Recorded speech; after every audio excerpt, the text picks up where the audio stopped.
Okay, you can hear me. Great. Let me just set up this online.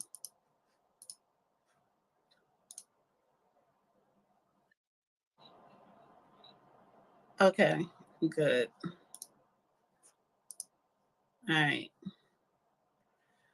Um, Let me tweet this out or invite people from the DMs to come in.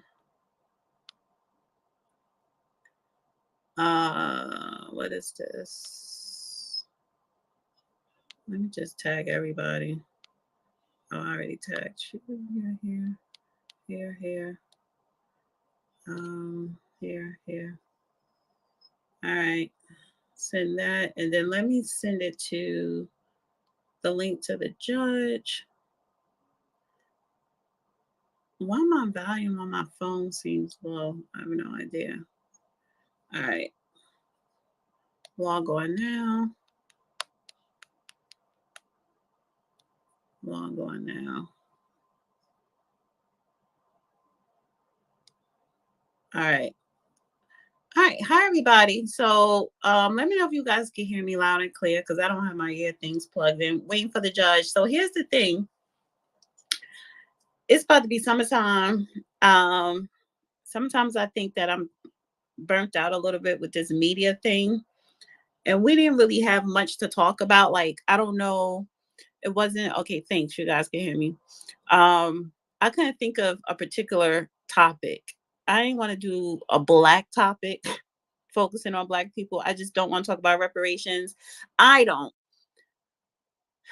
It's so many things, so many different things going on. So I put open mic. That is well, whatever y'all want to talk about, whatever y'all got on your mind, whatever you want to say to somebody. If you got a beef with someone, if you got a beef with me, if you got a beef with the judge, it is open mic for you to speak your mind, to talk about any and everything. It's what you call it, no holds bar, you know. So open mic is open mic. Speak your mind about whatever. When the judge, I did say to the judge right before I started that me and her may start off. What's on our mind is Fani Willis, because in Fulton County, Georgia, today is the election, and she won the primary, but now she goes up against a Republican for DA. But she got to answer to Congress for misuse of funds, so she needs to be locked up. So me and the judge have a grievance and issues with Fanny, but it's open mic, so it's whatever y'all want to talk about. And I don't care if people are professional or ghetto or ratchet. I don't care. And I don't know if we're going to be holding Twitter Space every Tuesday because I'm on YouTube and I kind of want to focus more on the YouTube thing and not so much on I don't know. Lately I've been thinking like X, like the X spaces, it's just been not productive. Like I'm really not impressed with other people's spaces. I do like Shut Up's weekend Saturday weekend review space because it's a mixture of everything. But other than that, I just find people are regurgitating the same type of topics. Either they want to talk about reparations, or they want to talk about how black people is a victim of white supremacy, or they want to talk about Trump and black conservatives. Like, who gives a shit?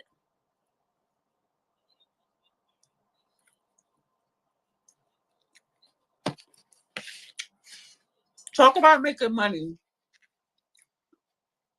So if you guys want to request down, come up, please do so. Just waiting for the judge.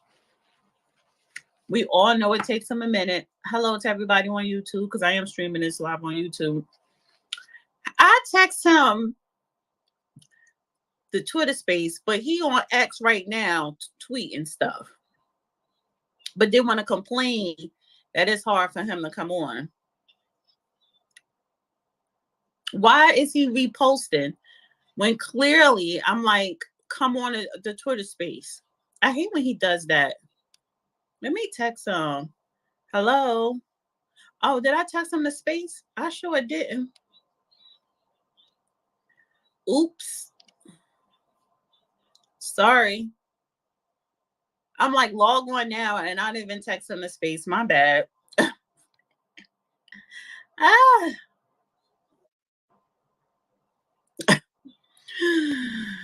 Hi, Brooklyn.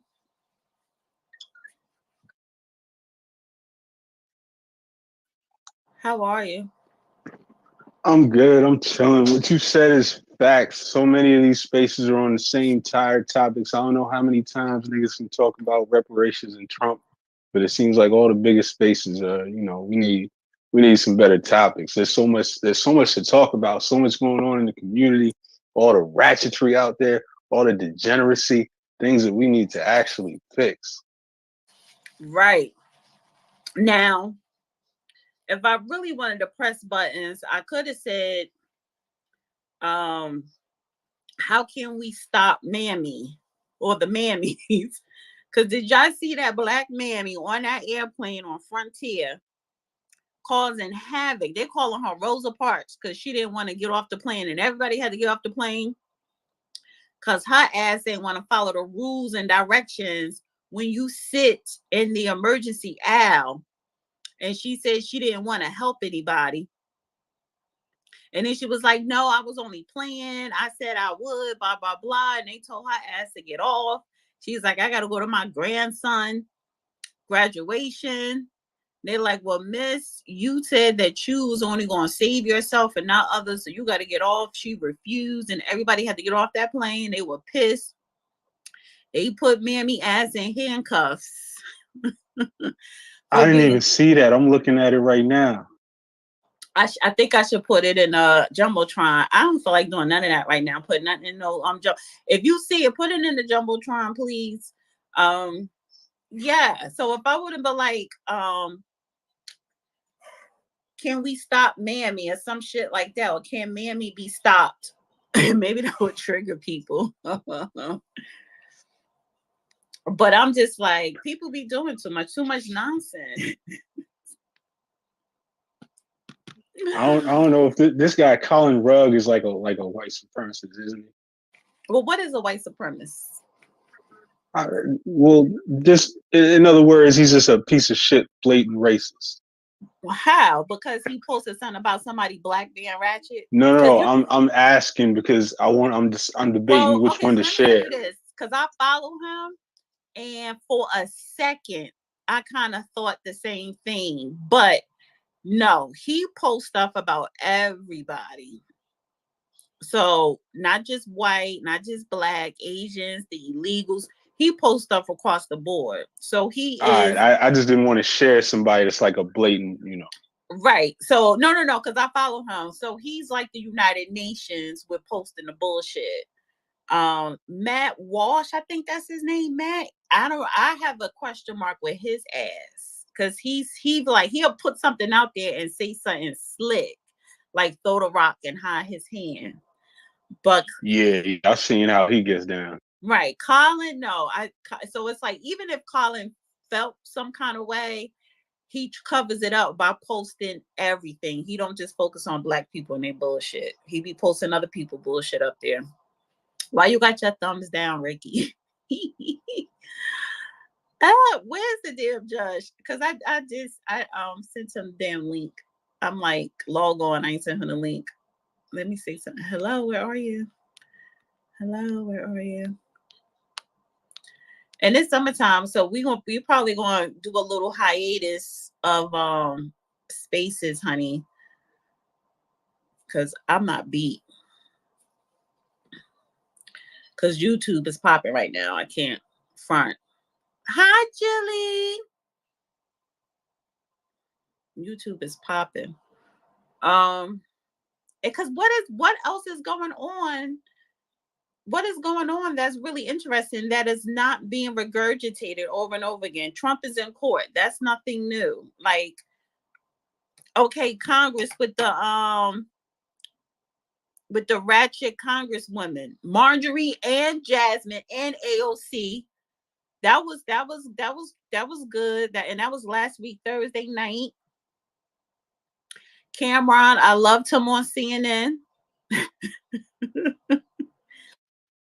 He knew what he was doing. But I agree with him. Like, but he said y'all knew what y'all was doing when y'all even invited me. Like, y'all knew what time it was. So why you asking me? Basically, he wanted to say, bitch, why you asking me these dumbass questions?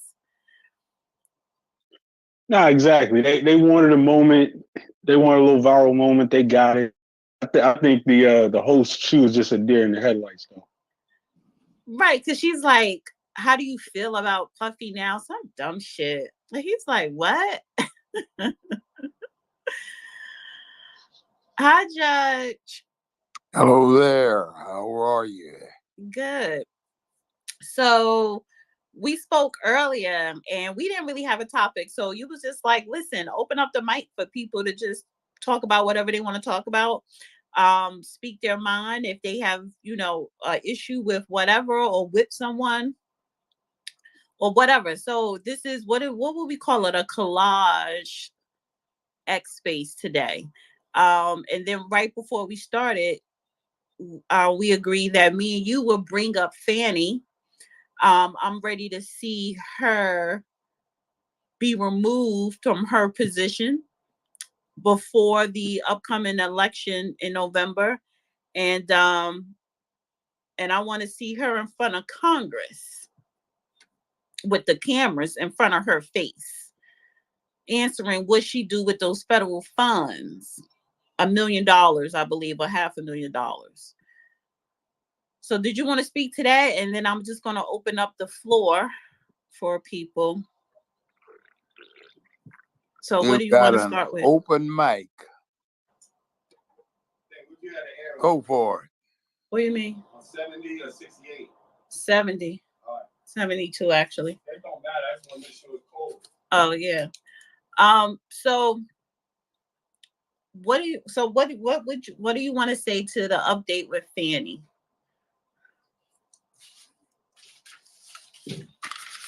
Judge? Oh, who, me? Yeah, well, Yes. another one bites the dust. I think I posted that the other day. Looks like she's going down.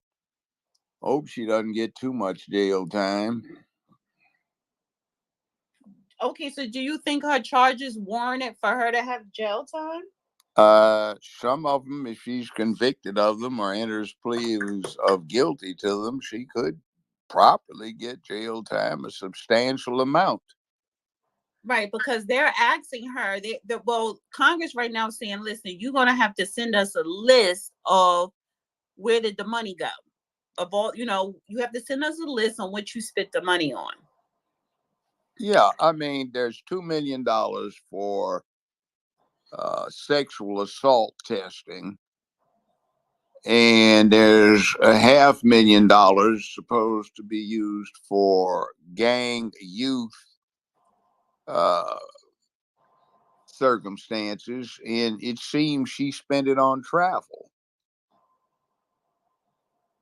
And That's her a boyfriend no-no. at the time. Yes, and it looks to me like they were laundering money. That's what it looks like. There's a lot of cash disappearing in Fulton County. There's the $7.5 million that went directly to her office to reduce the backlog of undisposed of cases that seems to have vanished somewhere. And it's going to be interesting to see how that pans out. That's what they call,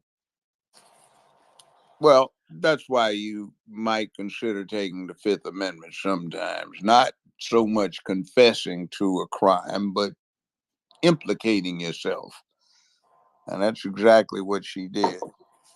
Frankly, on the 50 years plus experience I've had doing law, I did have my favorite dumb crook incident where somebody thought he was slick and turned a marginal case against him into a very strong one because he kept opening his mouth when he should have taken the fifth or not taken the stand. And I think that character has been replaced in my mind's eye with Fani Willis, who compounds it by being a district attorney, the chief district attorney, the congressional officer.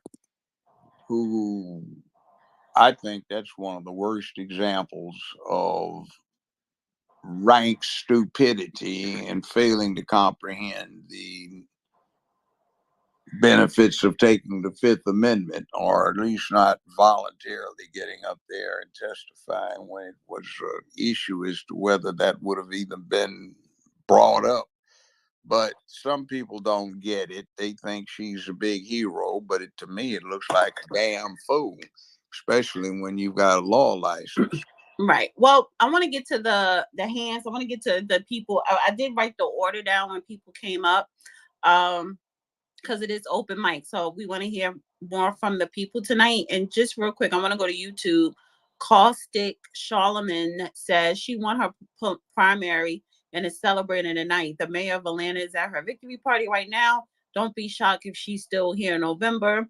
And Stingray says she is already calling her Republican challenger a racist. Well, listen, this is the primary. Why is she celebrating? Because that was an easy win. Her challenger, he was just they just put him there. That wasn't a serious contender. Now, with that said, our mission, and this is why we may not be doing Twitter Space every Tuesday, because I think I want to move our Tuesday instead of X Space on Tuesdays, move it to YouTube, because I think from this moment on we need to start a campaign to make sure that the Republican challenger, and I got to get her name right, wins the DA of Fulton County. Because yeah, I think Fani ain't no thinking. Fani has to go. Fani has to go. So I'm going to get to Real Queen. Then I'm going to go to Founder Redemption, Hot Boy, and Ely. Yeah. All right, go ahead, Real Queen. Okay, salute Sister Dana and Honorable Judge. Now, Dana.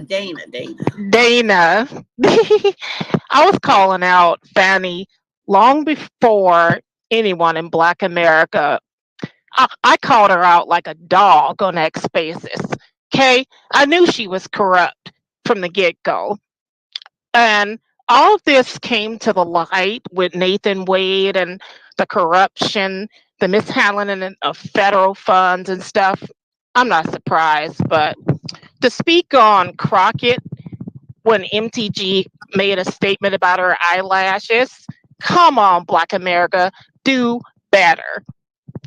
She went full hood rat, ratchet in the Congress, the people's house, uncalled for.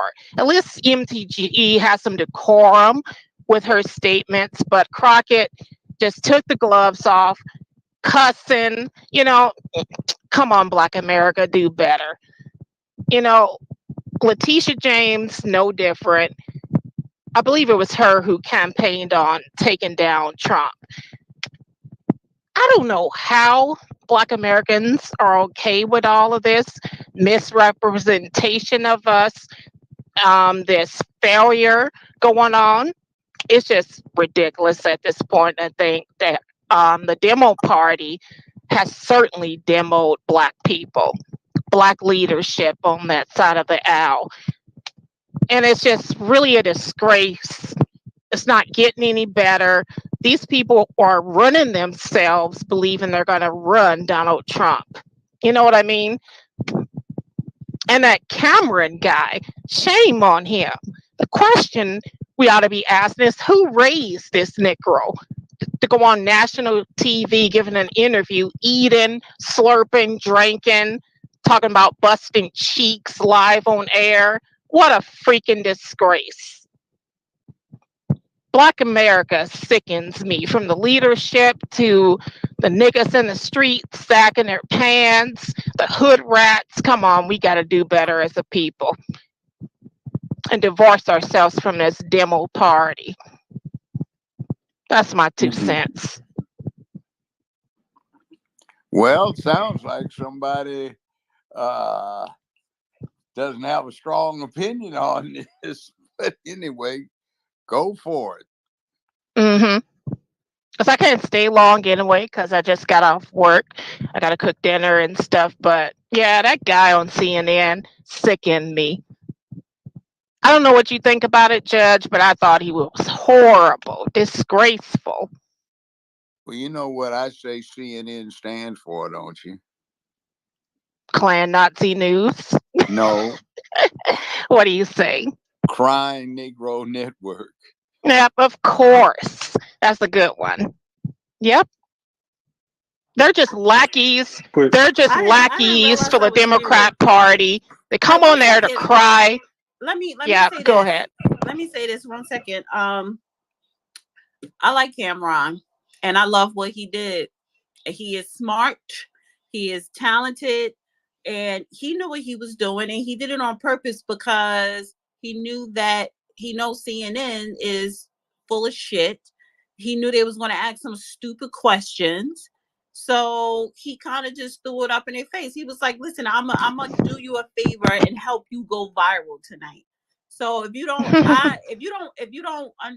know him as an artist, and if you was never a fan or a listener or just never heard of him, I get the impression that you may get, but he is very tactful and he knows media and he knows how to use media to his advantage. And at the same time, he's no nonsense and he don't like stupid bullshit with the media and reporters. And she was asking him dumb questions and he knew Hmm. where it was going. So he said, "Yeah, I'm gonna drink my cup because that's his company. He has his own marijuana company.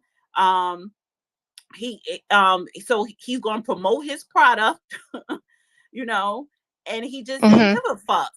He was like, I don't give a fuck. You asking me dumbass questions, and I really don't want to be here. So yeah, I'm gonna give you what you want because y'all knew what y'all was getting yourselves into, inviting me up here. Period. So that's what Yeah, I I everybody kind of, still remember how he talked to Bill O'Reilly back in the day. That shit was funny as hell. right. yeah, I kind of agree with that, Dana. But he had an opportunity, to say some great things. He Well, no, no, diminished no, it. no. But see that again. But that's what I'm saying. You don't follow him. You don't know him. He says he has his own podcast where he has over a million, over multi-million followers. Every day from Monday through Friday, he drops his 1 hour sports podcast where they say Hmm. a lot of great things and they're reaching millions of people every day. He doesn't need CNN. So again, he could give the middle finger to CNN, which he did, and he was having Hmm. fun with it, promoting his products. He knows how to use media.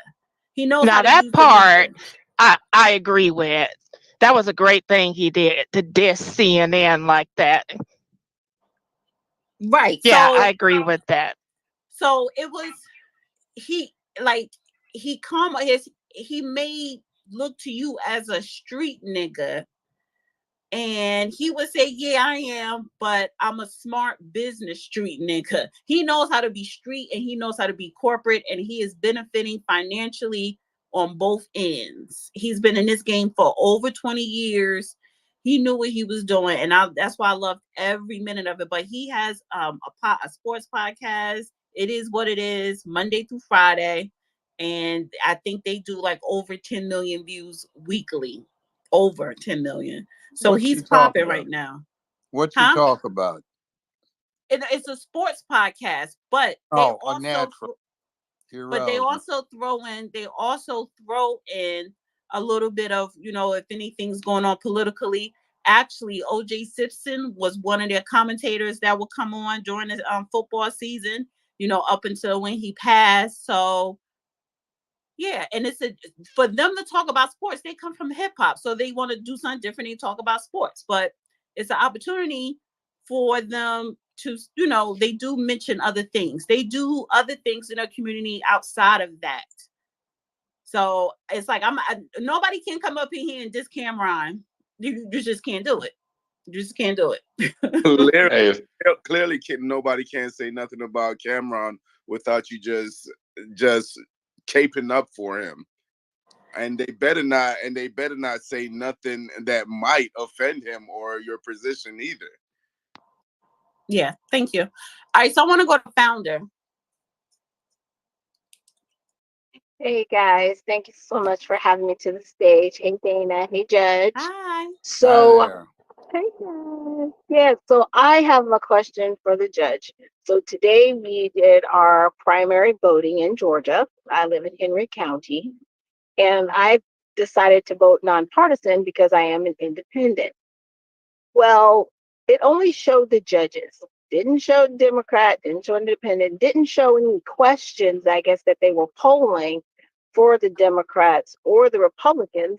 I get to the car, my husband's like, "So, what did you think about this question?" I'm like, "What are you talking about? I didn't see anything." It's like, "Really?" And then later on, I saw a Facebook Live that someone had done, and they were saying talking about the questions that they saw for the Republicans. And my husband was like, "I don't even know what she's talking about. I didn't see that question at all."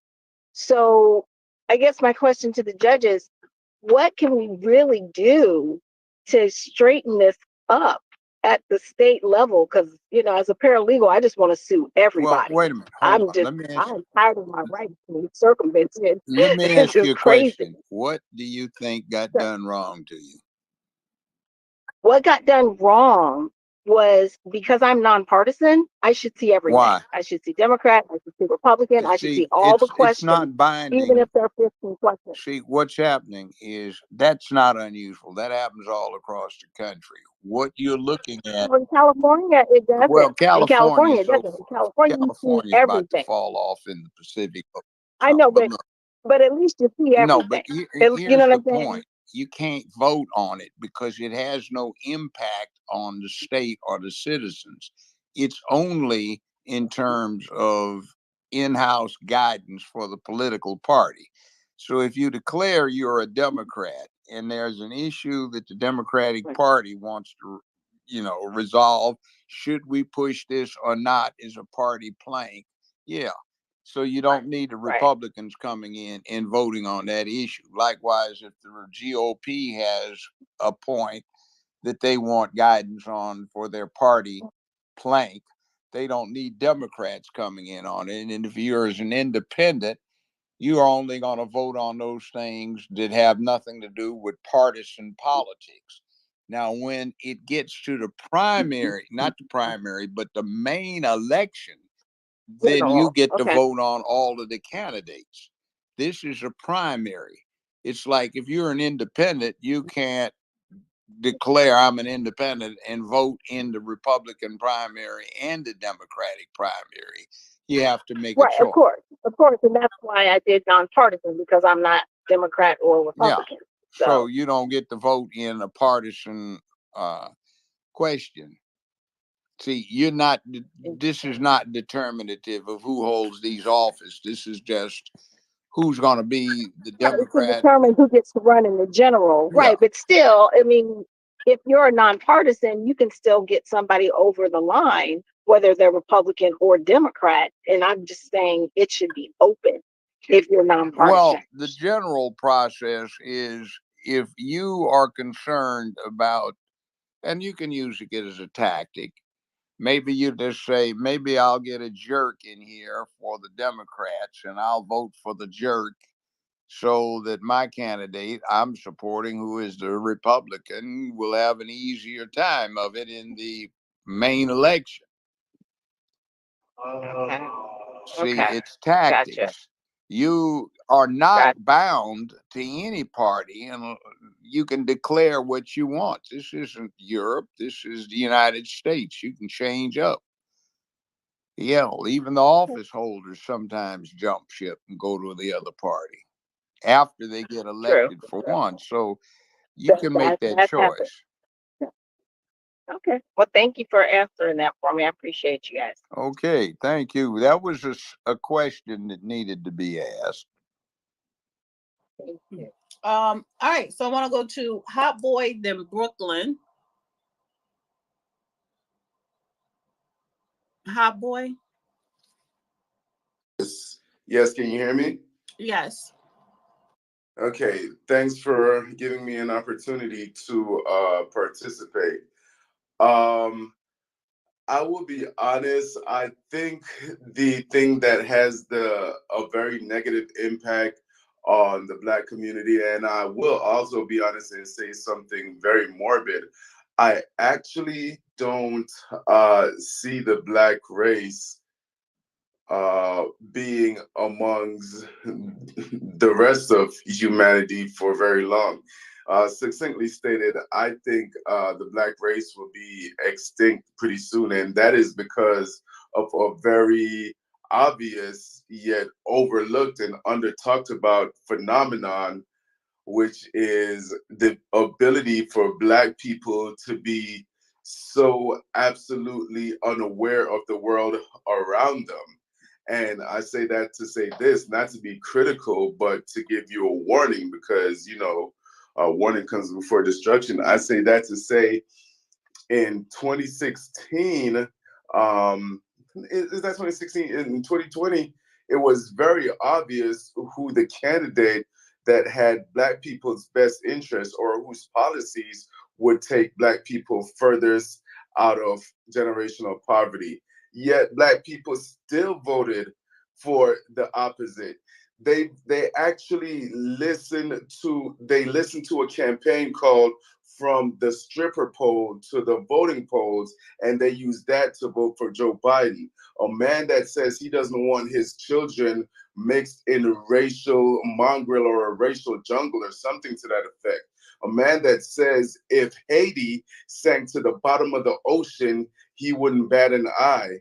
A man that said if you're not black, you're not black if you don't vote for me, and all this other stuff. And I watch the media twist the minds of black people who are supposed to self-proclaim, people who are supposed to be so intelligent and so aware, and who are supposed to be so in touch with the world around them. Their mind was twisted to for to the point where they turned down the Platinum Plan, which was their form of reparations. $30 billion allocated to black people. They turned that down, screaming Trump is racist, and then voted for a man who is extremely racist. It is just a sight to behold to watch people cut their nose off to spite their face. And that's the statement I want to make. That's the problem. Well, Judge, let me just say this and I'll wrap it up. There's a saying that says, there's some black people who would rather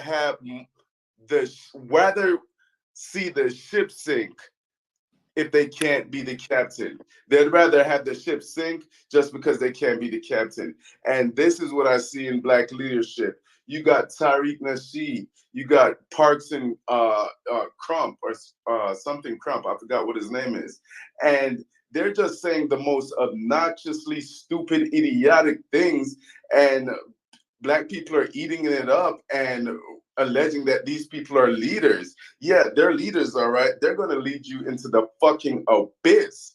Tariq Nasheed is telling black people not to vote at all. If you don't vote at all, what do you think you're going to get? Certainly not reparations.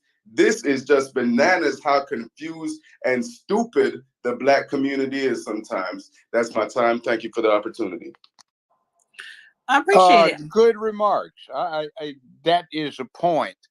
You see, you have to understand there's an old set of things that comes up over and over again throughout Black American history. And stating it in current terminology, there are a whole lot of people that pimp, hustle, and simp the movement. You got pulpit pimps, you got movement pimps, you have those who corrupt it because they don't give a damn about the good of the many. They just look at it as an opportunity to hustle. You've got good house boys that get promoted. You've got wenches that get put on the third floor, and when they get gray haired, they get made mammies so they can run the Negroes on the plantation. You've got some black folk that think. You've got black folk that want to be organized and unified, but then you have the snitches, the agents, the provocateurs, and the hustlers that are good for nobody, that crave the unity so they can exploit it for their own benefit. So somewhere in here, There's got to be an adaptation of mindset, and we've got to stop glorifying dysfunction. But as long as we are the way we are right now, with no heroes and no leadership, and I submit there's no national black leadership, we haven't had any for decades. I certainly wouldn't classify Obama in that category. Hell no, not chicken eating Sharpton, nor what's his name? What's the boy in Congress, Senate rather? Uh, Cory Booker. Cory Booker, Booker boy. So we have no black leadership on a national level. We've got some locally, but we don't have any on a national level. And that's Oh, because Judge, we have those chosen who are safe and will mislead and continue to promote dysfunction. Now, go ahead. I'm sorry, Dana. I just wanted to wrap it up by saying one thing. I do follow you. I do follow you on social media platforms. I did enjoy that story you told about Tina Turner and how she was the true menace, and how Ike was actually pretty much, they just drug him through the mud. But that image they painted of Ike wasn't really what happened. It was Tina that was the menace. And I also listened to another one of your podcasts, Judge, where you said the feminists and the LGBTQIAA movement was a part of a 50-year plan to exterminate the black community. You know, it was systematic to remove the black male out of the black family structure, and so on and so forth. And it was part of a 50-year plan, and now that plan is all coming to a head. So yeah, I agree with that, and I think the problem that the black community faces right now is not really racism or white supremacy, but feminism. And I will leave it at that. Let me say something about that. This is an interesting opportunity. The enemy of my enemy is my friend. And there is a commonality that is out there that is common to all humans: black, white, brown, red, yellow, or any combination of the above. And that is, we got from cave to condo, from prehistoric to historic, because there are traditional nuclear families. There are male and female roles that are primary, and then there are secondary roles that seem to have become focused on rather than the primary role. You can have all kinds of careers as a man, but if you aren't doing a manly thing, taking care of your business, providing and protecting, you ain't shit. If you are a woman, you can have the same range of careers, but if you're not taking care of dealing with taking care of your home place and being a good mother to the children and trying to promote a traditional nuclear home, you ain't shit either. But now they're trying to say that the man's primary function of protecting and providing is useless. The woman's primary function of being the homemaker and the mother is useless. And there's something else that is more pressing. But you see, that other stuff that is more pressing in the lexicon of these perverts is not going to bring another generation of humans to the fore, raise them, and make them somebody that'll take over. Remember, there are a whole lot of dead people in these cemeteries that are the forebears. They came before us. They're dead now. So we are their descendants. And our business is to prepare the world for our descendants. That's what it's been since day one. And when we forget that, then we go astray. So you have some obligations as a man, you have some obligations as a woman.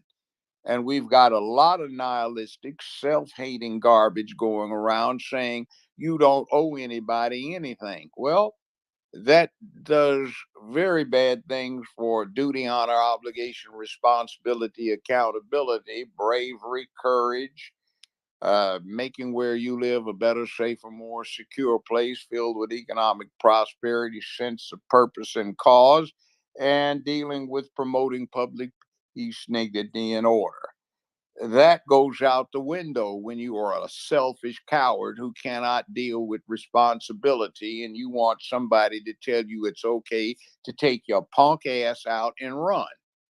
It takes a whole lot of conditioning for a boy to grow up to be a man who will say, ma'am, you and your child have my seat on this lifeboat. I'll drown with the Titanic. Now they got punk asses putting on dresses, want to throw the women and the children off the lifeboat so their worthless, useless behinds can be saved. You've got girls who want to compete with each other, and they've gone through a lot trying to get sports equality. And you got little punk, shameless bitch boys who want to put on sports bras and compete against the women, and worse still, to beat up on them. And you have to watch them because they are insidious. What's his name? Butker, I think it is, the kicker for the Kansas City Chiefs. You've got little stupid assholes wanting to say they need to fire him and hire a woman to be a kicker. Well, anybody on the football field is subject to heavy physical contact. So what do these punks want to do? Corrupt young men of good character and having them put in a position where they have to physically violently strike a woman? That is inappropriate. But yet they want to engineer that, and they're happy to la di da go along and deal with the corruption of what happens between men and women. Now, I don't care what somebody does to get their freak on in their bedroom. And by the way, being a homosexual does not mean you are just off the top of things going to abdicate your responsibility as a man. Look at Julius Caesar. It was notorious in the historical record that he swung both ways. Look at Alexander the Great. He did likewise. But they were both badass warriors, profound generals, and statesmen. So this is a cult we have. LGBTQIA plus is a cult. It does not embrace all gay or bisexual people. It's a coalition that puts some sick elements in there, like trannies or pedophiles. And what they're trying to do is set up a secular religion. If you're familiar with Buddhism, and I cast no aspersions on it, it's an ancient and honorable religion, but it does not have a God. It's a system of philosophy. LGBTQIA, the rainbow cult, has no God, but it's a system of philosophy based on hate of people that hate what they are and want to be something else, cowards who are afraid to deal with, terrified of dealing with their responsibility, have no intention of dealing with their responsibilities to shore up what is needed for a healthy society with all of the rest of the people that owe an obligation to do what you're intended to do. See, that's why our communities, the hood, is a hellacious, violent mess because there's no man training. That's why the hallways are so full of blood because there are these freaks that go out there who have no man training, want to kill off children. This mess of abdicating the responsibility of men to learn how to deal with the violence of the most violent creature that's ever been on this planet, the apex predator that kills better than everything that's gone before, including T-Rexes. Instead of giving these boys their man training and demanding that they show personal courage and standing up to a bully, they get protected. So they never learn how to deal with these things, and they grow up cowards and they grow up punks who take out their spleen on children and everybody else because they hate themselves and they hate everything because they are failures as humans. And they want to rely on the black situation to set the stage for everybody's supposed to be non-discriminatory. So we're just like black people because we got ways that we deal with mutually assisted masturbation. I don't call that sex. Sex is only something that could potentially lead to reproduction. You go and jack off in the bathroom when you're in the shower. That's not sex, that's masturbation.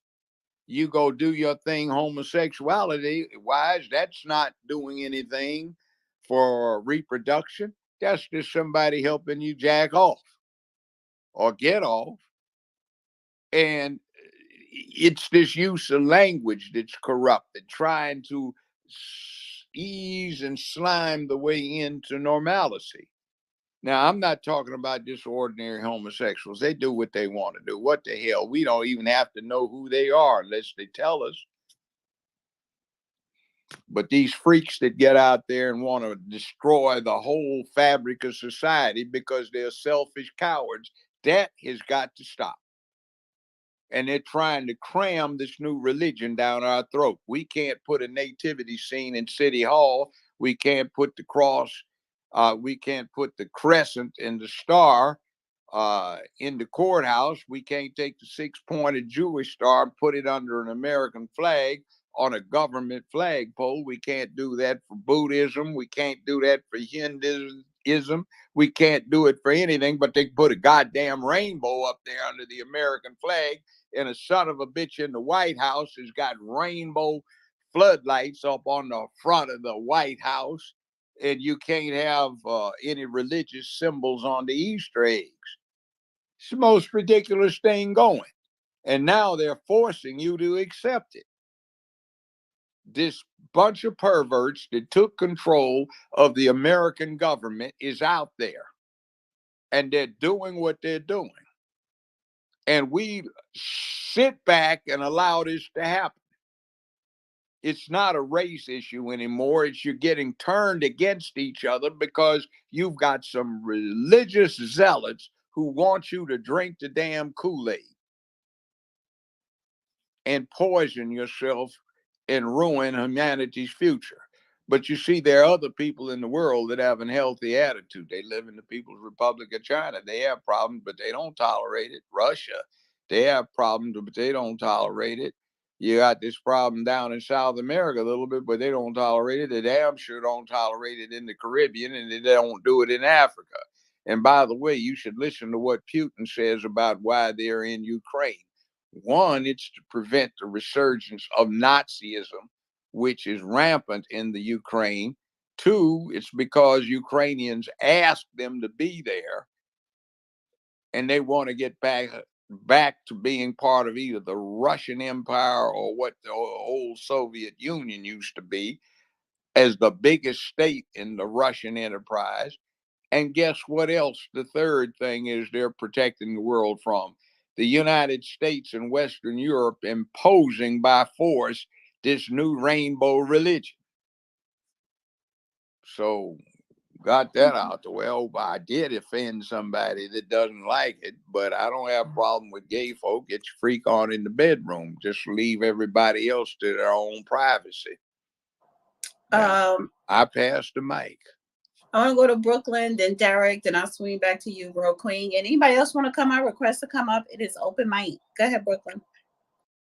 Hey, real quick. First and foremost, Julius Caesar and Alexander the Greek don't get a pass. They were just two more homosexuals. If anything, they're the reason that we're dealing with this shit today. This was passed down through Greek culture. This is part of white culture and part of Western civilization that they inflicted on us. But what I wanted to say was something was slipped in earlier on that should be addressed. Somebody said something about that, that sister, the congresswoman in Texas. And for anybody that doesn't know, this is the Brooklyn Israelites speaking from the ISUBK. So y'all know we don't get down with the Democrats. We don't have nothing in common with Democrats. This isn't about policy. That was just a sister that got verbally attacked for her appearance, and she stood up for herself, and it was beautiful. And it was just another example of the hypocrisy and the white victimhood of someone, this white woman throwing the first stone and then crying victim, and everybody else around her crying victim after she got hit back and hit harder. I gotta push back with you, Brooklyn, on that one. Go ahead. Because so when we talked about this last night on a YouTube show, and I'm gonna say this: fuck Jasmine and fuck AOC. Fuck them bitches. Policy aside, if you could forget all that. But that's the thing. I don't take it personal. I'm saying fuck them because of policy, because that's their job. I don't give a damn what she wear. I don't care if somebody crack on her hair, her eyelashes. Bitch, you there to do a job.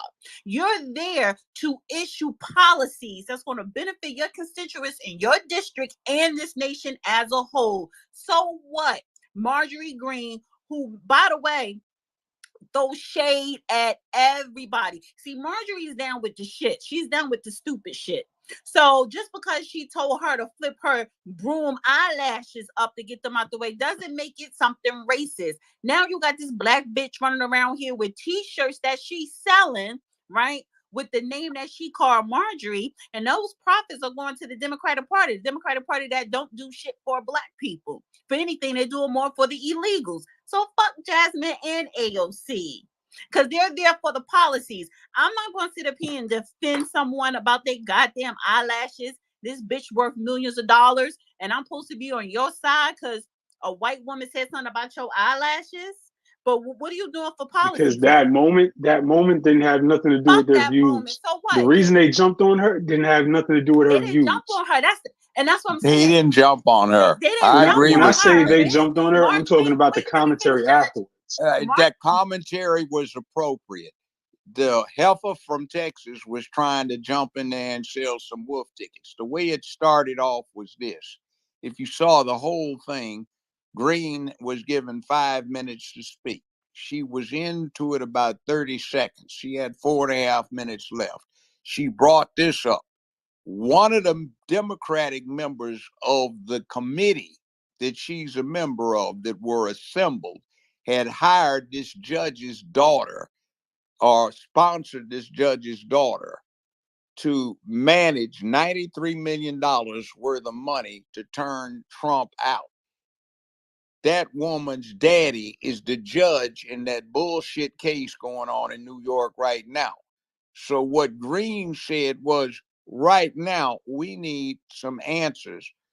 Are any of you Democrats in here employing this woman, meaning the judge's daughter, in this? We need to know, because this needs to come out.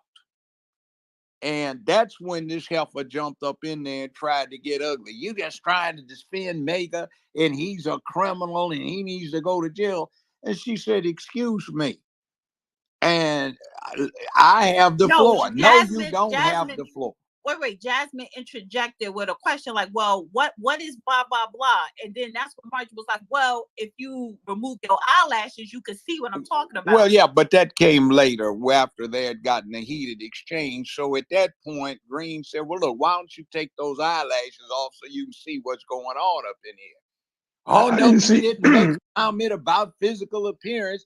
You bleach blind with a, she went off and they went I didn't see the heated exchange before that. From the video I saw, and I saw the longest one I could find, that's where it really started, was when she made that comment about the eyelashes. So if you go to Forbes Breaking News on YouTube, they got the whole 40 minutes from the beginning, in the middle of the sessions. But what's being circulated around is the sound bite of just that moment when Marjorie says the eyelash. And that's why Jasmine is going on all these news stations calling her racist, doing this fucking pity party, black women in our beautification bullshit. While, bitch, you have not said one word about reparations. But what the fuck you did do, you joined the LGBTQ congressional committee to help them get fucking policies. See, I'm here to talk about fuck policies. her for that. Fuck her for that. Fuck her for, I'm sure there's a bunch of other stuff that she pushes. But I'm just talking about this instance right here. No. I get what you're saying, Brooklyn. But if she was a civilian, stick up for her. But all the motherfuckers in Congress, no, they don't get a pass. You're not in Congress for us to coddle your feelings. That's not your job. And I'm not supposed to, I didn't vote you in to make sure that people are treating you nice. See, this is about policy. So I don't give a goddamn what Marjorie said to that bitch. Now, of course, it's about policy. But in terms of just her being a sister, we could deal with that within and still stand up for her. We could stand up for her and then still deal with everything else. Why stand up for her? She was way away. That ain't my sister. Dana, hold on. Why stand up for her? She was way out of line. Because that's part Marjorie of how Green, we heal the Marjorie bullshit in the Green, black community. She ain't standing she up for ain't black part of my people. community. Not pushing that slave party, the party of the slave masters that reverted to true form. Not the one that's pushing all that sickness of destroying the traditional nuclear family and manhood. That ain't And we agree anybody on that that I give a damn 100%. about. But there's a Not way to mine. fix that. There's a But way to there's fix a these way to things. fix it. But here's what the mess was. Marjorie Taylor Greene had 5 minutes. She got 30 minutes into it, and it took almost an hour before she got to finish the 4.5 remaining minutes. So, like somebody on that committee pointed out, it said, look, you guys, when you had the majority in the House, we'd be around here till 3, 4 a.m. in the morning dealing with your bullshit. And now you sit up here, you're trying to block this woman getting 4.5 minutes worth of speaking time, and you're pulling off all of these parliamentary procedural dodges to try and keep her from saying what she had to say. And when the chair finally got around to, after a 15-minute break for a consultation on parliamentary procedure, with the sergeant at arms, what wound up happening is she got to finish her 4.5 minutes worth of speech, which she read off, and it was coherent, on point, and relevant. So, in other words, what happened is good sister girl from Texas was down there trying to keep this woman from making a coherent remark on the record about the subject at hand, which guess what it was? She didn't want spoken. The issue was, should we find Garland, the Attorney General, in contempt of Congress for failing to deal with following the subpoena? So that was what the issue was about, whether Garland should be found in contempt. So all that bullshit we saw was an effort to delay this and remove Green from being able to speak on the subject. That's how this stuff started off. And an hour after it started, we finally get the 4.5 minutes on the issue of whether Garland should be found in contempt. Right, Now, and I get that. And Jasmine Crockett has a different version of the background that led up to that, and that's fine. I don't care about all that. That well, still doesn't change the fact that it was unprofessional and a complete lack of decorum for Marjorie Taylor Greene to make that personal remark. She made the first personal remark, and then she cried victim, and everybody around her cried victim when she got hit back. That's it. I don't think she got hit back that much. I think she came out on top. Actually, Hey, well, then they wouldn't have cried so I loud about grew it. up watching folk run the dozens, and I think Green came out on top. But the bottom line was this: if you've ever watched what happened in the Congress in days past, and see, Span still has recordings, or if you want an interesting thing, watch the British Parliament. Oh, Mr. no, I love that. Speaker. Prime Minister's questions? No, when they say, it is obvious to everyone listening that the speaker on the opposite side of the floor is a complete imbecile that has no sense, and perhaps his mother was something other than the suspected low beast that must have produced this moronic idiot that seems never to have gone to school and perhaps got dropped on his head at an early age. See, they talk about each other, and Yeah, they people talk laugh wild shit about it. about each other over there. But Yeah. that's not typical for how things go down in Congress here. So for her to Well, make that remark first, make it yeah, personal but first, yeah, she what I can't cry mean, when she get it back. she did look kind of like a fool with these barn door eyelashes on there. I I mean, mean, and That's her Marjorie, but business. That's her that's her business. business, but I mean, I just want to say, it, anything wrong I with what mean, Marjorie yeah, but Taylor I Greene was saying right said. that. moment. But wait, Judge, but Marjorie Taylor Greene do got that butch body as well. So both of all three of those ladies were ratchet. And just a little sidebar, Jasmine. This is not the first time Jasmine has said something slick to somebody first. See, Marjorie always do it. So that's why I'm not going to run around here saying she shouldn't have said it to a black woman. Why not? She said it to white men all the goddamn time. So why not to your black ass? She shouldn't But say it at all. She's just trying to go no, she can viral say every what she day. want to say. She can say what she want to say. Like, black women are not off limits. Freedom of But speech. the thing is, Jasmine, see, I watch those congressional hearings, and they're very, y'all need to go to C-SPAN, honey. But Jasmine has said slick shit several times to people that are the witnesses that got to sit in front of those congressional hearings, to her colleagues across the aisle. She said slick shit several times. So you could call her the black Marjorie Green, because Marjorie Green always saying something about somebody or talking shit about somebody, and she'd be ready to get somebody up from their position with the House, with Speaker of the House and shit like that. She's always starting shit. Jasmine is the same way. But see, with black people now, especially with black women in these positions, they want to fall back on that victim card. I'm a black girl and we always had it bad. Bitch, please, you was born with a silver spoon in your mouth. She comes from the upper class out of Texas. And you not one time, the only thing this motherfucker said about black people is, well, black people shouldn't have to pay taxes. Well, where the fuck is that legislation? Where's that policy that your office write up to present on the floor, whether it get passed or not? So fuck her, and definitely fuck AOC, because she was trying to bring her Dykeman roots on the congressional floor, talking about some baby girl, and it's like, no, you fell flat, bitch. Look, I still gotta have the sisters back, because they couldn't wait to get on here.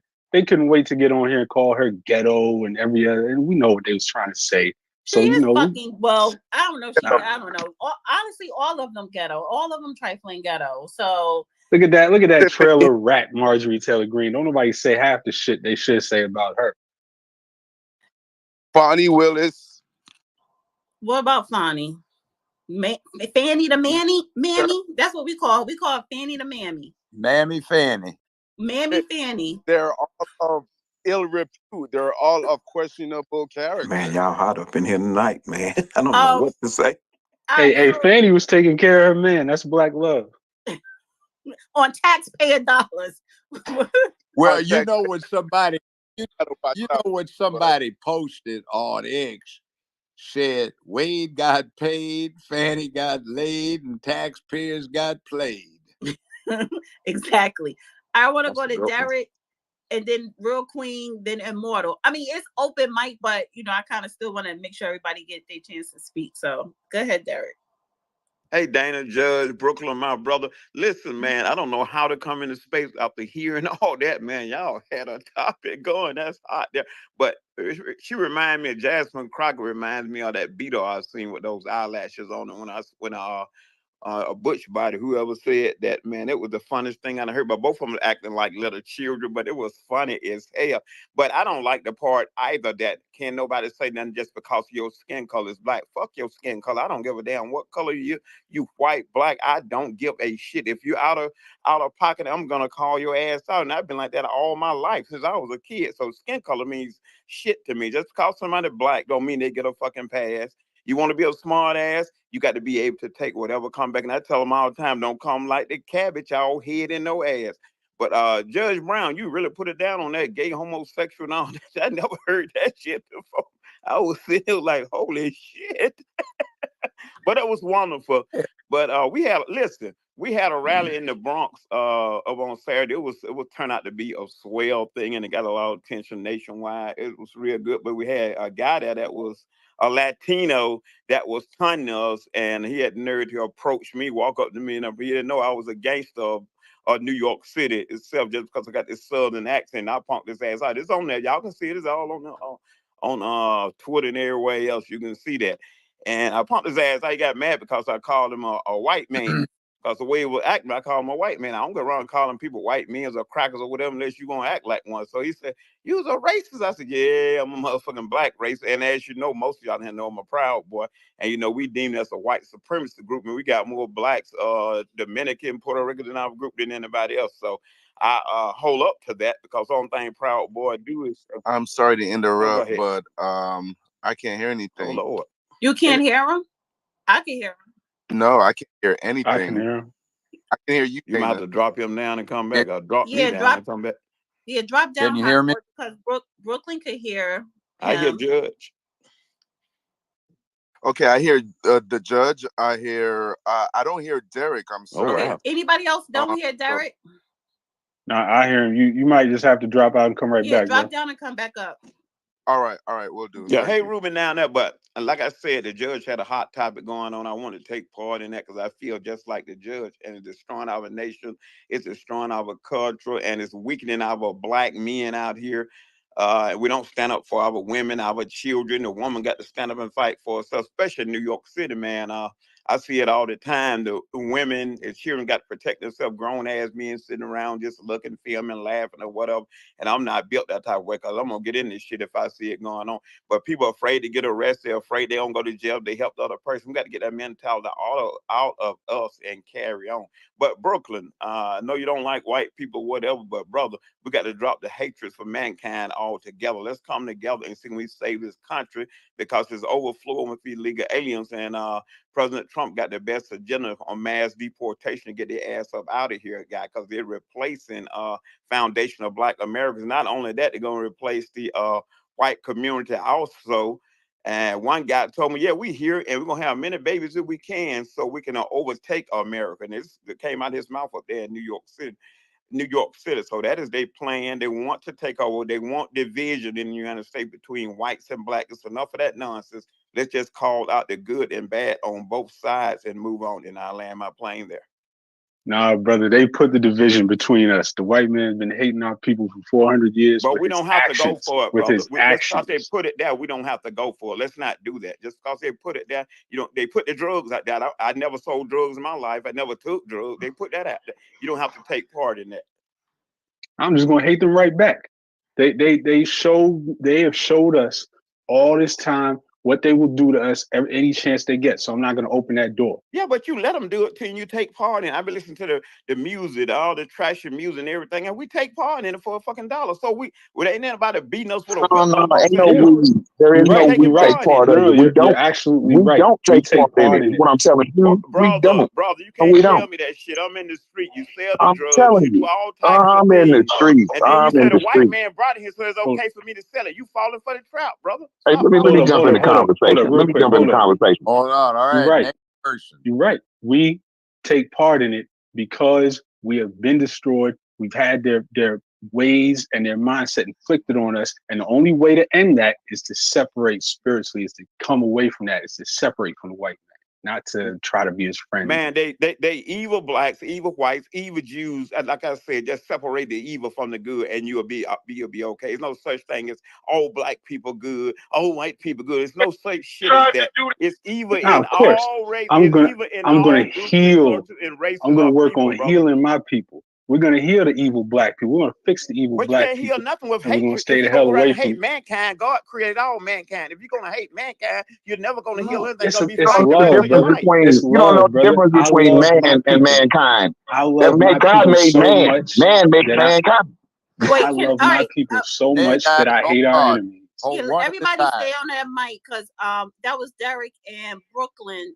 Because Derek directed it to Brooklyn, so I wanted them to have their back and forth. And I know it's Yeah, open mic, was yeah, me and Brooklyn is okay. We okay. We yeah, don't agree with a lot of Yeah, things, but we absolutely. yeah. respect each other. Me and Brooklyn respect each other. But what I am saying, I takes no part in that hate. I don't separate like the black patriots for Trump rally. It's not about hatred. It's only about bringing the blacks over to the Republican Party so we can get some power and position in the Republican Party and push our agenda through so we have equal access to everything in America like everybody else, because we haven't had the opportunity for the American dream like President Trump said. We've been given welfare, we've been given everything else but an opportunity to get a piece of the American dream. And that is how the justice system is doing President Trump the same way they done did our black ass forever in 2 dog days. They doing it to Orange Man, so-called bad, y'all say. Y'all should be around that courthouse in Manhattan. And right now, all the black people demanding an end to the bullshit because it done did us like that forever in 2 dog days. So why are we, oh, I hope he go to jail. I hope this, and I don't hope no damn body go to jail. Especially for the bullshit that they got President Trump at that. I was down at the courthouse on Monday, but with Barnum Jones, all those down at the courthouse. But listen, every black person need to be around that courthouse showing that even if they don't like Trump, say, nah, we're not gonna let this shit go with this justice system. We see what's going on Nah, and we you done said something experienced this right shit. though. You said something right though. We've never had the opportunity for the American dream because it's not designed for us. And if we keep chasing it, we're gonna keep failing. We're over here putting in work in the community to heal our people, and that means that I love my people so much that I hate our enemy. Well, All right. hatred is not good, but Okay, just hate the let me ways. Don't hate the person. I hate what may I God make an hates. intrusion here? Go What ahead, is Judge. your enemy? The enemy of my people, the enemy of righteousness, the enemy of God, which is the so-called white man. Wait a minute. What is a white man? What is the white man? Yeah. The biblical descendant of Esau, the Well, so-called how do you European. tell that? I'm thinking, let me postulate what I'm thinking. I'm aware of a good sister. She's kind of a dark paper bag brown. She's fine. She's got 13 other siblings that range from very dark to one of the girls is blonde haired, blue eyed. And they both have the same mom. All of them have the same mom and dad. The dad is kind of chocolate brown and the mother is kind of yellow. So, which one of them are we talking about is the evil one? The blonde Right. haired, blue eyed woman who comes from a black family. I got you. So for us, it's about your paternal lineage. So for example, if Drake keeps on, if his son marries a white woman and their son marries a white woman, whatever that kid looks like, that's still a black man. But it's Okay. about paternal lineage and tracing it all the way back. But it just so happens it's not about skin color. It just so happens that for the most part you could identify people. Yeah. Now here's the other thing that's interesting. Anthropologically, they said there are two non-degenerate Caucasian populations in the world. One of them is in Russia due to the influx of Mongol genes, and the other one's in America due to the influx of African genes. Your typical white American, when he gets his DNA tested, unless he is a recent immigrant, is going to wind up with somewhere around 11 to 12 to 27% with recent African ancestry. A lot of black folk who are brown, obviously black, have the same level of ancestry, somewhere around a quarter recent African ancestry. So you got two people where the genetics for fair skin are showing, or whiteness appearance wise are showing, and you got another one with the identical percentage of black in them where you're showing a darker color. So color is only one of several things that can be manifest in the DNA mix. So you're talking about two people who essentially have the same DNA composition. It's just one of them has something that says he looks white, and the other one says he has something that looks black. But they are almost identical DNA wise. Which one of them is the white man? Or which one of them is the black man? And then remember the American rule: one drop and you are, guess what? But Right. And that's why we don't go by the American rule. Now I would have to see the data that you're referring to. I don't buy into the idea that we're so mixed and we're basically the same. We can trace a lot of things back. We can trace our ancestry back a decent way. But as far as who would be who, biblically speaking, it's where your father's lineage goes back to. For us, it's that simple. I'll tell you something else too. I want to put this one in. We're getting off on the Chinese threat because they brought in a lot of Chinese coolies right after the American Civil War to rebuild the wrecked Southern Railway system. They didn't have any Chinese nookies, so they got freed slave nookie. So you have a whole lot of black Americans who look black color wise, got a few little different interesting features, who have a quarter of their ancestry because it came from both sides of the family. They got a great grandparent who was straight up Chinese. So they come out 20 some percent Chinese. So we have a lot of that in us. And by So the way, Well, how do you factor that in, and what are they supposed to be considered? So Just let me question. jump in real quick, because I do want to go to the other hands, but to Brooklyn's point, when you talk about race or racism, that race is a social construct. So, Judge, you're speaking more to DNA, which is accurate. So we're all mixed with a whole lot of things if we want to examine our DNA. However, because race was man-made for the purpose of social construct, for the purpose to have a hierarchy and a middle class and a lower class. So race is a social construct, and they allow certain groups, someone who is Anglo-Saxon, or European or whatever, to identify themselves as white, particularly here in America. And then now when you separate and categorize people, and then you throw in culture and stuff like that. So when you say who is a white man, well, a white man is somebody who's probably from Europe or the Anglo-Saxon background that is allowed to check off white and allowed to partake in the privileges of being white, particularly here in America. Because race is a social construct, or how society is made up for the purpose to rule, to have one particular group rule over another, whether it's a black one ruling over a white, or Arab ruling over black, or white ruling over black. So it is a social construct, and they allow certain people that look a certain way to identify as white. Right, and that's why every race is going to define that differently. So Right. all right, It, I want to go to Real Queen, and then because I know it's some people that had their hands up. I am going to definitely swing back around to everybody, and then of course people do jump in. But I want to go to Real Queen, Immortal in Chicago. Then we have Christopher, me, T, Mia, Patriot, and Robbie. I do see two people requesting down below, but go ahead, Real Queen, then Immortal, then Chicago.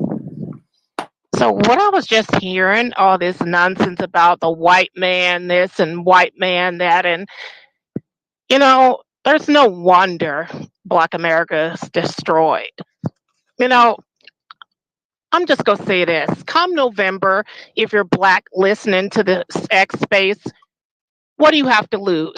Vote for Donald John Trump. Stop being a lackey and a goddamn tool of the demo party who's been spitting in your face, backstabbing you, and running you for almost 100 years in this country. What is the Democratic platform? Race baiting, abortion, illegal immigration, high taxes, inflation, high crime, big government, defunding police. What the fuck is wrong with sexual Black perversion. people? You left that out. Sexual perversion, pedophilia. Come on now. Really? So going back to an old Trump question he asked, what do you have to lose, in voting for Donald Trump? What the hell do you have to lose? I'm getting sick or tired of asking Black people to answer this question, and all they say is, well, he's a racist, well, he's a fascist. All opinionated garbage. None of that is a sufficient reason not to vote for Trump. So vote for Trump, make a change in your life, and do better. If you consider yourself an American citizen, vote for a man who's a statesman, a man who's fighting for your nation of America, and stop voting for Democrats. I want to salute Hot Boy who came up, Real Dana and Judge for the points they made, because they were spot on. Is fuck Jasmine Crockett and fuck the Democratic Party. I think, let me just say this for the record. I think Real Queen in Brooklyn, y'all need to go on a coffee date. I think that would be one of the a match made in heaven. You know, when opposites attract. I don't know about all that, sis. Hey, we'll get her right on board. We'll get her on point. She'll be a good Israelite sister. All right, so I want to go to Immortal, then Chicago, and I do see two people requesting. I'm not gonna forget y'all, so go ahead, Immortal. Oh, greetings. Listen, family. Greetings to Dana. Thank you for this space. Always an honor and a pleasure to be in the room with the Honorable Judge Joe Brown. So appreciate y'all letting me speak. Um, we got to learn to talk differently about issues within the Black community. There is no we. We ain't doing it. Like whatever you see as a problem in the Black community, there's no we. It's them. So whenever I hear people say, "Well, we delved into, they brought the drugs and we didn't have to do it," I'm thinking like, "What you mean we?" Because since I've been grown, I didn't fool with that stuff. Maybe when I was a kid, I ran the street a little bit. I ain't gonna It's even lie broader to than you. that. We're not talking about everybody in the Black community. Come on, brother. Okay, well, stop saying we. No, I'm There are not gonna those stop. You amongst don't us. tell me what to say. That means you Okay, can't well, it's critical my think. You turn don't now understand. You anyway. can't critical think. Well, it's my turn anyway. So Okay, we we'll need to. come back to you. Let the brother There needs finish to his be. point. Brother, go ahead, finish your point. Yeah, there needs to be a difference in the way that we speak about these things, because we know that that's a small percentage of the Black American population that engages in those nefarious activities. A small percentage. Most of us are going to work every day, doing what we're supposed to do, and they do have a system set up. They do have a system set up. It's not just, oh, well, everybody's the same and you got, no, they got a system set up. I did go buy a house and I did have white neighbors and my house was in great condition, just like theirs. And I did keep my yard up and I did all that. And they still want to praise my house for the same amount that they will appraise the white people in the neighborhood, their houses. So that's a problem. They steal our wealth like that. So there is a system in place, whether you're talking about the legal system, whether you're talking about loans. Go look at how much they charge us, the same credit rating. I mean, you got the same credit score as a Caucasian, but you can't get the same rates and you can't get the same terms. So that's a problem. And it's not a we not doing that. You know what I'm saying? We not doing that. But you Watch keep out for them. saying we when you're speaking. Right. That's what I'm saying about negative things. See, I can say we because we do suffer from the theft of our equity out of our home. That's a we thing. We suffer from that. But we don't condone drugs. We not promoting the degenerate rap culture. What's white producers paying for that and white people buying it. Nobody, you know what I'm saying? Nobody in here has bought a Suki Hana record. We don't even listen to it. So let's just be careful about when we say we and all this. So my next point is, it's really just a kind of a question. It's like, why are we so stuck? I'm talking about as a United States, as all people. Why is we so stuck on either Democrat or Republican? That's not how this country was supposed to work. It's not supposed to work like that, where you only got two choices and you feel, boxed in to choose either one or the other, and both of them don't like you. You know what I'm saying? Neither one of them want to really cater to your specific interests. We got to get as a nation, into some of these third parties. We got to stop this monopoly on politics by the Democrats and the Republicans. They work together. A lot of people see a difference in them. I only see what they agree on. They agree on way more than they disagree on. And the things that they agree on are the most important things that hit the bottom line for the American people. So I guess I'll just land it with that. Yeah, let me address the we, because when I said we, it doesn't mean every single person is doing this or that. It has something to do with that. And the Democratic Party, Republican Party are the two most powerful parties here. I agree with you. We need a third party, and we got a redemption party that's here. We got to pay close attention to what is happening now.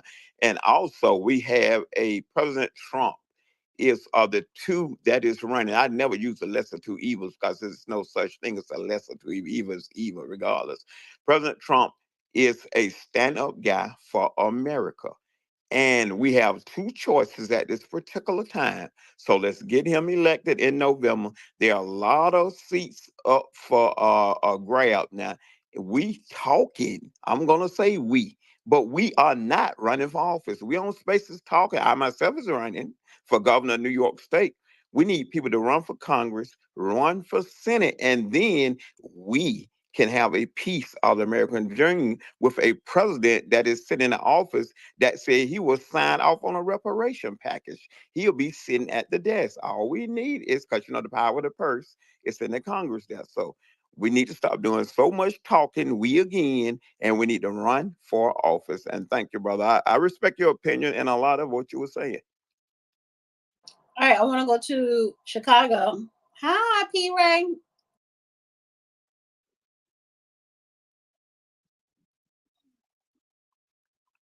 What happened? Can you guys hear me? I hear you loud and clear. Hear you.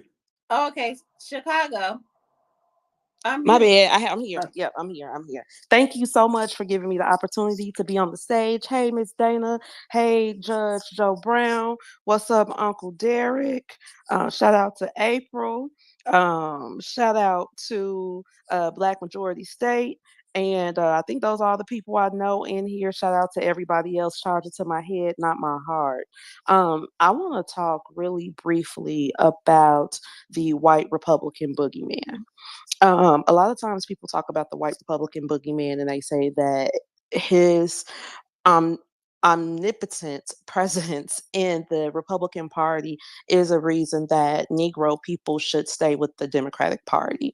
And they give all of these examples of, these speaking points. But I want to make it very clear that in the city of Chicago, the county of Cook, our villains are Negro Democrats. Okay, we don't know anything about the Republican boogeyman. And so for us, we are moving away from the villains that we currently know.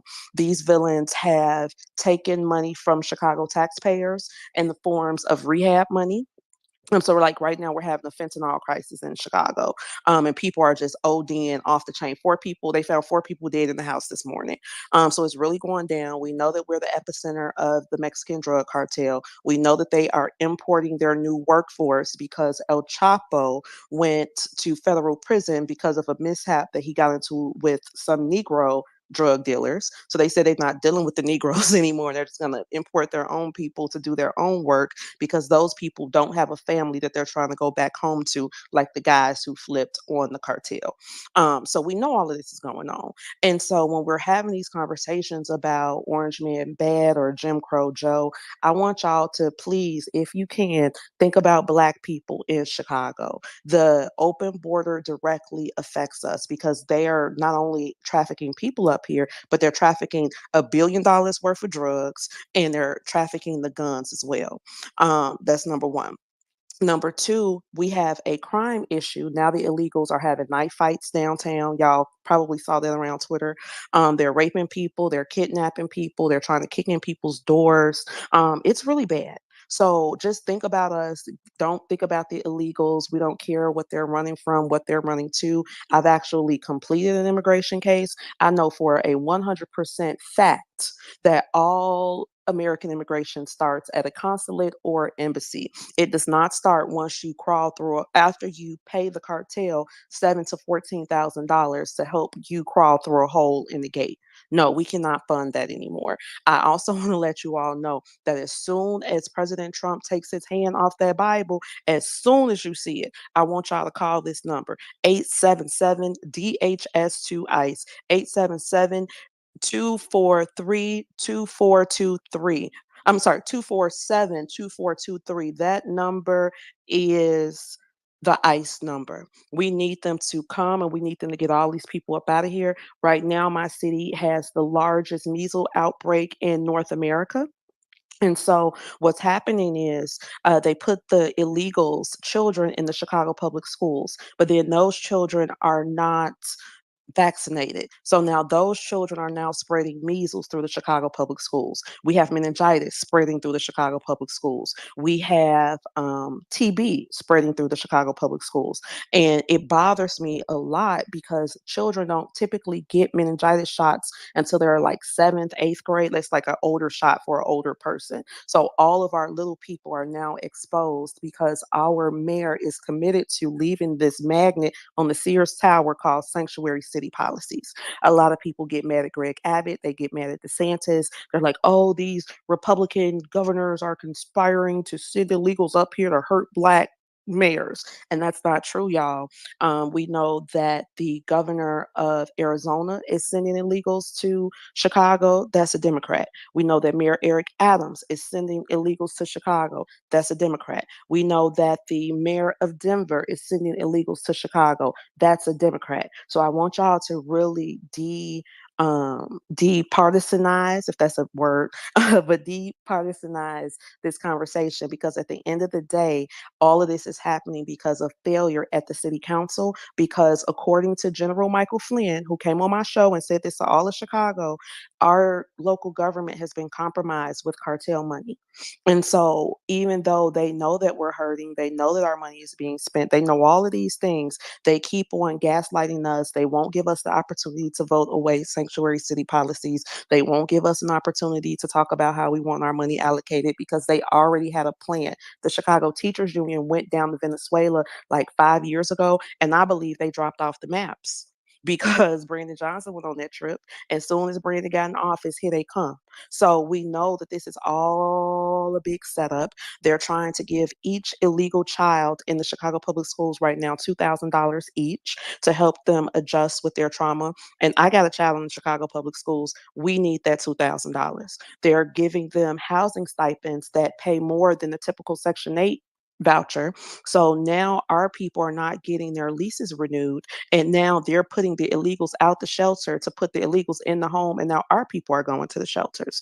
Our girls are back in their vans sleeping with their kids. So I want y'all to think about all of this when we're thinking about whether or not you're going to vote for Jim Crow Joe or not. A vote for Jim Crow Joe is the demise of Black Chicago, is the demise of Brooklyn, is the demise of St. Louis, Memphis, Jackson. Every Black municipality in this country has a sanctuary city label on it. So if you vote for Jim Crow Joe, you are voting for those illegals to be magnetized to those Black areas for our people to lose. And you got to think, do you love your people more than you love white validation?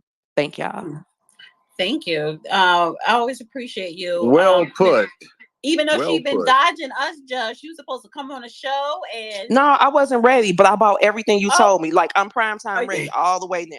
I just didn't wait, want to be hold on. raggedy with you. No, let me call out P. Ray for a minute, honey, because she's flexing with President Donald Trump. Yes. So she don't got time for the little people No, anymore. no, no. Let me tell you how my Donnie got me. So we went to a rally in Waukesha, Wisconsin. It's spelled Waukesha, so I call it Waukesha. But Waukesha, Waukesha, whatever. We go to Wisconsin. We're at the rally. I'm literally standing in the crowd with my hat on, and one of the campaign Secret Service people came up to me and tapped me on the shoulder and said, "Are you P. Ray?" And I'm like, "Yeah, I'm P. Ray." They said, "Come with us." I said, "Why?" They said, "Because the president and the campaign people want to meet you." I'm like, "What?" So I go over to the side. The people are like, "This P. Ray, this the girl from Fox News." They're like, "Oh my God, the president's been talking about you nonstop." So I go in the back, and then he comes in, and I kid y'all not, this man was screaming as loud to meet me as I was to meet him. Both of us back there like, "Ah, it's you! Oh my God! Oh my God!" So we like hugging and telling each other how great we are. So we're really trying to organize something to bring him to my city. He told me he's going to come to my city. I told him, if you get Black Chicago, you're going to get, where the epicenter of Black politics is, Chicago and Atlanta. So come, you've been Yeah. to Atlanta, come see us, and it's going to work out. So don't think I dumped you for my Donnie. My Donnie just pulled me Okay. out the crowd. Yeah, but and then just I for feel rejected. right. Don't charge it to my head, not my heart. But you know what? And it's like I'm only teasing because I really do appreciate what P. Ray is doing now and has been doing along with Mark Carter.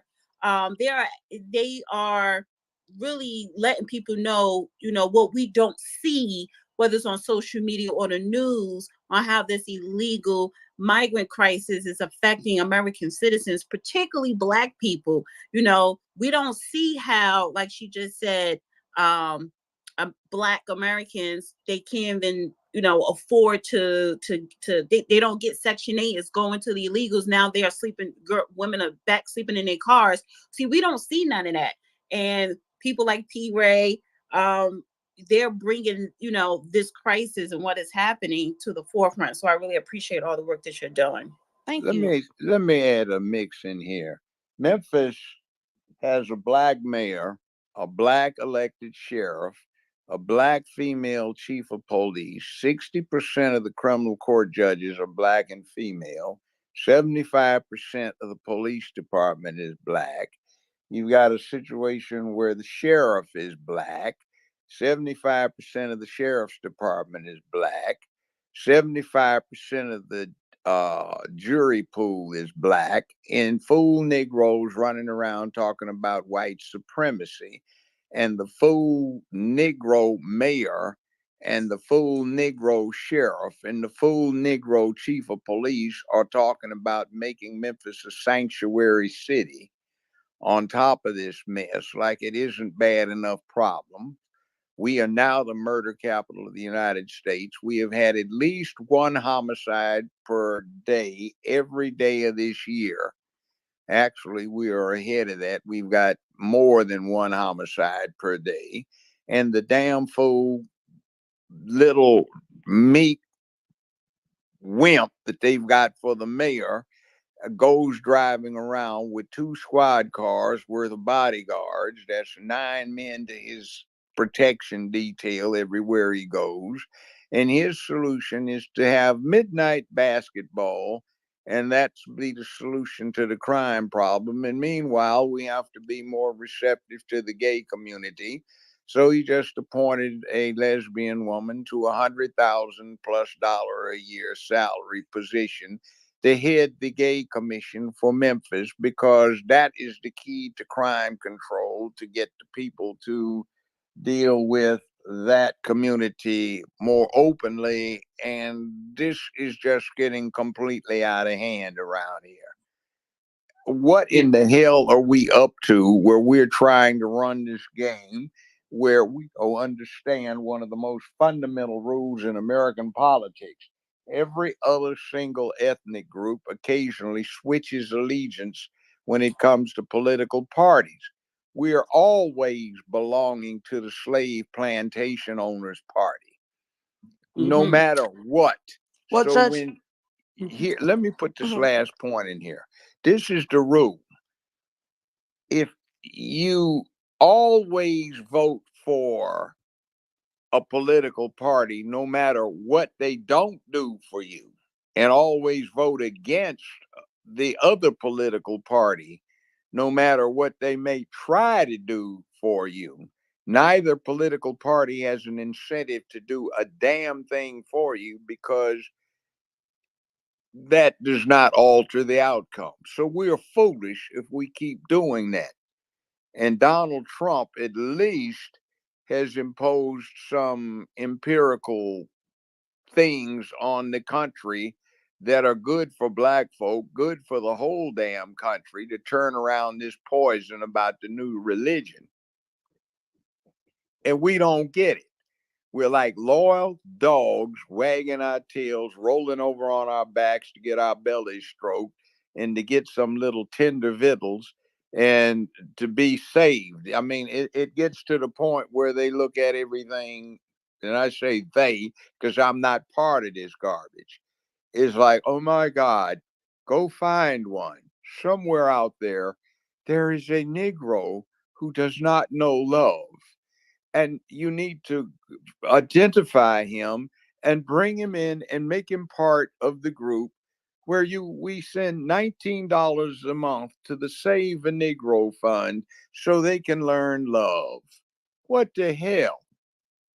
We need to get up and do it ourselves, and we need somebody that's going to not bribe folk for being less than human, for being less than full contributors in the system, and deal with something that at least sets it up so everybody's got an equal opportunity to go for it and do their thing with appropriate enterprise and commitment to doing what you ought to be doing instead of what you just feel like doing because you assume somebody's going to take care of your lazy ass.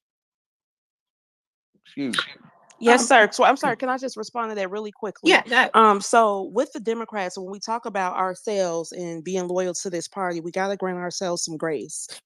And I say that because in the city of Chicago, you had to be a Democrat.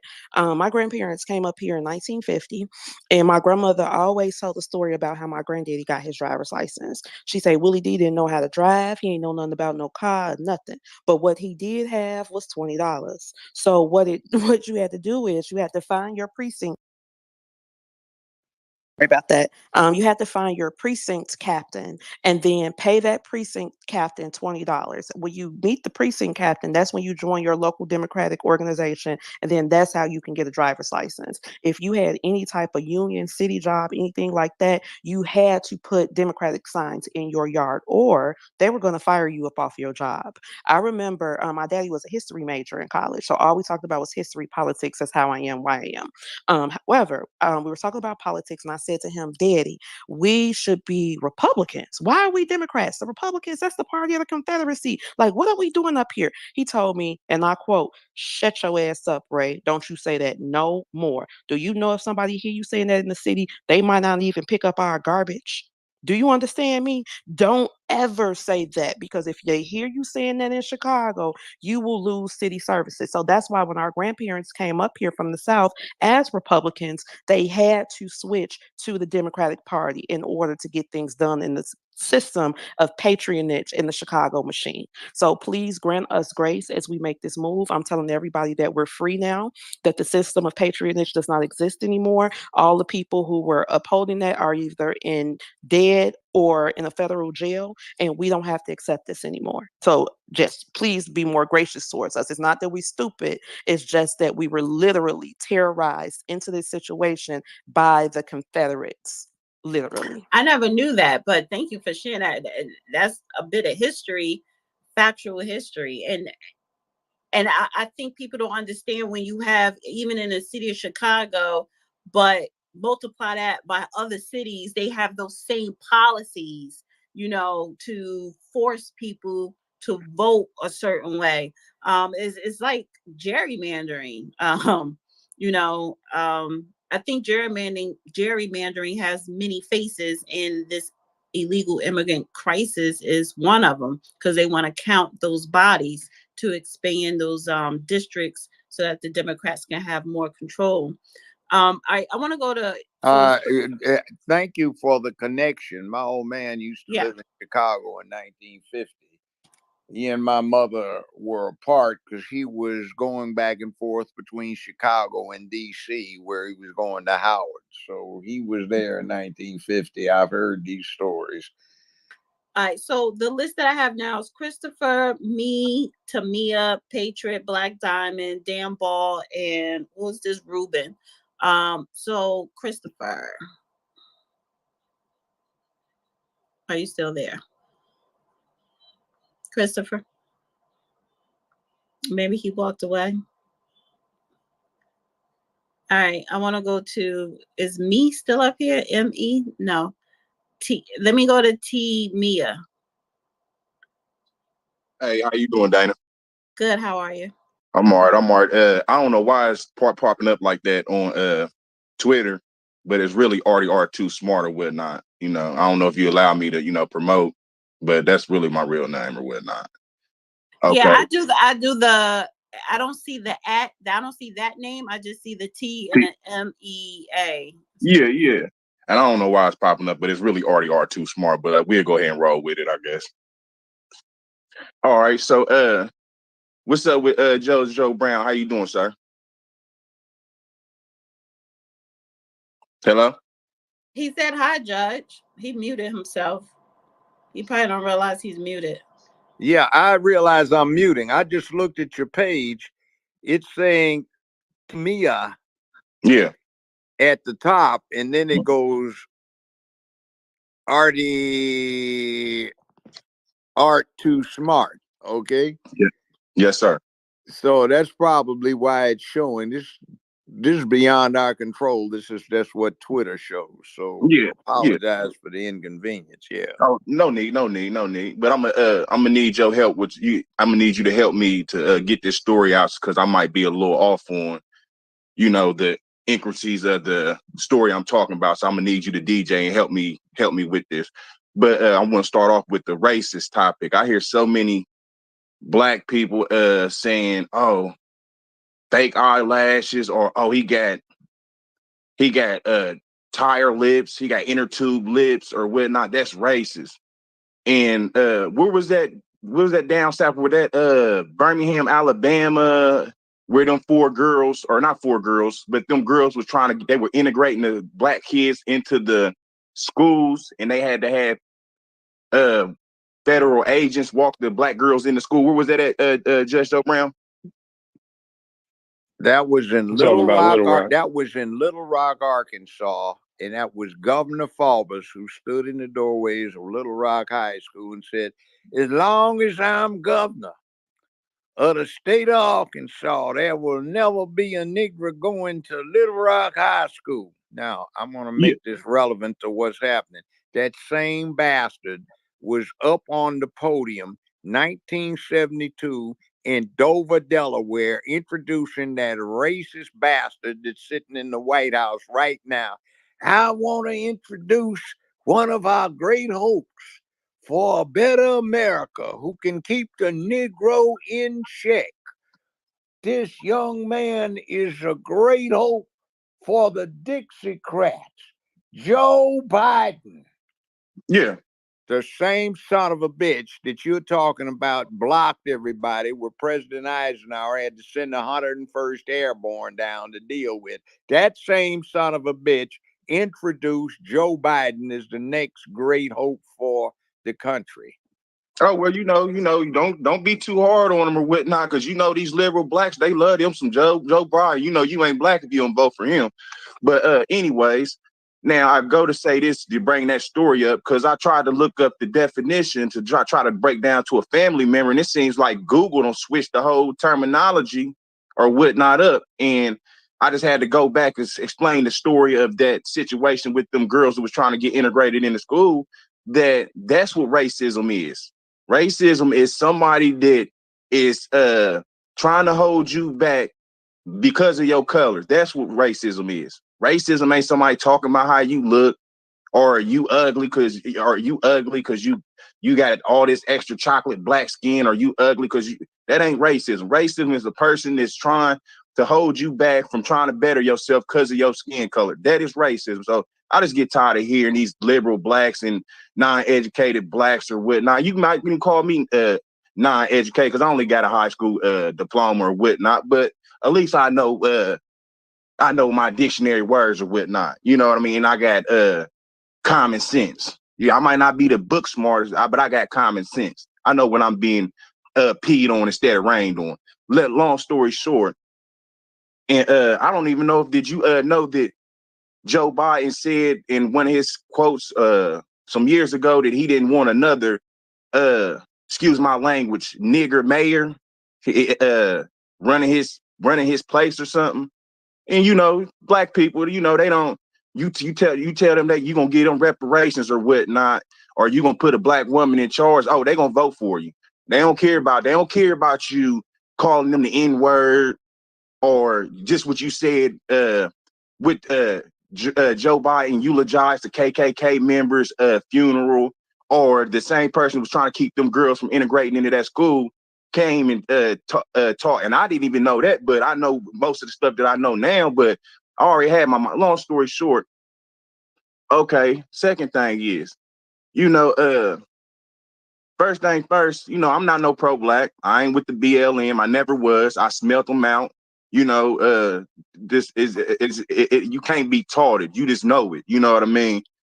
Uh, I'm a conservative, and I grew up in a Democratic area or whatnot. So I'm supposed to really be a Democrat. Most of my family's Democrat. That I go around them, they all I hear them talk about is Joe Biden. I tell them I like Trump. They like, what? He's a racist. And the first thing I used to always say is, well, show me. Long story short, so you know what the problem is? Because I've been predicted a lot of this stuff, even with that little young lady that was on the phone talking about how the blacks got in a fight with El Chapo in the jail. I said this a year and a half ago on somebody else's show. They ain't doing it because on the drug tip cutting you out. They don't need you no more. You know what I mean? So let alone are they taking your jobs? You can't even go out here and hustle and make no street money.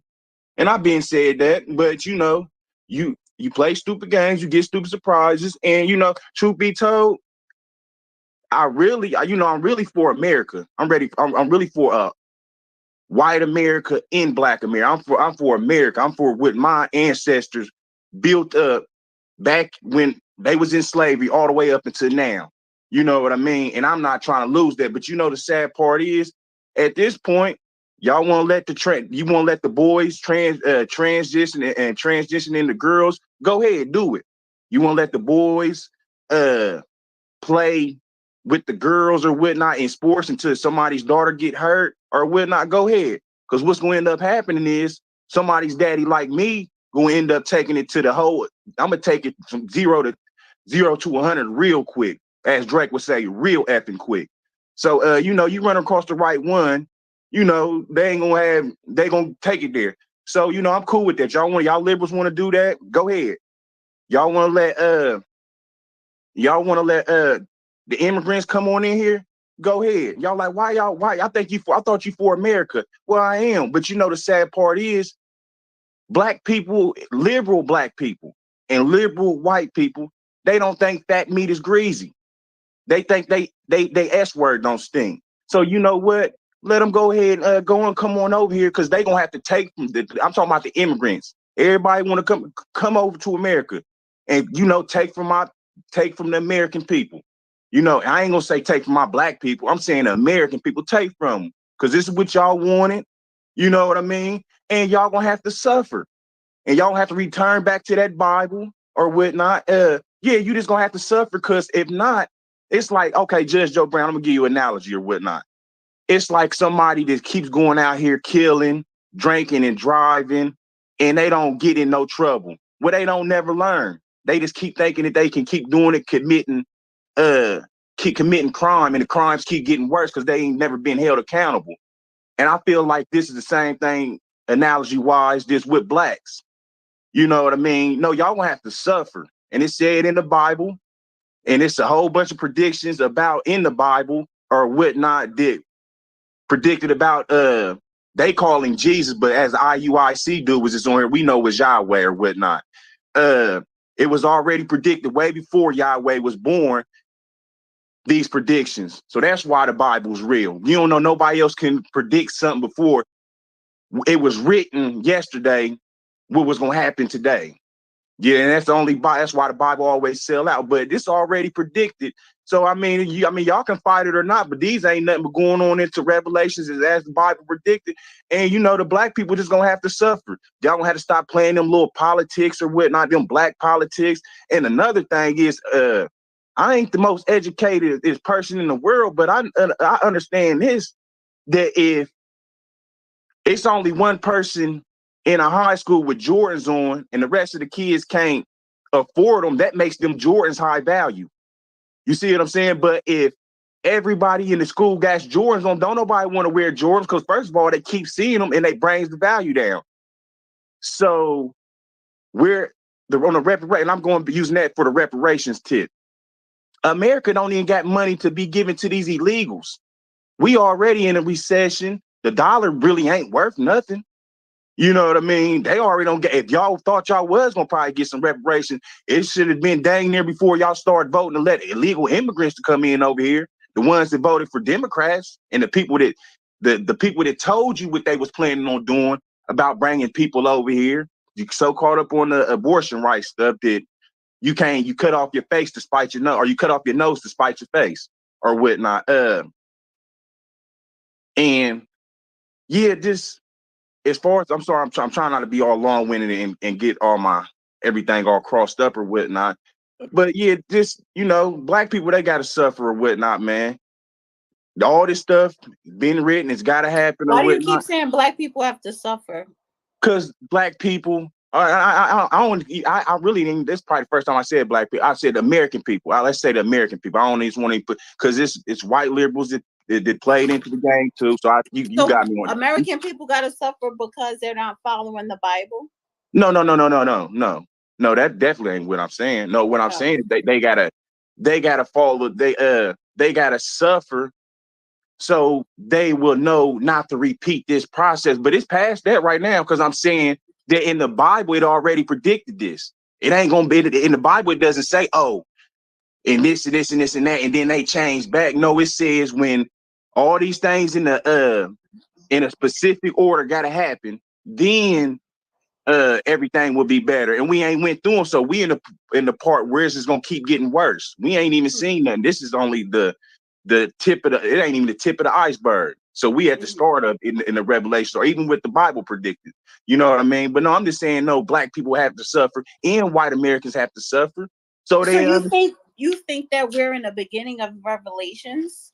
I don't think it's the exact beginning, but it's Well, somewhere because in the no, middle. the reason why I bring that up, because I hear that a lot when people say, "Oh, we're in Revelations," and my thing is, well, how do you know that someone from a century ago, right, didn't say the same thing? Or we're in the times of Revelation. So Well, when we talk about the time of Revelations, we always been in the time of Revelations. It's not like, okay, now we arrived and Armageddon is here. People been saying that 2 centuries ago. Armageddon is here, Revelations is here. I think that we need to stop taking our Bible so literally, and just look at it from a different perspective, to where, to your point, a lot of things that are quote unquote said in Revelations is happening, and it continue to happen. So it's yeah. not like, okay, it's now it's the time for Revelations. Revelations always been present because of the behavior of people in society. But go ahead and finish up. Well, yeah, and even with that, the Revelations, I think if you had to check in with the IUIC, dude. I think it started when we came off them boats or whatnot. And yeah, somebody might have Wait, said, hold up, brother, real quick. go ahead, You're go ahead. not referring to me as the IUIC dude, are you? Yeah, I don't know your name. I don't exactly know. No. This is the ISUPK. The IUIC is a breakaway group that went off to do their own thing. Okay. Well, yeah, you okay. I don't know all them words and stuff written. It's all good, brother. I just wanted to clarify that. Yes, no disrespect. Okay, yeah, they might have been screaming Revelations back in the 1960s or whatnot. But it's just because they were saying it back then, it don't mean that the world was gonna end in, if they said it in 1960, that it was gonna end in 1961. It might be just like I said, we in Revelation, but it might be another step that might happen 20, 30 years from now. I'm just saying we stepping and inching closer to it. You know what I mean?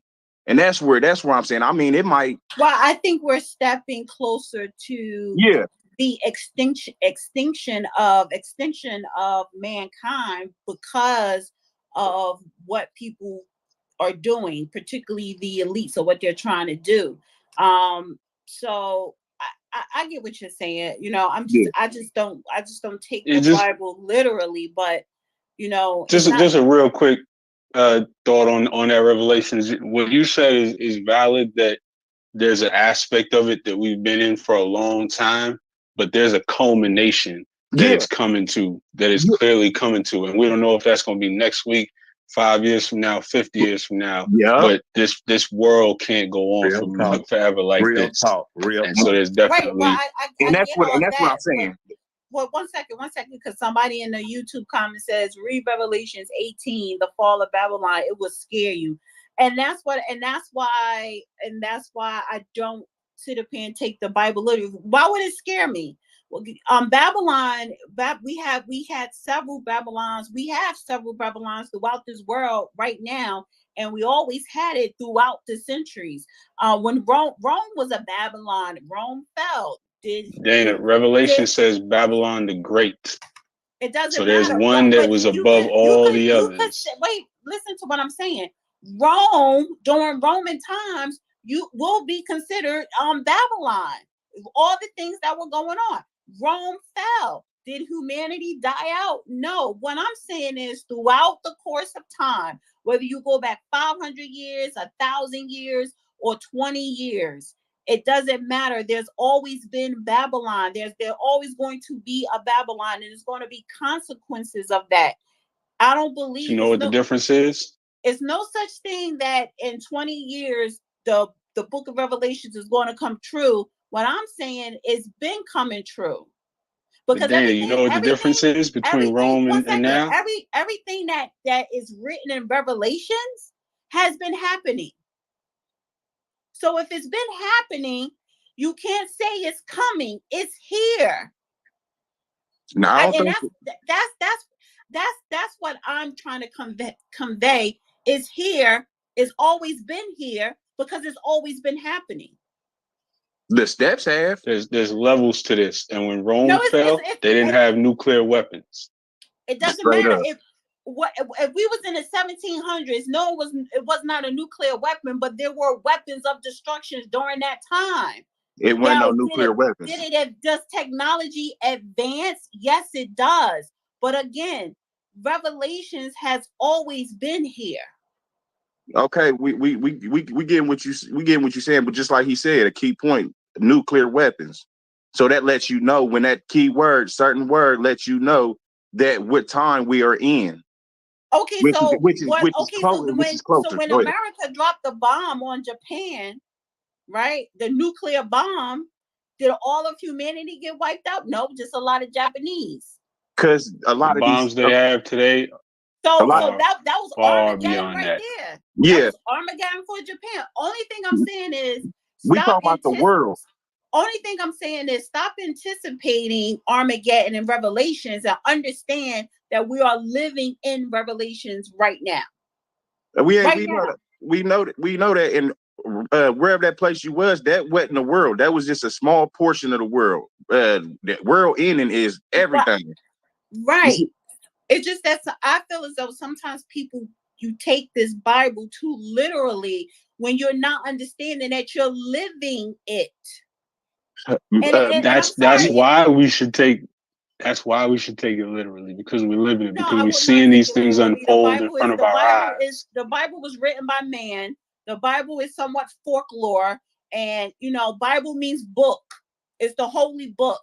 A holy book written by a man that did not live during Jesus Christ's times, because the Bible was written way after Jesus Christ. And when we talk about King James Bible version, that same King James wrote the book about demonic. So what do you mean the Bible was written at way after Jesus Christ? That's not accurate. Yes, it wasn't. The Bible wasn't written during Jesus Christ's times. No, it was not. No, the Holy Bible was not. No, it was not. That's not accurate. Yes, it was. It is accurate. All of those, we can look into the history of every book that's in the Bible. The manuscript goes back. The New Testament, and that was during Jesus' times, right? That the book didn't come until after. I think you got the Quran mixed up with the Bible. No, I don't. The books that compose the New Testament are letters and testaments of the brothers that followed him. The men that walked with him wrote these things down. I'm talking about the Holy Bible of Christians. That was written after Jesus. Okay, but it was written during the time of Jesus. It wasn't written during who wrote it during the times of Jesus? Who wrote it? The disciples. Matthew, Mark, Luke, Paul, John. Are you serious? Yeah, it says in the Bible that. The Bible says a lot of shit. That don't mean it's true. The Bible. Okay, but scholars even agree on this. Like, this is not even something controversial. The Bible is folklore. Hold that thought. I want to move on to the other speakers. I want to go to Black Diamond, then Dan, Ball, Ruben, and then we have some other speakers, Dr. Interracial President, and F. Watala. Can I say something right quick? Because I gotta go. Well, actually, ask Black Diamond and Dan if you could get in front of them, because they've been waiting. They've been waiting a long time. Go ahead, girl. Go ahead. Now they're calling me to go. Let her go. She's got to go. Go ahead, girl. Go. Okay. I just wanted to say that I'm wondering, why are these Black people wearing Trump shirts and Trump hats and they're saying we're going to come to a better, great America? When was it a great America ever? I can tell you that. Thank you for asking. And I do Black Chicago for Trump. So you talking about me? We wear Trump fedoras in the city of Chicago, not caps, but fedoras with a feather. the United States of America was particularly great for the Negro between the period of 1865 and 1880. That period was called Reconstruction. The reason it was so great for us is because we had tons of federal backing in the form of the Freedmen's Bureau, which was very instrumental in helping us develop the towns, businesses, and schools that still exist to this day. Shout out to the better HU, Hampton University. We have all these HBCUs that came out of that time period. We also have towns, we have businesses, we have everything. The decline of Black America came when Rutherford B. Hayes removed the troops out of the South, and the Democrats started to implement a plan of state sponsored domestic terrorism called Jim Crow. Jim Crow is what made America not great for us. That was literally an act of domestic, or a campaign of domestic terrorism that took place for 85 years. And it actually took an act of Congress that was pushed by the Republican Party to make them stop. So we were never, we've had some hard times, but we've had some really great times in this country. And we still have evidence of all of those things existing. I'll land. Thank y'all. I don't think America was ever. We had slavery. Yes, We and had slavery slavery. ended. But I'm going to tell you this too, ma'am, and I don't mean this in a facetious manner. In 2010 and in 2016, I was very disgusted with Barack Obama. I put on my gym shoes, I got my What? passport, and I left the country. So if the country is not working well for you, I can help you leave as well. I can help you expatriate to where you want to go so you can find happiness. But I just refuse to buy into the notion that this country sucks, because I've lived in other places, and this is the greatest country on the planet for Black Oh my women. God. Period. If I you like have you ever lived anywhere else? Oh I like to Lord. chime in on that too. This is the worst country. No. So where else have you lived? What are you comparing it to? This is worse. What worse than what? What are you comparing it to? China. And Black women live better in China than they do in the United States of America? Black women don't live in China. Okay, and that's not what exactly. I said it's the best country on the planet for Black No, it's women. not. They do. There There are are tons of Black women. I'm about to say I got hold on. students in Africa. Point of information. In China, there are 120 million Afro chins, mixed Chinese and So we're African. talking about Black Americans, Judge, I know, that but I'm moved and saying lived in Black China. people, there are twice as many Let Judge talk. partially African people in China No. as there are in the United States. Now, I'll just pass Please it don't. on from Wait, this point. 1 second, Judge. 1 second. 1 second. Please don't come up in here telling me what to do in this space. Don't. We was having a lovely open mic space. People let you jump in front of them. So please don't tell me what to do in my own space. But go ahead. Let me go to Black Diamond. It's Black. Okay, there you go. I'm sorry. Yeah. How y'all doing this evening? What's going on, Dana Judge? All right. Y'all done talked about so much stuff. Y'all done went from It's open Republican mic, Party honey. to the It's open mic. It's a Democratic. collage. Yeah, I see. And I was trying to stick with the point that I had in my head, but y'all been talking about so much stuff. Then y'all got off on the religion about the books, and it's a lot. I hear that there are a bunch of people in here that are pro, I guess you could say pro Trump, right? Am I right? Yes, go ahead. Yes. Okay. And y'all have your reasons for not dealing with the Democratic Party. My biggest thing is I'm trying to figure out, and Judge, if you want to answer it, you can answer this question because you probably have more insight into politics than anyone else in the room. I'm not sure who else is in politics in the room, but he is a judge. So Democrats and Republicans, to me, that's like the same coin with two different sides. There's really no difference. So I don't see the point in voting for anybody because nothing productive seems to happen that's gonna help the majority out as a whole. Do you vote locally, Black Diamond? I did the last election, but this one I'm not. I voted ever since I was been able to vote. I have voted, I'm talking and this about locally. You vote yes, locally? yes. Every time ever since I've been able to vote, I've always voted, whether locally or nationally or whatever. So It's put the national aside. Will you continue to vote locally for your no, councilman, for your mayor, for your sheriffs? no, because to me ain't none of them worth a shit. To be perfectly honest with you, ain't none of them worth a damn. It's like I just said. To me, it's the same coin, just a different side. It's like a quarter. You got heads and you got tails. It's the same damn coin. It's just a different side of it.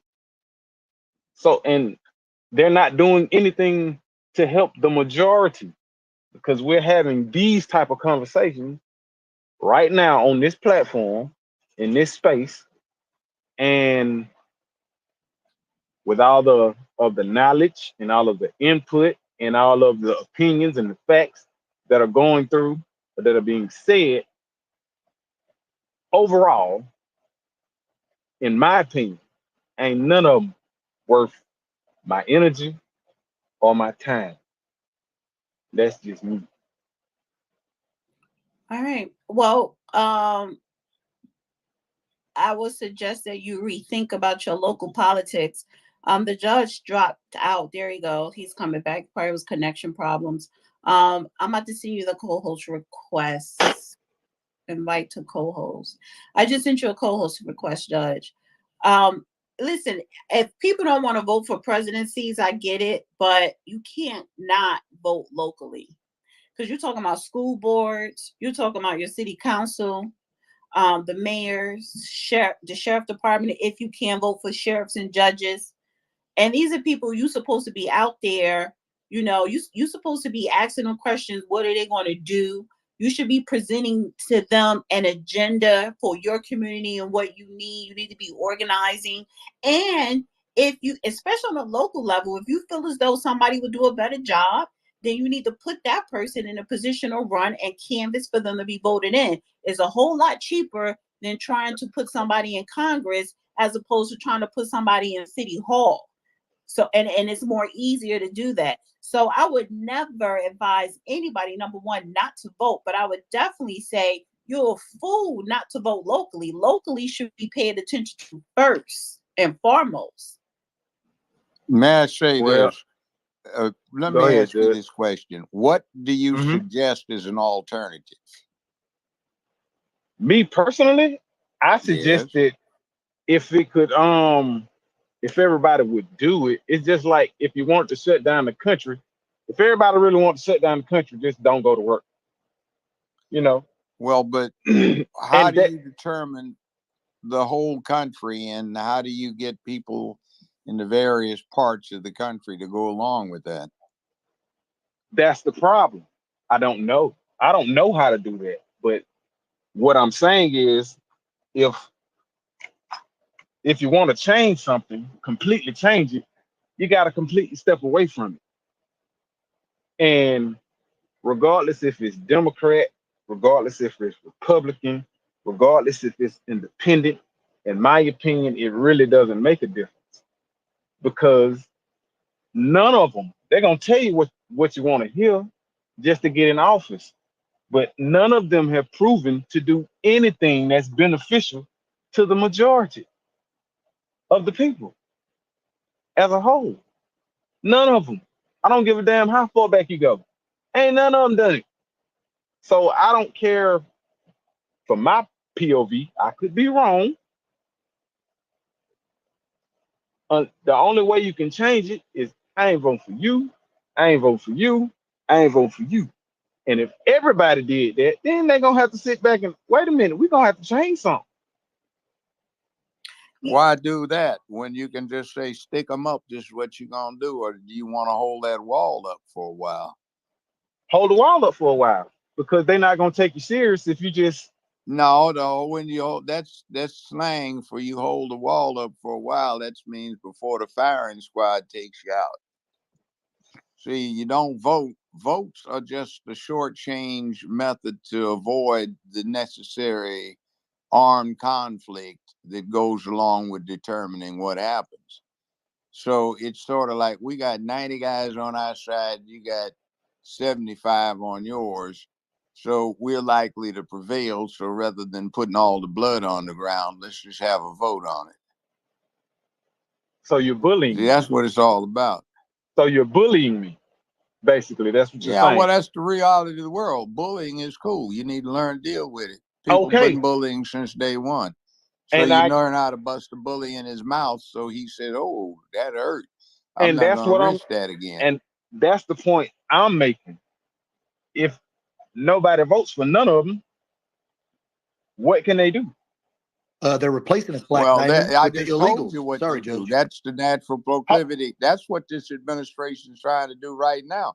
Is they're implementing fascism. They're taking your free speech. They're using the government authority for what they now call lawfare, which is, by the way, what the Bill of Rights is there for, is to prevent that. But people don't get it because they're ignorant of it. Uh, how many people on this panel or this listen in right now have read the Constitution? For somebody with a high school education, it should take 15 to 20 minutes to read the whole American Constitution. It's a lot shorter than the typical rule book for the rules of the road for most states that you have to pass to get your driver's license. 25% on average of the judges and lawyers in America have ever read the Constitution. So very few people know what it says. And there's a whole lot of myth out there. So it's basically neutral. It's like the rule book for the NBA. Mm-hmm. The NBA back in 1946, when they hired Don Barksdale out of UCLA, was one of the most racist institutions in America. The rule book hadn't changed much, but now when you talk about basketball players, you're talking about mostly black folk. Shaq, LeBron, Kobe, you name it. Mm-hmm. So it's not the rule book. It's not how the game's played. It's just who's playing it and how you get in a position to play in it. So Mm-hmm. playing in it is voting. That's like Mm-hmm. fan participation, where the fans cheer for the home team. You see, if you don't Mm-hmm. vote, you're actually taking a positive step, not positive, but you're taking an affirmative step to dictate the outcome, which is you just take yourself out of the loop so some smaller group can control things, which leads to an oligarchy, they call it, where a small group of peers run the realm and everybody else Mm-hmm. just goes along with the ride and does what they're told to do. Because if you don't vote, what makes you think somebody's not going to tell you what to do? I mean, yeah, they're telling me what to do when I do vote. Yeah, well, at least you have some say so in it. Do I really? Yeah, you do. I've been in situations where as an official state witness, as a state judge, we could call in as official election witnesses, witness the outcome of an election by 3, 4, 6, 8 votes, which quite a few thousand people voting.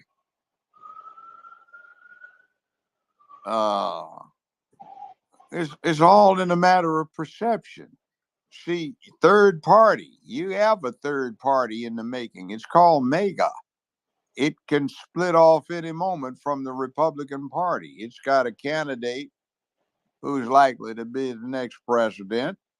It's got funding. It's got the money to put up that most states require so that they can deem it worthwhile to pay out a lot of people through the state tax dollars and man the election post, count the votes, keep order on the polling places, or at least supposed to do that.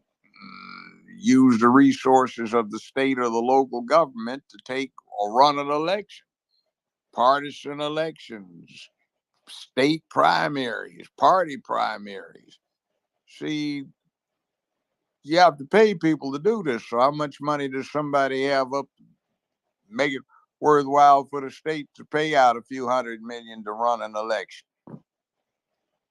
So you do this. This isn't something that's new. See, this process has been going on. Let's say first civilizations start up about 5,000-6,000 years ago. It's been going on ever since. So you have 6,000 years worth of hit and miss, and what do you come up with right now?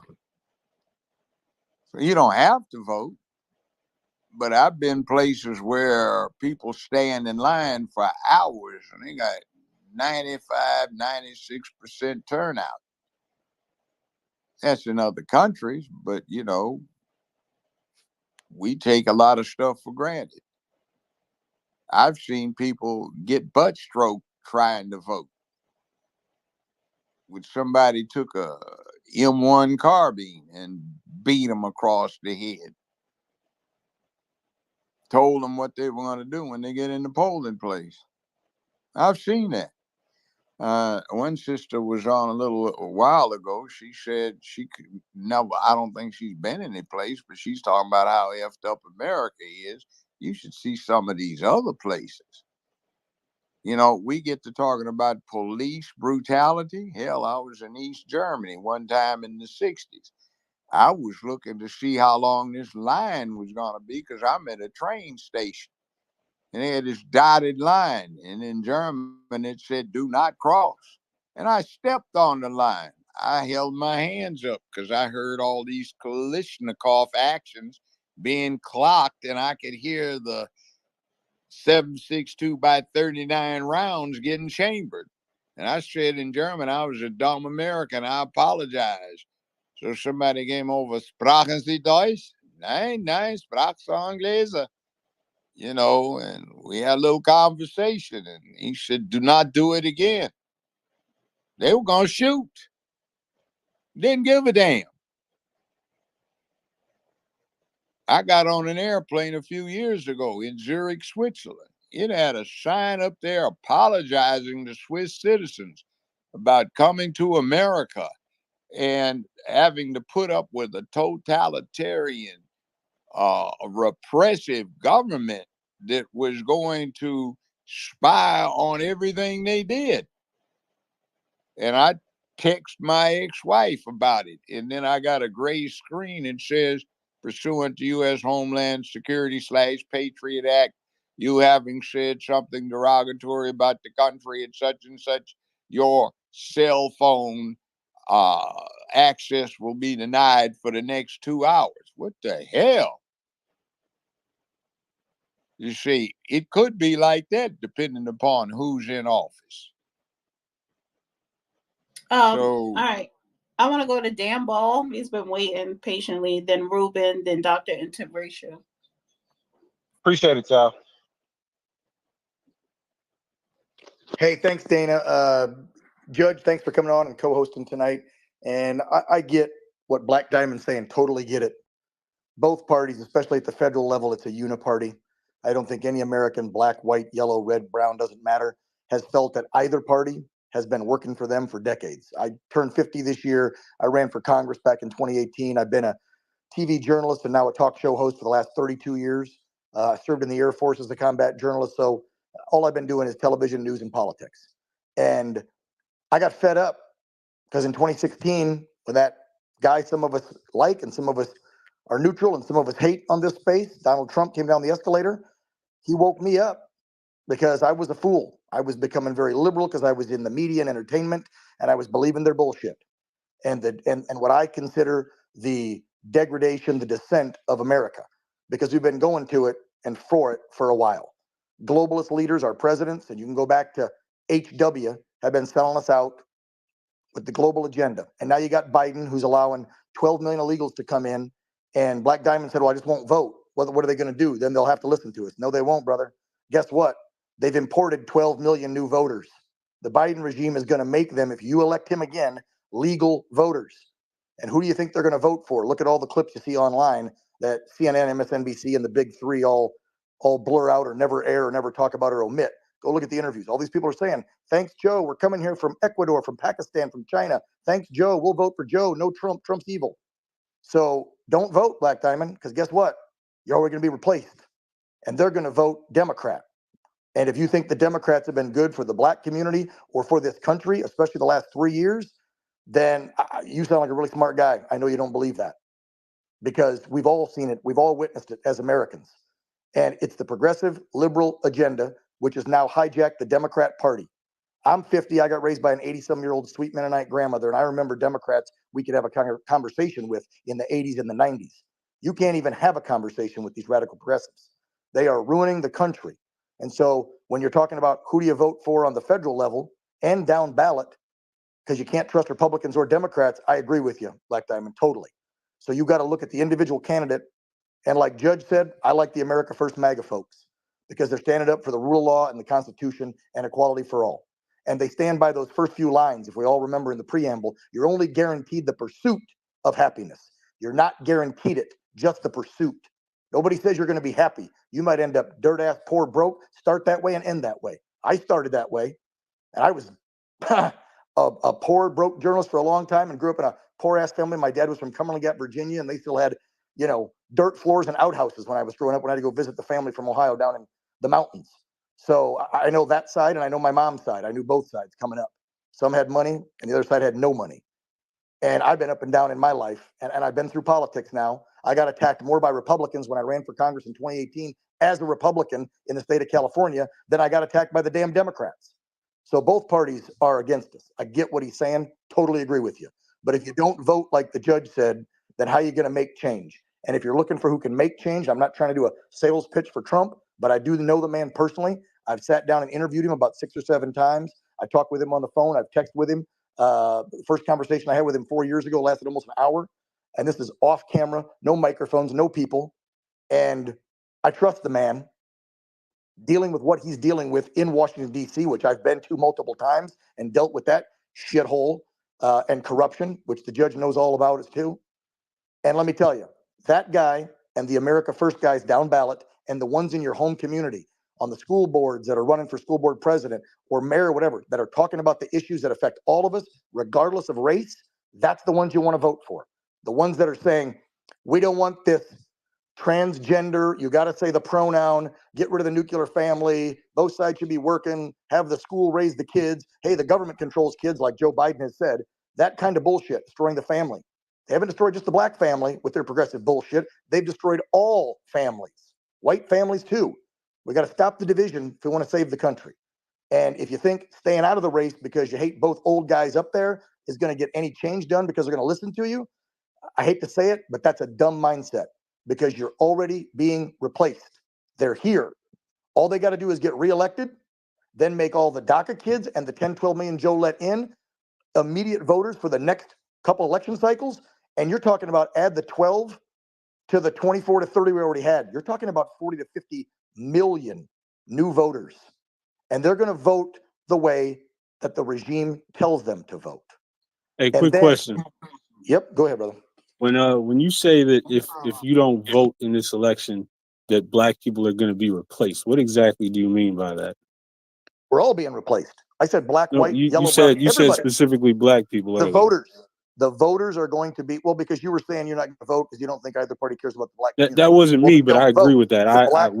We as Israelites, we don't believe in voting. The black voter is going to get erased by the 160 different nationals that we now have here.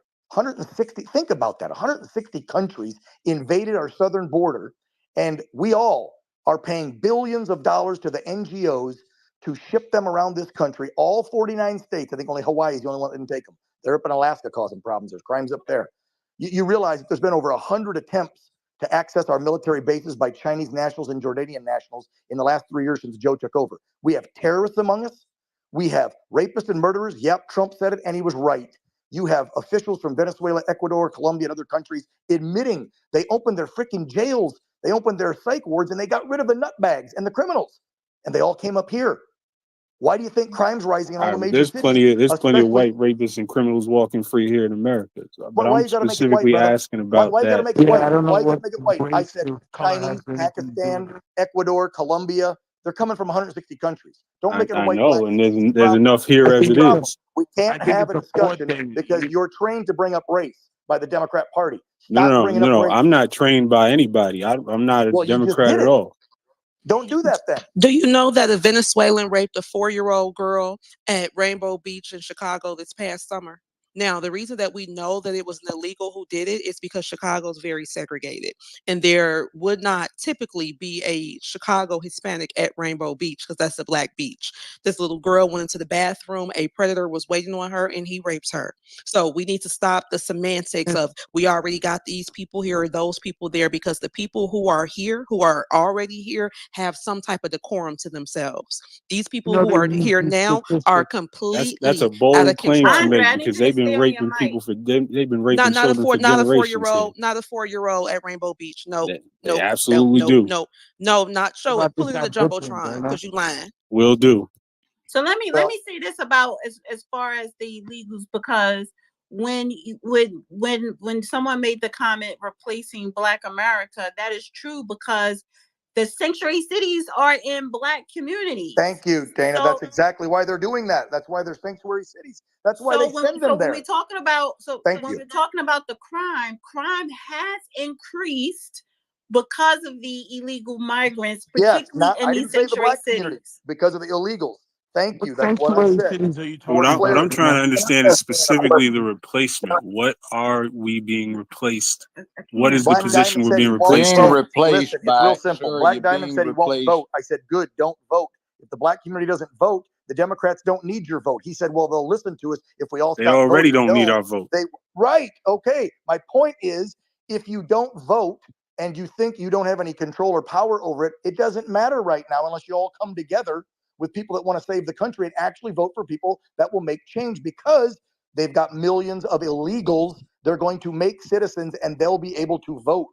There's countless states that already That's sent fine. them Your great voter grandparents were registration illegals forms. that they made citizens. I don't Yeah, care about look, that. I look, care look, look. about black Great people. grandparents. Jump in Wait, here wait, for a hold second. on. Let Okay, me well, ask I Man, care you: about black is people, brown anybody's people. great You know what? I care about grandparent America. alive Second, right people always now? say that. Is I care anybody's about great black people. grandparent Good. alive? Yes, Keep sir, mine are.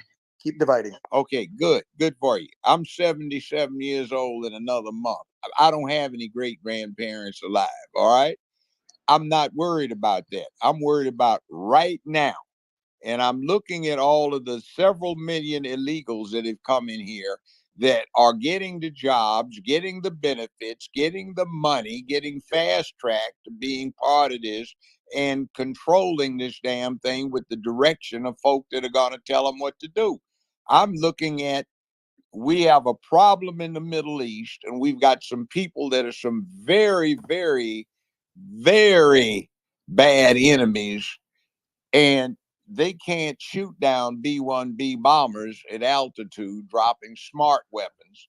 They can't deal with sending long range weaponry over here, but they can walk right across the border with RPGs. They can blow up some B-1Bs. They have 24 of them on an Air Force runway 56 miles north of the southern border that is wide open.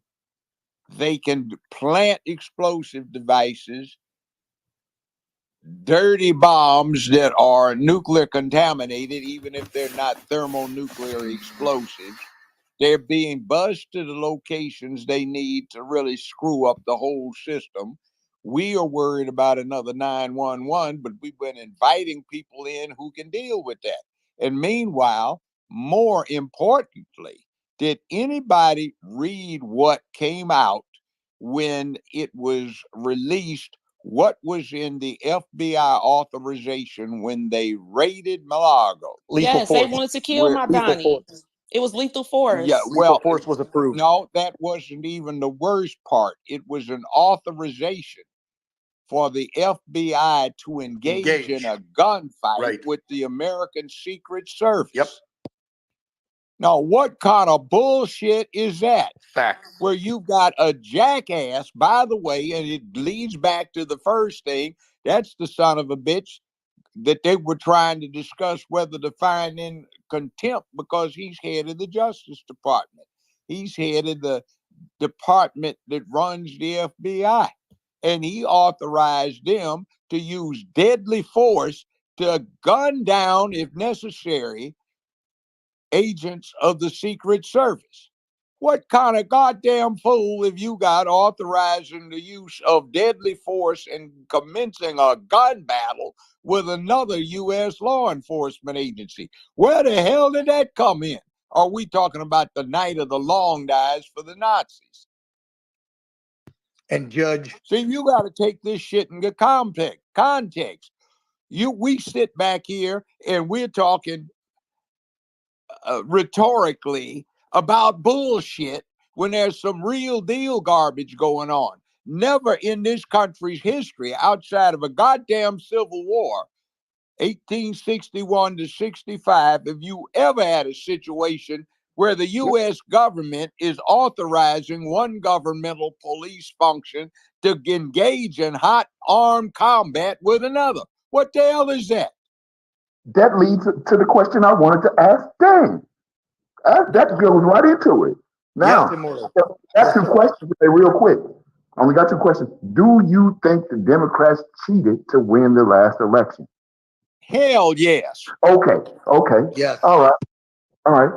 Now, and it was flagrant. But it wasn't just the Democrats, right? You know it was Democrats were flagrant. They were Immortal, just hurry up and get to your point because Ruben has been waiting. So okay, I'll get to the point. And I think the judge has made my point for me. In my mind, they cheated because the Democratic base is made up of 40% Black Americans. So there is no winning for them without our help. And since a critical mass of us refrained from voting in the national election, they had to cheat. Now, I know both sides cheat every election, but they had to cheat to such a degree till it was flagrant. And to the judge, what the judge just said, so to me, and then, from that cheating, there was pushback from the other side of the aisle. So much so, it culminated in January 6th. And judge just made my point for me when he pointed out that you have these people in position trying to pit gun battles against different wings of law enforcement. Well, guess what? Maybe y'all need to go to do a civil war. Maybe you Democrat Caucasians need to fight the Republican Caucasians, and we need to sit it out and watch you fight it out. Because why would you wait? Okay, so stop for a second because I don't. By the way, Dana, real quick, Immortal, thanks for proving my point. You proved my point perfectly. You said why the Democrat Party needs the black vote, right? They don't need it anymore now because they learned their lesson in 2020. That's why they had Joe open the floodgates. That's why 12 million illegals are here. They know most of those are going to be illegal votes, and most illegal immigrants split their vote down the middle, Democrat and Republican. No, they don't. Not if they make them they're not. Not if they make them residents. But let me finish my point because I don't want to hold it up because we got other speakers. Let me finish my point. And it really wasn't your turn, Immortal. And I know. Let me counter what you were saying, and I have to go to Ruben because first of all, why are you have a group of certain Black people that's saying sit it out? Why are Black people so afraid to get in a fight for their country, for their community, where they live at, for their state? It ain't my country. So then leave. Like, if this is not your country, then go somewhere where you think that is your country. You were born here. You are a citizen here. So you pay taxes here. This is your country. It's not. My ancestors were brought here in chains. My people are here. I'm going to stay right here where my people are. And I want to hear her. In chains. But the point I'm trying to make here is the more Black people say, well, sit it out. That is why Black people don't get anything. That is why we don't have public policies on a state or federal level specifically for us, because you want to sit your ass out and let other people fight. They're fighting for public policies. They're fighting for their rights. They're fighting for economic mobility. They're fighting for economic empowerment, political empowerment. So you don't sit on your ass. You do what America was built to do. Take out I'm not going to say that. It was built to fight for your freedom. Okay, I appreciate that. It was built, wait, hold on, I'm not finished. It was built to preserve the Second Amendment. It was built to preserve the First Amendment, the Bill of Rights. So I don't give a goddamn if your ancestors came here in chains or not. You're not in motherfucking chains because the ancestors that came after them made sure that you would be born not in fucking chains. So they didn't sacrifice their livelihood for you to sit your ass on the sideline and not fight what the fuck is rightfully yours, which is this country, not some fucking illegal that came here jumping a border and crossing a river up through the fucking jungle. They Now didn't they're placing sacrifice them for in me to black go on the front. communities. They're placing them in black communities to dilute the black vote, dilute black political power, and dilute the black population. They don't split their vote down the middle. They're going to vote for the people that allowed them to come here and jump the line and gave them all these fucking free social services. So that is a fact. Okay, You well, want to sit up here and continue to say that white people is the enemy, then why don't you take the page out of the art of war and understand that the enemy of my enemy is now my friend. And if I'm working with that person to eliminate the person that is an immediate threat, then I'm going to do so. ma'am, Absolutely. And the not in the immediate art of war. threat is not Can some I poor. just say, because I don't want to be this. Now I want to go to Ruben because he's been sitting here waiting for a minute. Can I And just say, five way to people preach, requested to come Dana? up. Huh? Wow. I just want to say, way to preach. Are we in church? I love it. Damn. Yeah, Smoke's I mean, coming out of her but mic. it's a fact. You don't Coming out of her sit on mic. your ass. I know it's a controversial standpoint. Can I finish making that point? Wait, I know it's controversial. hold, honestly, Immortal, hold your point. It sounds like you in a tunnel. I don't know what you did with your phone, but hold your point because I need to go to Ruben because he has been sitting up here for a minute. So go ahead, Ruben. Thank you, Dana. I would have waited because we have Judge Joe Brown on. He's a person that anytime I hear him speak, I stop and I listen. So it's just an honor to be on with him tonight. I thank you and Dan and the conversation I've heard thus far. But I want to divvy into the empowerment of citizens of Black people. Judge, I want to ask you, and I heard you dealing with history. What standing that we have? 'Cause I have to bow to you. What standing do we have under the Emancipation Proclamation?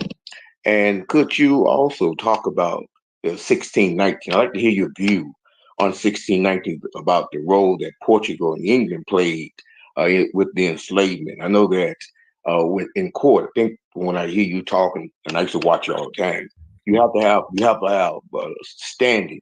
So could you deal with the standing issue for me as far as now where we are with the illegals replacing the standing of the citizens of the United States? Because America is about land.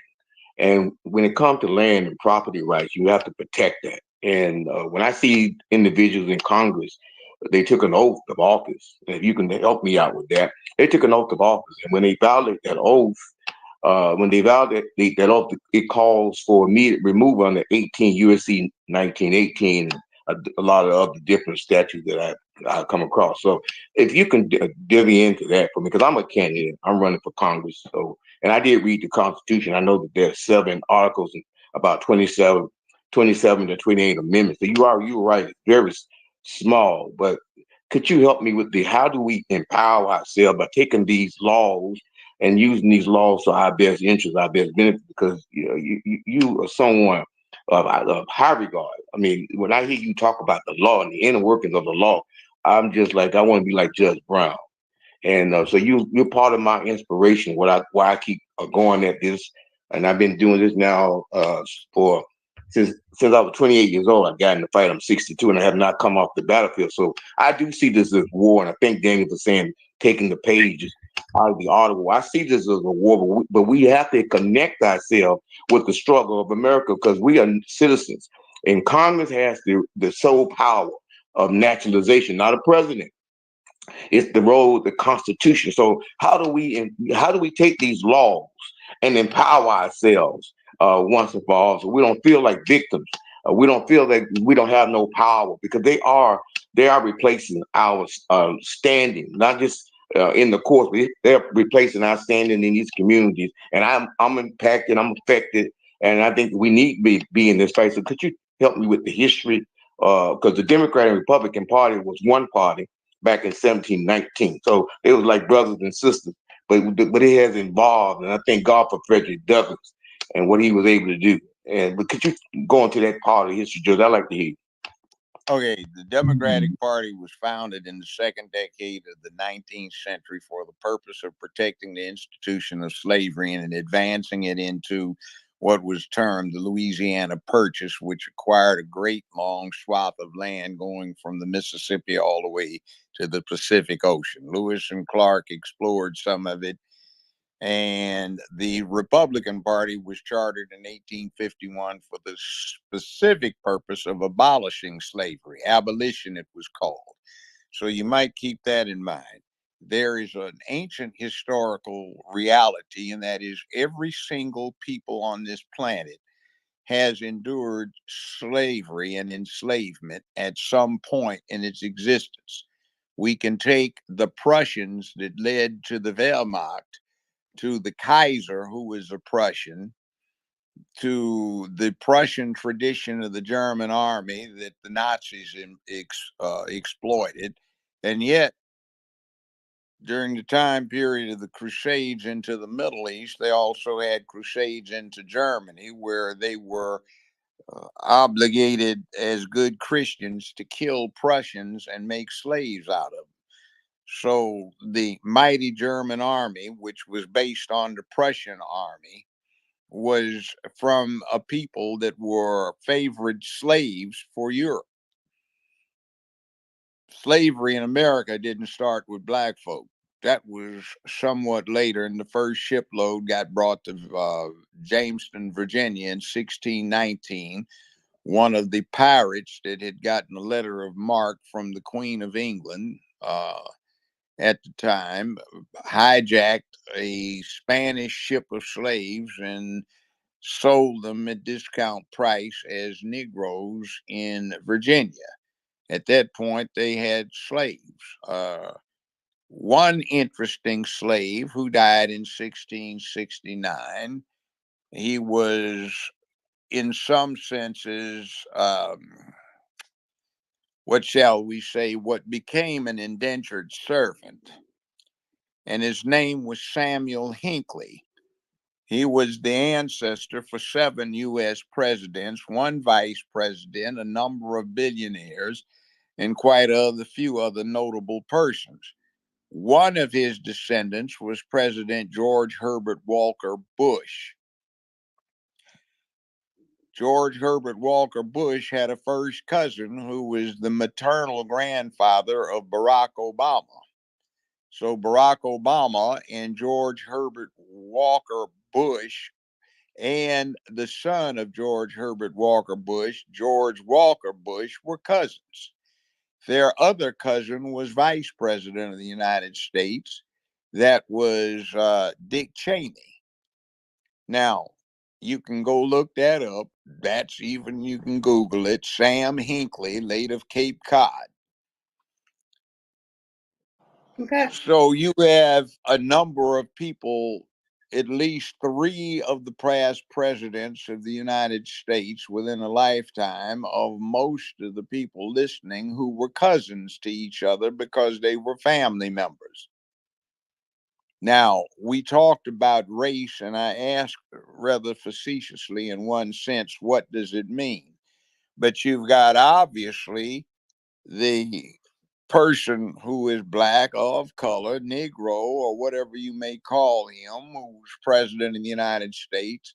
He was not born in the continental United States, either Hawaii or Kenya, depending upon which version of facts you accept. Raised in Indonesia and went to a high school that I almost sent my oldest son to 25 years ago. And at the time, the tuition was $95,000 a year, not including room and board. And at the time he went, and they bragged about it. So I got the information. He paid a tuition, not including room and board, of $45,000 a year to go to this private high school in Hawaii. Now, that's our president. You know, everybody says, oh, we got a black president. But he was also cousin to both of the Bushes and to Vice President Dick Cheney. That bears some influence on this section of the contention that some people tonight have said that there's no difference between the parties. Perhaps not. But there is one big thing I touched on earlier. A lot of this mess, a lot of this ridiculous dispossession of the American public of their rights under the Constitution and the Bill of Rights is because we have some zealous acolytes and fanatics trying to impose a fresh new religion, the rainbow cult. They will cut every corner by any means necessary. They don't care. They are operating with a sense of extreme right and righteousness, even though there's some sick puppies. They are trying to impose this religion on us. Mom might have told you if you didn't go to church, synagogue, or mosque on the holy day, you could go nowhere else during the rest of the week. Well, guess what? They've got our children from 3 years old in preschool, 4 years old in preschool, 5 in kindergarten, 6 in first grade, 7, 8, 9, 10 through 17, and 5 days a week for 5 to 6 hours a day. They're getting indoctrinated into this bullshit. And we sit back and we talk about this, that, and the other, and we don't even open our eyes to see what the real issue is. Yes, they are replacing us. They've let in millions of illegals, and everybody that's for a sanctuary city, everybody that helps ought to be prosecuted as a conspirator under American federal law that makes harboring a fugitive a federal crime. And when you aid and abet, advise, and get comfort, or you conceal or promote the escape or the evasion of capture of somebody who is nominally a suspect in the commission of a crime, which in this case is crashing the border and breaking the American immigration laws, you are guilty of a felony, and every one of the son of a bitches that is responsible ought to be prosecuted. Now, Damn. we don't even ask questions, and we still haven't addressed this one of what the hell is going on.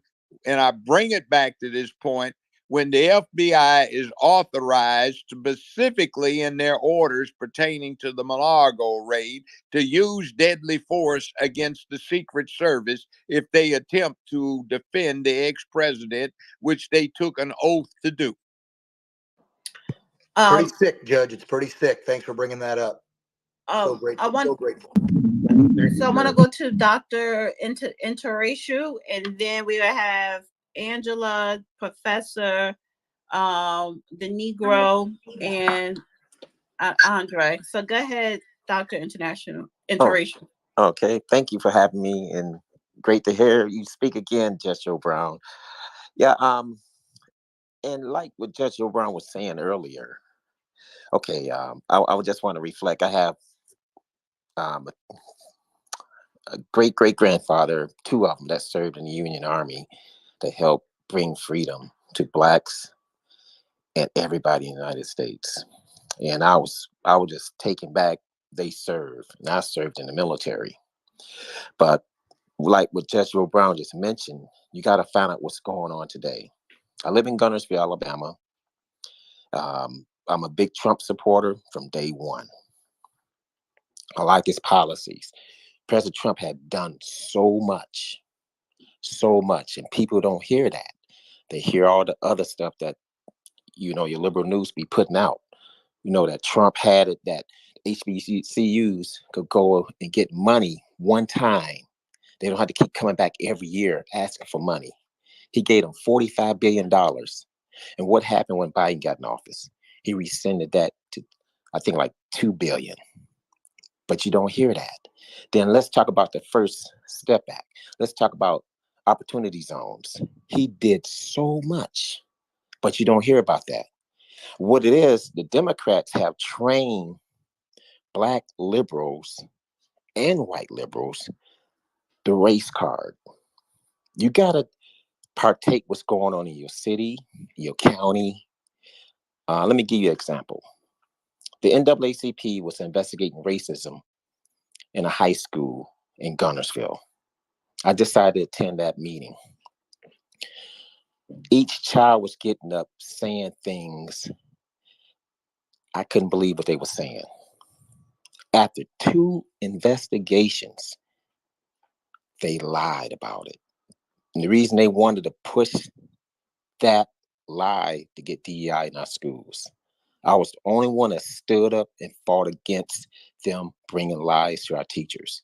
So you gotta look at what they trying to bring. You got to see you got to get involved. You got to find out what's going on. They was trying to push DEI. They was going to sacrifice 2 teachers and the coach to play the race card. And you know who they use? Single parents. They target single parents and embellish a lie. Then I was threatened by a Black Democrat councilman. He was going to have me arrested by the local police as well as the FBI. So you got to see what's going on around you. And then that raid on Mar-a-Lago, yeah, that was sad about how the DOJ and FBI. You know, we in a time that we got to stop playing a race card and stand up and defend America. Because right now, we all we got.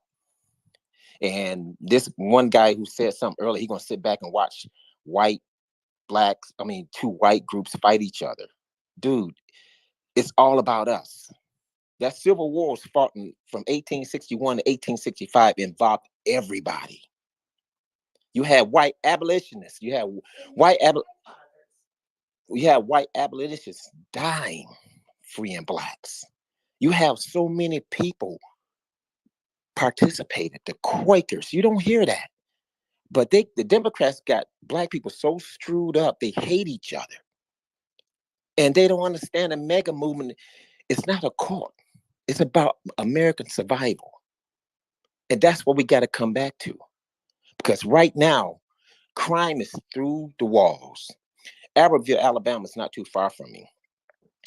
Me and my wife drove up there, like a third world country because illegals. They got the Haitians taking over. The Haitians, it's bad. I'm telling you, it's bad. Come across that border, the drugs. We have great law enforcement. I'm good friends with the Sheriff Sims here. You know, it's a lot going on, and they doing a great job. But they love to defund the police in major cities. Birmingham, you could tell a big difference from Birmingham, Alabama to Huntsville, Alabama. You got people love where they live. But you go to Birmingham, Alabama, nobody want to go through there. And it's run by Democrats. It makes a big difference who you vote for. Republican policies are better. Where I live at, let me tell you something. I come from South Alabama. I'm originally from South Alabama. All my family members is Democrats. I'm the only one that's conservative. I brought my mom to my house. She couldn't believe where I live at. I said, Mom, it's about policies. That's what I've been trying to tell y'all for years. You vote for policies. The average person that vote Democrat couldn't even tell you what their policies are. You got to understand policies. That's what you got to do. And I just want to thank you for allowing me to speak. And y'all have some great ideas. But people need to get on board and find out what's going on and stop going back and forth with the race card. That's where they want you at. And the Rainbow Coalition, I mean, not the Rainbow Coalition, but the Rainbow, because we had to defend the kids because they trying to push that craziness in our schools about these drag queen shows. You got to look at what they trying to push. They destroying our kids. They destroying our future. That's what they going for. They don't care about anything else. And if a guy support drag queens or porn or anything, they're a pedophile. Bottom line, they're a pedophile. You got to protect your kids. You got to understand what your kids reading. You got to understand what they learning. You got to take part. You got to go to those school board meetings. You got to find out if they producing what your kids should be learning. And I just want to thank you for allowing me to be a part of this. Thank you. Thank you. Appreciate it. Thank you, sir. I want to go to Angela, then Professor, then Negro, then Andre, and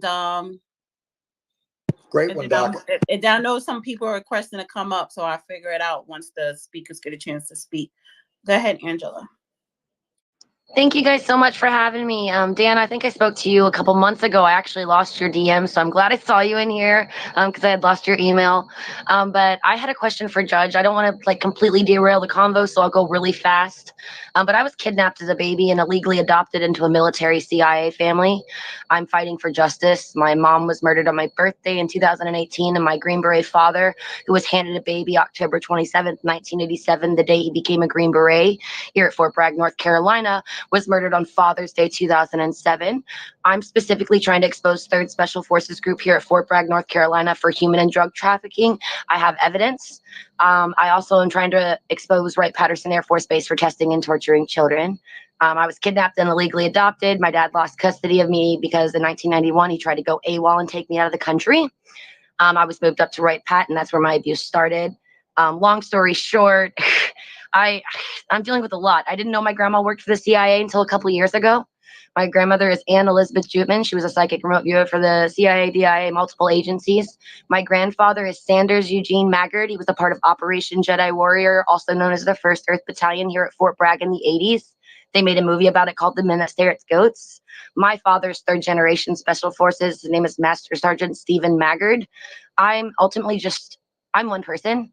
I've been fighting for justice for 30 years. I have started journaling when I'm 7 years old. I'm 37 now.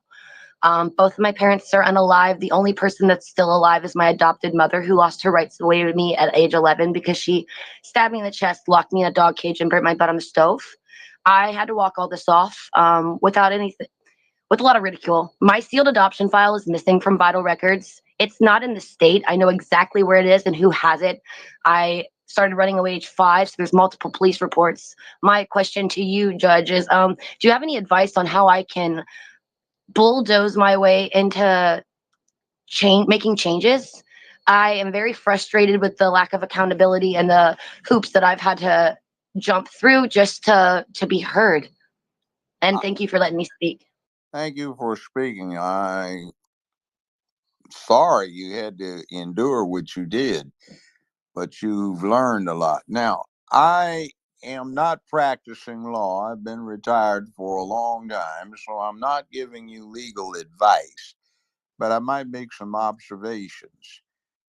They have a thing called the Freedom of Information Act. You might exercise the access you get to records that pertain to you individually by evoking the Freedom of Information Act and see what they actually have on you. And a lot of it would probably be redacted, but it's fascinating to see. Unfortunately, that's the case. And they won't give me access to my own TRICARE records, which I could win if they would give me that, because I have my journals. I wrote the drugs. I wrote all of it down, the doctors' names. I drew tunnels of the maps, like, because there's tunnels under Wright Pat. And there's 2 underground facilities under Fort Bragg. One behind the Rockefeller Estate, in between Pope Air Force Base, going towards Southern Pines, which is where these soldiers are drugging these girls and trafficking them. Underneath the old abandoned armory in the woods, that is where they trained Operation Jedi Warrior, the 1st Earth Battalion. There's also another underground facility under 3rd Special Forces Group. It's kind of like L-shaped. It goes down 3 floors. When you get to the end of the L, it's another elevator. I was never allowed to go down in the bottom part, but there's a lot. Wright-Patterson Air Force Base has tunnels that go from Wright-Pat all the way to Wright State University, connects up to Ohio State University, and then it connects into the natural cave systems that were utilized by the Adena tribe, which that's not really their name. That's just what they call them because, that's a whole other rabbit hole.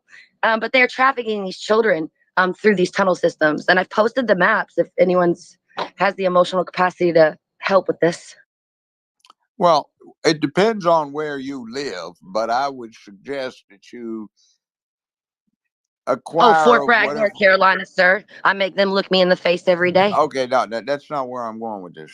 North Carolina, they do have these agencies with the local bar associations that can give you referrals or advisement on how to find someone, a lawyer, who might be interested in the kind of case you have. Might I also observe that the American Civil Liberties Union might possibly take an interest in this, and that usually will wind up with free legal representation if your cause is one that is felt to impact a number of people.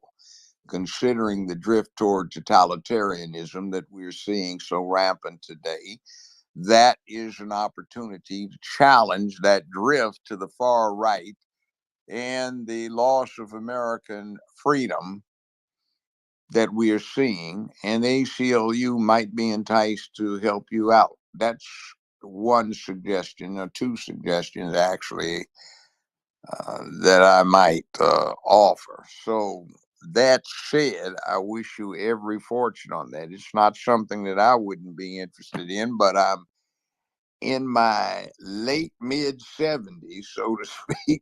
So it's kind of sort of, you know, the spirit's willing, but maybe the flesh is a little bit, shall we say, overworked, even though I have been going back to the gym and trying to run a mile every day. But anyway, I genuinely appreciate your advice, sir. That's really ultimately why I came in here. I respect you so much, and thank you for it. I'm having to reevaluate what justice looks like to me, because when I started off, my intentions were a little selfish, and I've been humbled by meeting so many other survivors on this app. Like, I'm just here for ripples. I'm probably not ever going to get the image in my head of what I think I deserve, and I do deserve it. But it's not just about me. There are other children. There are other people that are going through these things currently, and we cannot get justice at the expense of others. I've already had a meeting with CID at Fort Bragg in December. They gave me an offer because I was working with an investigative journalist from Rolling Stone magazine, who blackmailed me because he wants my sources. He ultimately backed down because he realized this is a bigger case than I even swallowed. But I just would really like to see if there's like an organization out there that can help fellow survivors and trafficked children, so they don't have to waste a decade to 2 decades of their life searching for answers. If honestly, that's really it. That's it. So thank you so much for your help. I'm going to step down so that way we can recycle other people in here, and I'm just going to listen. But thank you guys for hearing me Thank out. you. Appreciate you coming up, sharing your story. thank Appreciate you. that. All right, I want to go to Professor, then the Hey, real Negro. quick, Dana, and then I'm gonna Um, drop down. okay. Just to whoever requested it earlier, I threw the first few instances I could find up in the jumbotron of white men. In their case, of course, they get away with it and get off. But Wait, I'm aside sorry. from Who that, was talking? Who was talking? somebody asked for that about No, I 20 don't minutes see. I ago. don't see the thing. Oh, Brooklyn. That's you. Okay, go ahead. Sorry. Go ahead. Yeah, so I threw that up there.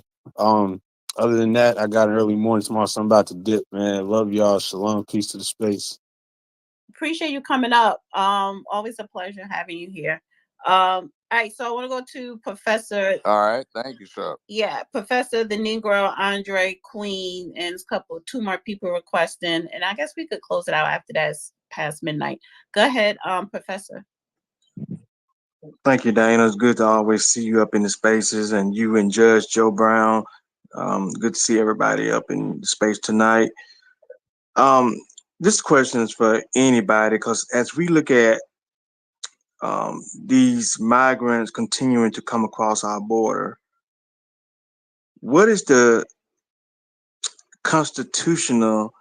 Well, let me just put it this way: it seems like the Constitution has been thrown out on all of this, and they are allowing these folks to come on in, allowing them to vote, allowing them to get anything and everything, access to everything that's supposed to be coming to us. So I ask you, Judge Joe, and anybody else in this room, in this space, what can we do to stop this? Like, is there a lawsuit? What is? I mean, it's got to be a way to stop this, because it's like they throwing out the Constitution. So there's have to be some type of violation that we are seeing here that we can take up in a lawsuit to stop this kind of stuff. I mean, you can't just allow people to come into a country and give them the rights to vote. I mean, so let's look at this for what it is. It's like they have thrown out the Constitution. So can't the U.S. Supreme Court step in? I mean, what can be done here? Well, let's say this. There are, as I alluded to earlier, there are criminal laws on the federal books relative to this. The President of the United States and every single somebody that is an officer of the United States, appointed or civil service, took an oath to uphold those laws, and they're not enforcing those laws. And if we elect an appropriate Congress, a House of Representatives, and a Senate, we can see to setting a precedent, not a precedent, let's say a deterrent factor by sending a mandate to a new administration in the House to return articles of impeachment for failure to uphold the oath to enforce the laws of the country. And we can hopefully get a U.S. Senate who will vote to convict if there is sufficient evidence to do so, which I suspect there will be. I actually have defended, and it's been 40 years ago, 35 years ago, well, a little longer than 35 years ago, a number of cases where my client was charged with harboring or secreting or giving aid and comfort to a federal fugitive. Won all the cases, but I know the elements. And these situations that we're seeing now is rampant law breaking. And I would offer this observation: how can you expect the youth of the country to obey the law when the people in charge of running the country are so freely breaking it? This is not a black question. This is a universal question for everybody that's here. We have good citizens from south of the border, but they went through the changes of becoming citizens either immediately or as ancestors to some of the good citizens that we have who've dedicated themselves to taking care of their responsibilities attendant upon living here. Dr. Interracial talked about great grandfathers in the American Civil War. I didn't have one of those. My grandfather was 15 at the time the Civil War was over. He was thinking about enlisting, but he didn't get to join up with the 1/3 part of the Union Army. On the other side, I had a grandfather that joined the 10th Cavalry in 1881. He completed his 25 years in 1906. He retired. He didn't like it out in the real world, so he joined back up. And even though his brother was a very dark man, he was a very white looking man. And he joined the Alabama Big Red One, which was a totally segregated division. And he wound up being a sergeant major in that division in World War One down in the trenches. So the old man was master sergeant, breveted up by the time World War II was over. He got a Silver Star, 2 Bronze Stars at Bastogne and some other places. He started off being with the Red Ball Express, commanding a group of trucks. They got shot up at the Ardennes when they went up with Patton to deliver supplies and lost all the trucks. They got rifles, or he had an M1 carbine, and they had to go deal with being infantry, and he got a combat infantry badge. I got a couple of cousins who got shot up in the Nam.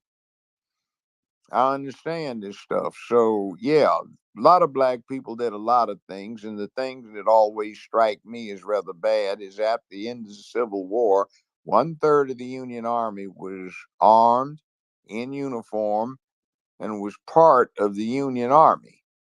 General Ulysses Simpson Grant, or Simpson Ulysses Grant, before they reversed it at West Point, in his memoirs, which are quite fascinating, noticed that he was astonished after he conducted a series of inquiries amongst the armies that he commanded at the end of the Civil War, and noted that the only completely literate units, company size or larger, were colored volunteers. So he was astonished that the only units in the Union Army where everybody could read and write were black. And then he said, come to think of it, it was not surprising because you never saw a black soldier drunk. They were always reading or practicing their writing and trying to better their minds. Now, what the hell happened between then and now, 160 some years ago? Yeah, I was about to say, well, what happened now? But all right, I want to go to the Negro, then Andre, then Queen, then Freedom, then Retarded, I guess. Go ahead, the Negro. Hey, good afternoon, everybody, or good morning now, wherever you guys are at. I want to say thank you for holding the space. I think that we're kind of miscuing when it comes to seeking asylum when it goes to Negro or Black American people. Historically, we even through the days of chattel slavery, we could not seek asylum, but other people around the world can. Some of the effects of that still to this day is that we haven't, as a culture, pushed for asylum, pushed for human rights violations that happen to us, and the reasons why we're seeking for certain types of asylums and stuff of that nature. Half of it stems from the some of the laws that were placed during slavery, which is like the Navigation Act and a couple of other things like that, where if Black people, or most particularly Black men, took vessels to escape, they will be apprehended, treated as contraband, and etc. So when you still see this kind of remnants of this today, it's the reasons why we need to have reparations, not a political party and or agenda. Because we can't function like other people around the world, where if they have crisis, they're allowed to leave their country and seek for asylum. My question is, if a Black American do that, I'll be hard pressed to find any other nation to support us, unfortunately. And it's not because we're bad people. It's because we were blocked from our nation, so we couldn't seek asylum. All right. So when I see other groups of people taking advantage of these policies that Black American people have not, I'm going to come across even more conservative than the conservative on this issue, because my people haven't benefited off of it. So I just wanted to throw that out there.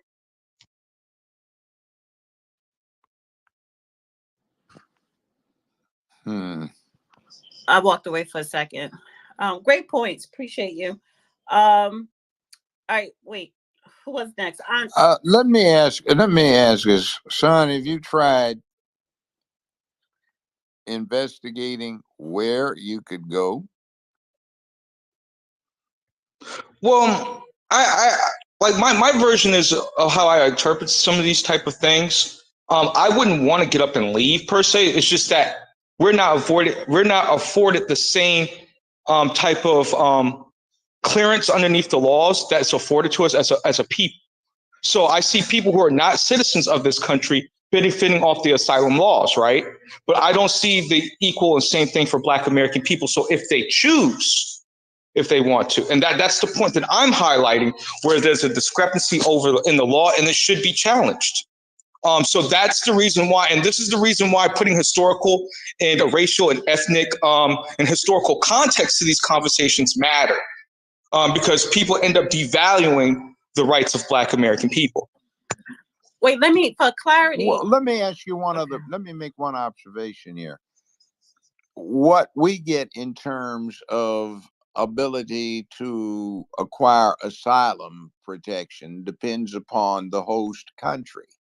Now, that doesn't have anything to do with the United States. So why would you blame I'm glad that you asked, because there's policies where they said that if any country interfered in the asylum seeking of Black Americans, people, they can be punished as well. So they also politically isolated the Negro from an international standpoint, so they couldn't seek help from other people. So they have to pay for those type of damages, you know.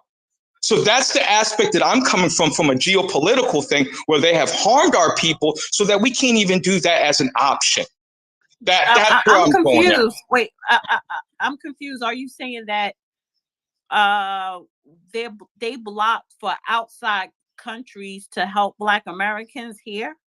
Yeah, from chattel slavery. So, for example, if you had a slave, but there's incidents like Robert Smalls will come into play in that case. The Amistad will come into that case. There's a couple other cases that I can kind of quasi point to. What does that have to do with 2024? Yeah, because what I'm saying is historically we couldn't practice asylum. So if we choose, but other groups of people who are not residents on this soil are allowed to seek asylum. Slow down. Slow down. And that's the hypocrisy. Slow down, because I want to understand. So you're saying that back during chattel slavery, Black people couldn't practice asylum seeking to leave America to go to another country? Yeah, like legally, like they have the slave patrol, a couple other people where they could go after Black folks or go after people that were free. So what I'm saying is, and what I'm saying even to this. Stop. So what I'm asking you is, now we're in the 21st century. How does that apply today? Because we could go to another country if we want. Okay. Now how's it apply? Like, yeah, individually you can go. What I'm saying is, if there's 100,000 Negro people that want to get up and leave, there's going to be pushback from a lot of countries from around the world. We don't want to. No. I'm saying that the right was not afforded to us, and we're American citizens, and we have a right. If we choose, that's the point that I'm getting at. And these other groups are allowed to choose, and they're not American citizens. Stop. Black people don't want to leave America. We could get up and go. There's no laws prohibiting us. So tell me the law today in 2024 that is prohibiting Black Americans to go to another country. Okay, I'm saying that because of this institutional racism, because of its inception, that attitude. Wait, ma'am. I'm about to explain it from structural racism. Excuse me, dude. Mute up. I didn't disrespect anybody else. So anyway, the point that I'm getting at, Miss Dana, is saying that because these laws were implemented during slavery, the attitude from these nations to the present day carries to this day. The same way that we still have the effects of slavery to a certain extent to this day, because these things have not been addressed. That's the point that I'm getting at. Even if we I'm so confused by what you're saying. Well, brother, it's not directed to you. So, mute up. So, guys gotta learn how to respect for one another. You don't be doing this to the white folks. So, keep the same energy, bozo. This is open mic. To white folks like that, do you? This is open mic, so people could ask your question when you make a statement, because it's open mic. Do you want me to cite my source? Because I could show the source exactly what I'm talking about, where Black people during slavery tried to seek asylum and they ended up getting stiffer penalties, ended up getting shipped to other. Yeah, but we're not in slavery. No, but the thing is, yeah, we might not be in slavery, but what I'm saying is, when it comes to asylum rights to this day, Black American people can't exercise it due to the fact of how we were discriminated back then, because they didn't set up the necessary policies so it can support these type of things. That's all I'm saying, Dana. Can I go?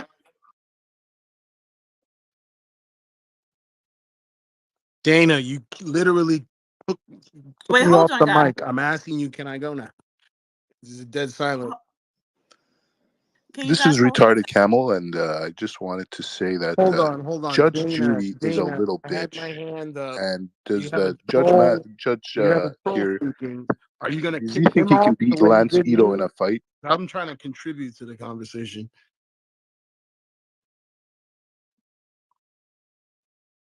The fuck? Hello, Dana. Did she lose service? All right, who's talking right now? Judge, where you at? Can you help moderate this?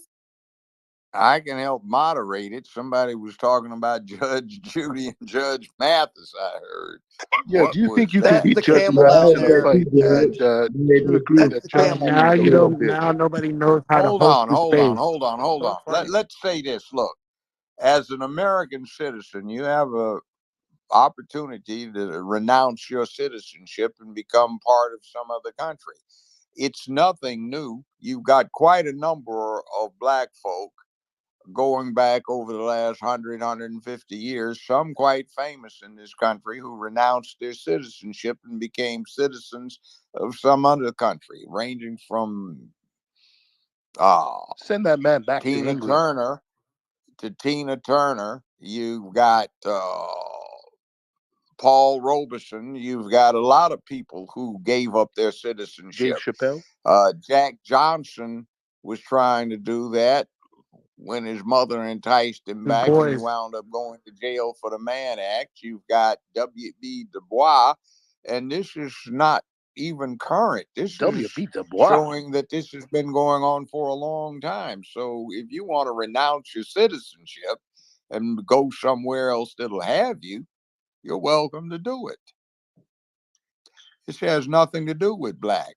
Black folk have equal success rates at this as anybody else. That man's still So living in the slavery days. I Hey don't. man, that nigga Yeah, matters from well, the chess nobody's game. talking about That slavery nigga days, matters from the chess 160 game. Go years back to the ago. chess game. Well, look at this. Irish, good Catholic Irish, they're a fundamental part of America. Irish cops in New York. Irish were not officially classified until 1878 by a joint resolution of the U.S. House and Senate to commemorate their sterling service during the Civil War. So, I mean, it goes all kinds of ways. One of the reasons we got in World War II with Japan and they attacked Pearl Harbor was the horrible way that the Japanese were being treated on the West Coast in the 1930s and 1940s in California and Oregon. I mean, it doesn't just originate with and stop with black folk.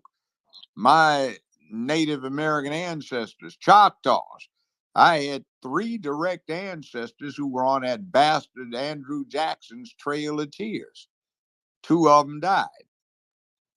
Now, so I mean, Oh, who was that? black folk aren't the only ones that got The jacked camel up down. around here. So let me address something for, and I just want to say shout out to everybody that's listening on YouTube. Justin said, "Where can we crash en masse?" Question mark. Because now I do gotta go on. I want to move on to other people that's been sitting waiting, but I didn't mute. Are you muting people, Judge? I didn't mute nobody. I didn't Somebody mute muted my anybody. ass.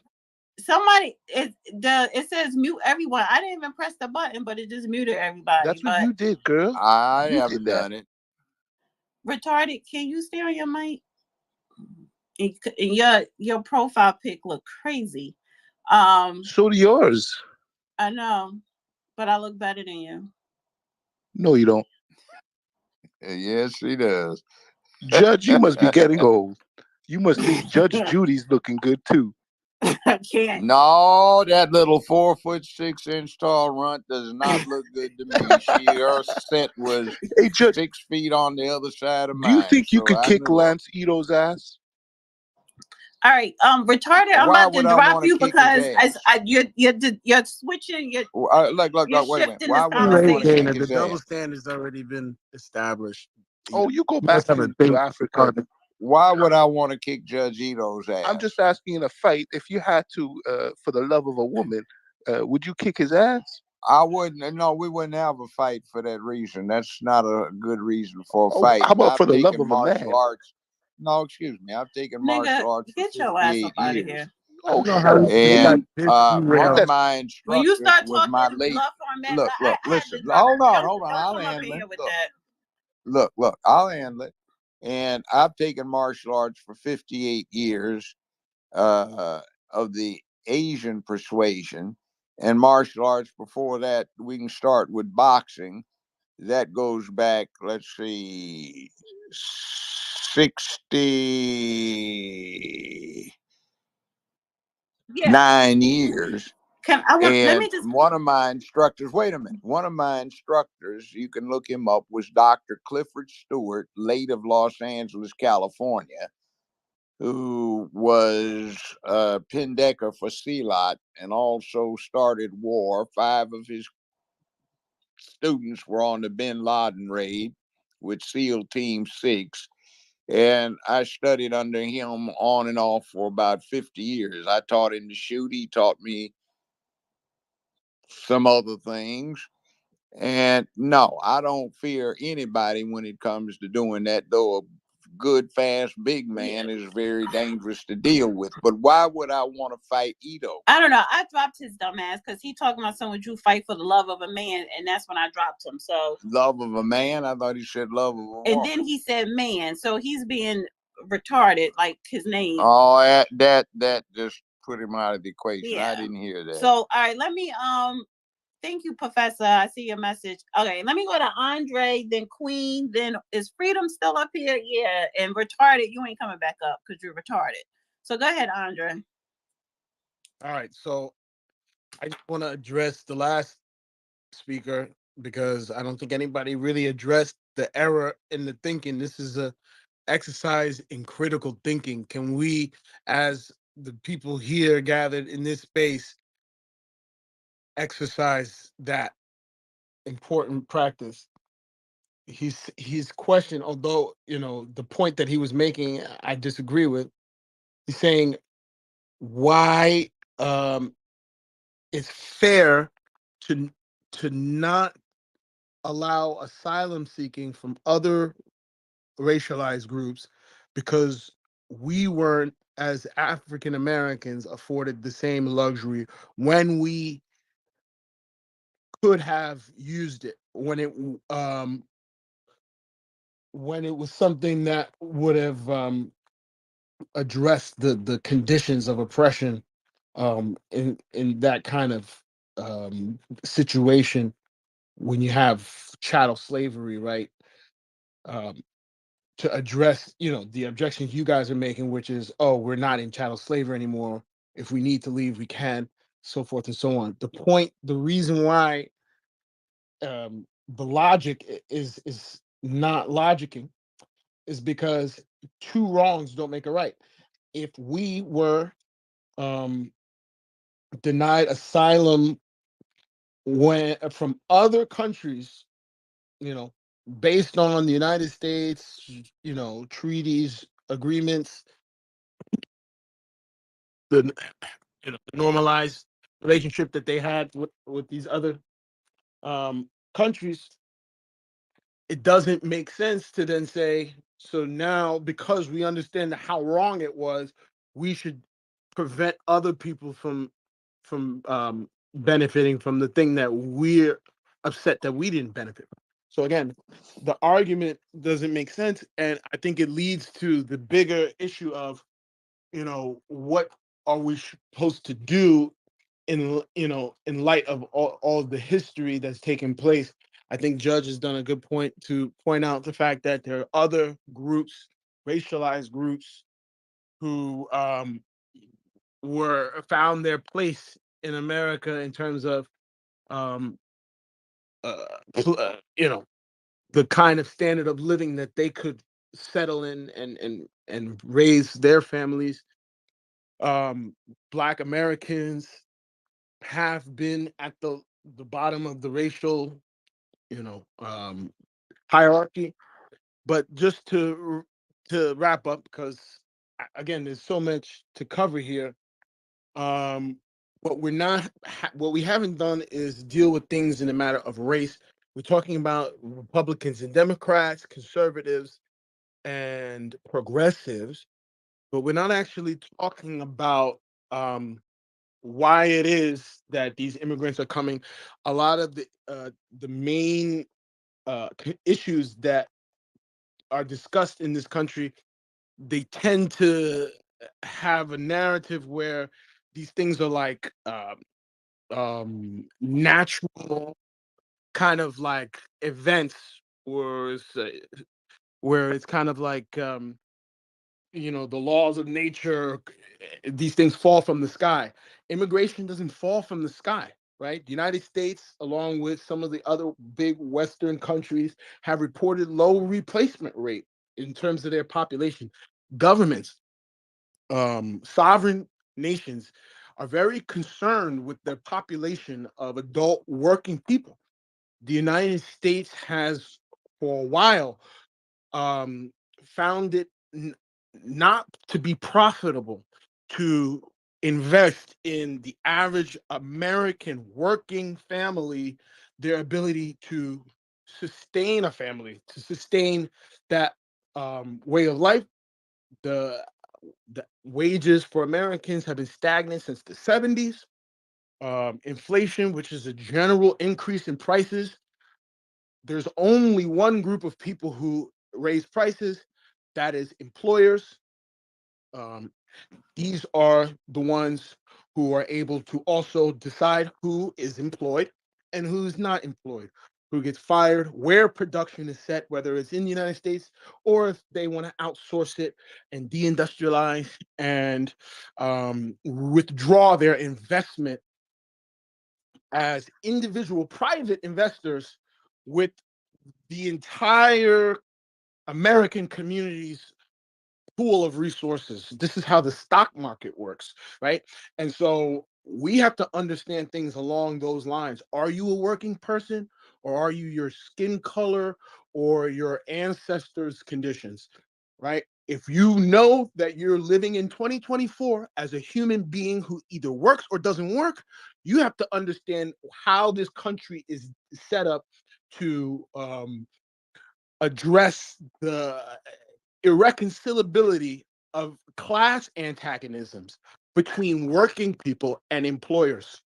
If you look at the Gini coefficient, which is a metric that economists use to measure inequality, the distribution amongst any given population, they're reporting that the United States is reaching alarming levels of inequality, not based on domestic people and foreign people, not based on people who speak a certain language or other. It's based on wealth and income distribution. If you don't understand by now that you are in the working class and that people like Mayor Adams or Obama have comfortably benefited off of a national discourse which absolves the people who actually run this country, nothing to do with a nationality or an ethnicity or a race, but it's comforting not to have to actually challenge substantively the way this country works, because then you would have to fight your boss, and you're afraid of that.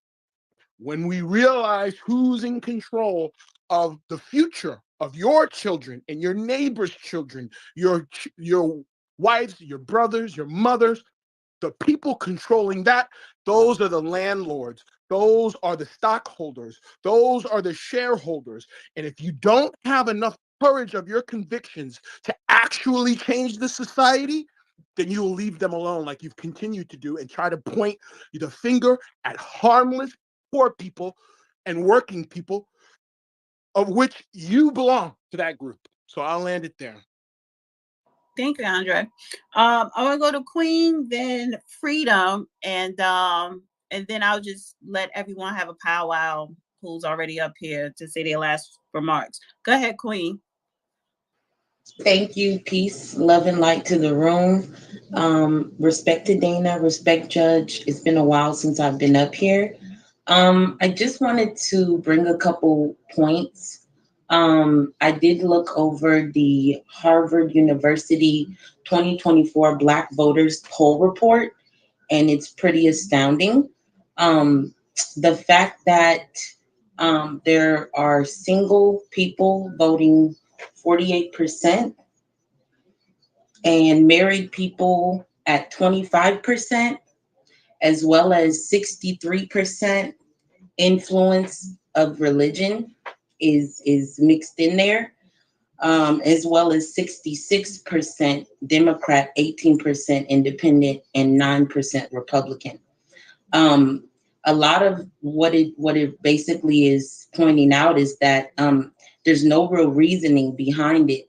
The vote, it looks like it's primarily religious, and some of the little tidbits and notes I wrote basically are going to summarize with we can't complain and keep on bringing up the same hamster wheel every single time. We can't keep on saying things over and over and over and not creating any solutions.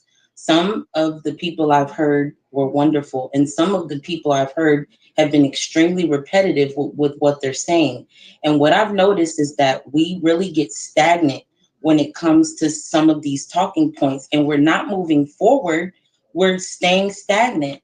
The comment about slavery and countries not allowing asylum. There's so many people that are leaving this country right now as we speak, and they're living abroad and they're enjoying themselves. So even if it is how it was. Why are we talking about how it was? This is why we can't move forward, because some of you guys are stuck in the past. We have to move forward. Also, everyone wants to talk about how racist Trump was. Does anybody have any numbers or names of the people he pardoned that were black as hell? Black as hell. So I'm just wondering where are you guys coming from with all of this hate? Because what I see in this report, and you guys need to look it up and breeze through it, is we're clearly just voting Democrat because of religious reasons, because of lack of information and resources. And at this point, I'm thinking that people just want to be in the sunken place. You know what I mean? I don't think people are made aware. Everyone's made aware. There's media, there's internet. It's up to you to take that time to dig deeper. If you're every day not putting yourself in a position to learn more or develop yourself or figure out what your next move is or what our next move as a community needs to be, you're the problem. Because these same talking points, like a hamster wheel going around, we're not going to cut it.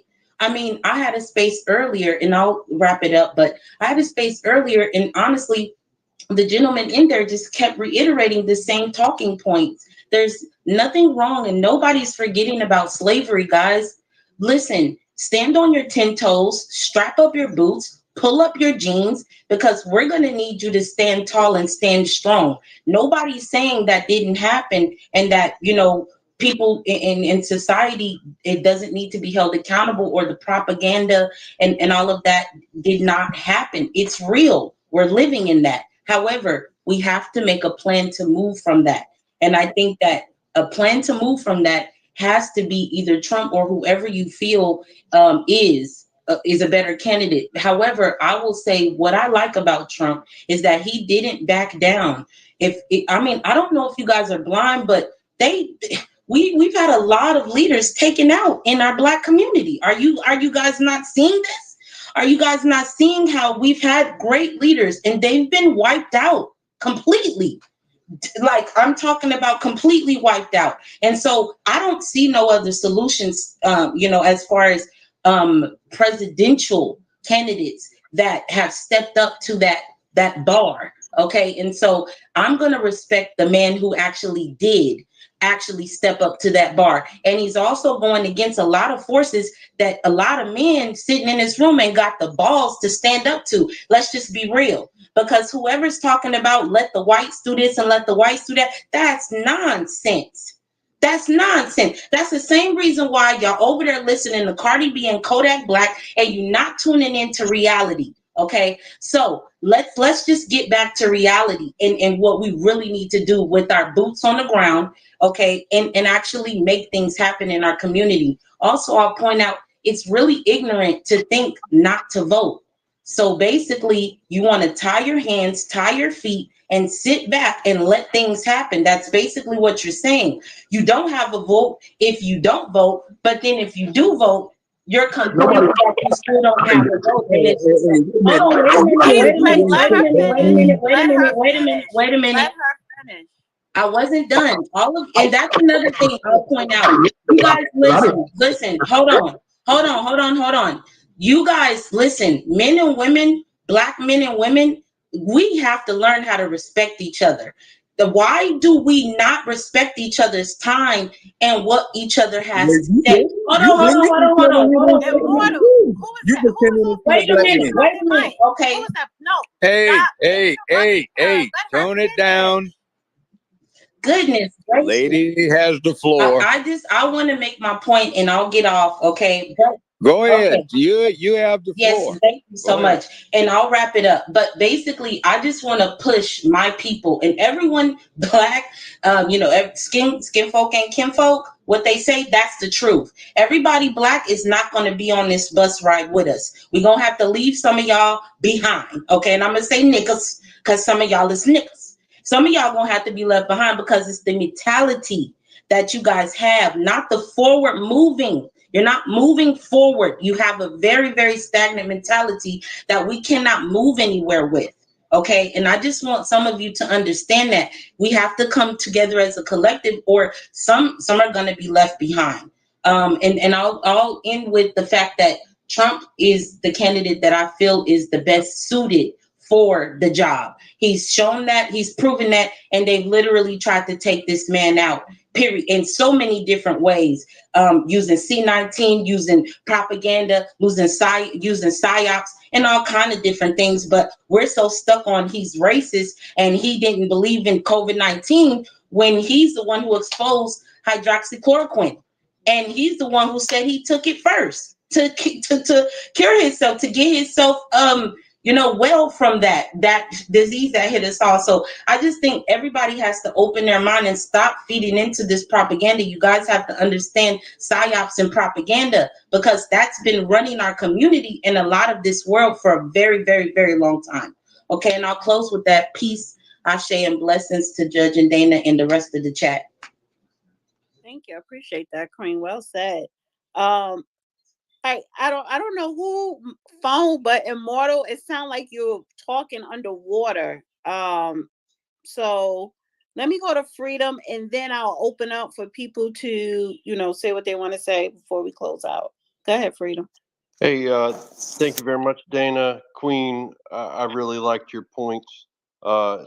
Judge Joe, I grew up on Poplar Avenue, so we've got a little bit in common as far as our direction on the city of Memphis.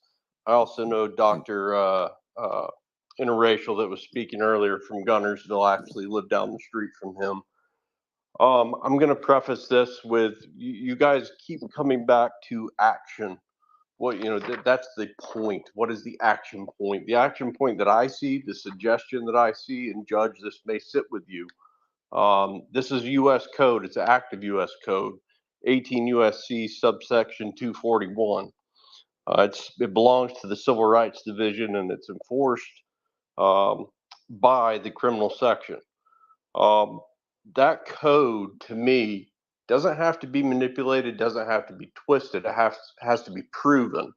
It has to be proven that two or more persons agreed to injure, threaten, or intimidate a person in the United States in the free exercise or enjoyment of any right or privilege secured by the Constitution, laws of the United States, or because of his or her having exercised such a right.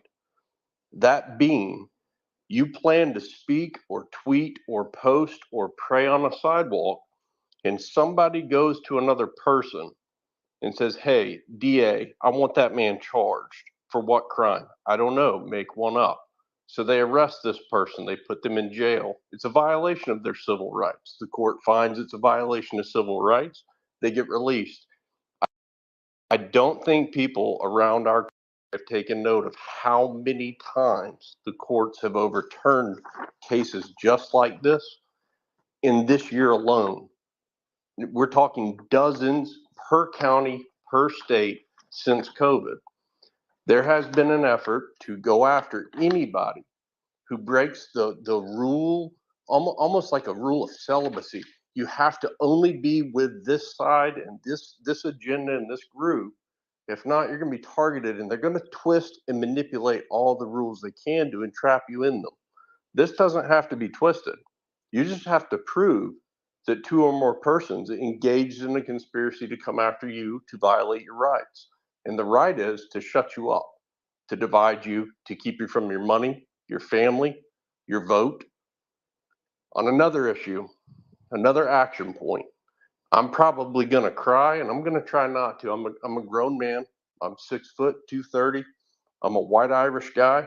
I grew up born in Alabama, raised in Memphis.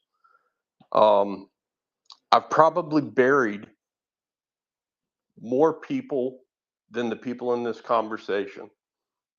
I was in the military for long enough, and I served in Northeast Afghanistan in 2006 through 7 before we had cameras and video crews and TikTok and cell phones.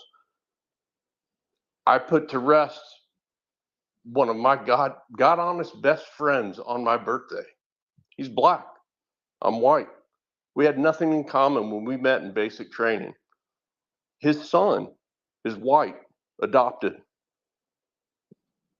My friend died coming home after the Korengal Valley that we shouldn't have made it through. And a lot of our other friends didn't, white and black, and even a Chinese guy. He came back home and he died on the floor of his house, walking in his front door in front of his son. His son's name was JJ. Little kid, semi-autistic. He was just on the spectrum. And we were just good friends because my 3-year-old is on the spectrum. JJ watched his father take his last breath on the stoop of his living room after going out to a car, dropping heroin, not knowing that it was laced with fentanyl. I got the phone call from his son at about 2:30 in the morning because he didn't know who to call. He didn't know if he could call 911. I said, JJ, yes, you need to get off the phone with me. You need to call 911. Long story short, he wrote a letter that perfectly explains all of the problems that a lot of people are sort of missing back and forth. Queen, you hit it really well. What hits deep with me is we're so far in the past. It was a long time ago I grew up in Memphis. Poplar Avenue wasn't the greatest place. Driving down by the Peabody Hotel, you could see that now. But I don't go against my faith. I don't go against me knowing what's right. When I see a black person, I don't go, wow, I really hated those guys when I lived there because I got the shit kicked out of me. I don't hate them. They didn't know what they were doing at the time, and they probably grew up to be good people. But it's not for me to judge them. They don't know what I'm doing with my life. We were kids. The problem is, in this whole conversation, we as adults are talking to each other as, look what that person did to us. Look what this, you deserve this. I'm owed this. Our kids don't understand any of this, and JJ didn't understand what the hell happened. In my soldier's letter, he said, I'm tired of being looked at as a black man. I did nothing but fight for my country. And the day I get home, all I see is my country on fire on TV. I'm done. He wasn't going to commit suicide that night. He dropped that heroin and it had fentanyl in it before we even knew what the hell fentanyl was. He died in front of his son because of this race, because of this fight. I'm Irish. I can't help it. I didn't want to be Irish. I didn't want to be Japanese. But I also don't want a group of people, anybody, even people in this room or even Judge Joe Brown, coming after me to hurt me, to look at ways to punish my family just because I say something that's wrong, just because a friend of mine wears a certain type of hat some political party doesn't like, or because some side of town has more money than I do. I've damn near been homeless. I've been on drugs. I've had a traumatic brain injury in 2007.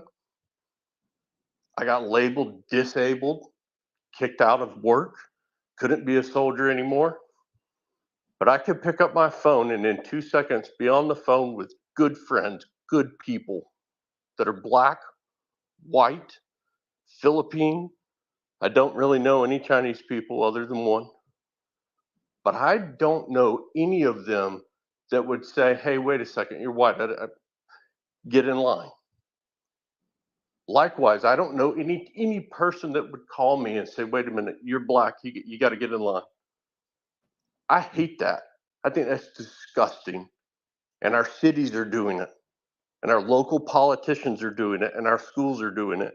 And Dr. Interracial is 100% accurate what he said about the DEI and going after him and targeting him. And I'm going to leave this action point and I'm going to bow out. I really, really want y'all to challenge yourself. Look at kids around you. Just look at them. Don't say nothing to them. Just look and observe what they're observing. Because JJ has grown up. He's almost 18, and he's still twisted. He still doesn't understand, and his life is screwed up. And he has a group of about 6 brothers that are going to help him get through life because he is going to need help. And he doesn't understand why his dad couldn't get help. But at the end of the day, if you're not involved in your community, if you've never been to a city council meeting and watched how they debate spending your money, if you've never actually sat in the boring ass meeting and listened to them preach about all the great things they've done for the first 20 minutes in a meeting, and then 10 minutes later talk about spending $500,000 with just a couple raises of hands and nobody in the room knows what the hell they're voting on, you're doing yourself, this conversation, and everybody in this country an injustice. Because the people around you are the people making these decisions. And I think we need to hold 18241 of the US Code up to the light and actually look these people in the face and demand an answer. And when they give words, we say, no, we don't want that. We want an answer. I fear for this debate that people have about war. I'm not sure people fully grasp it.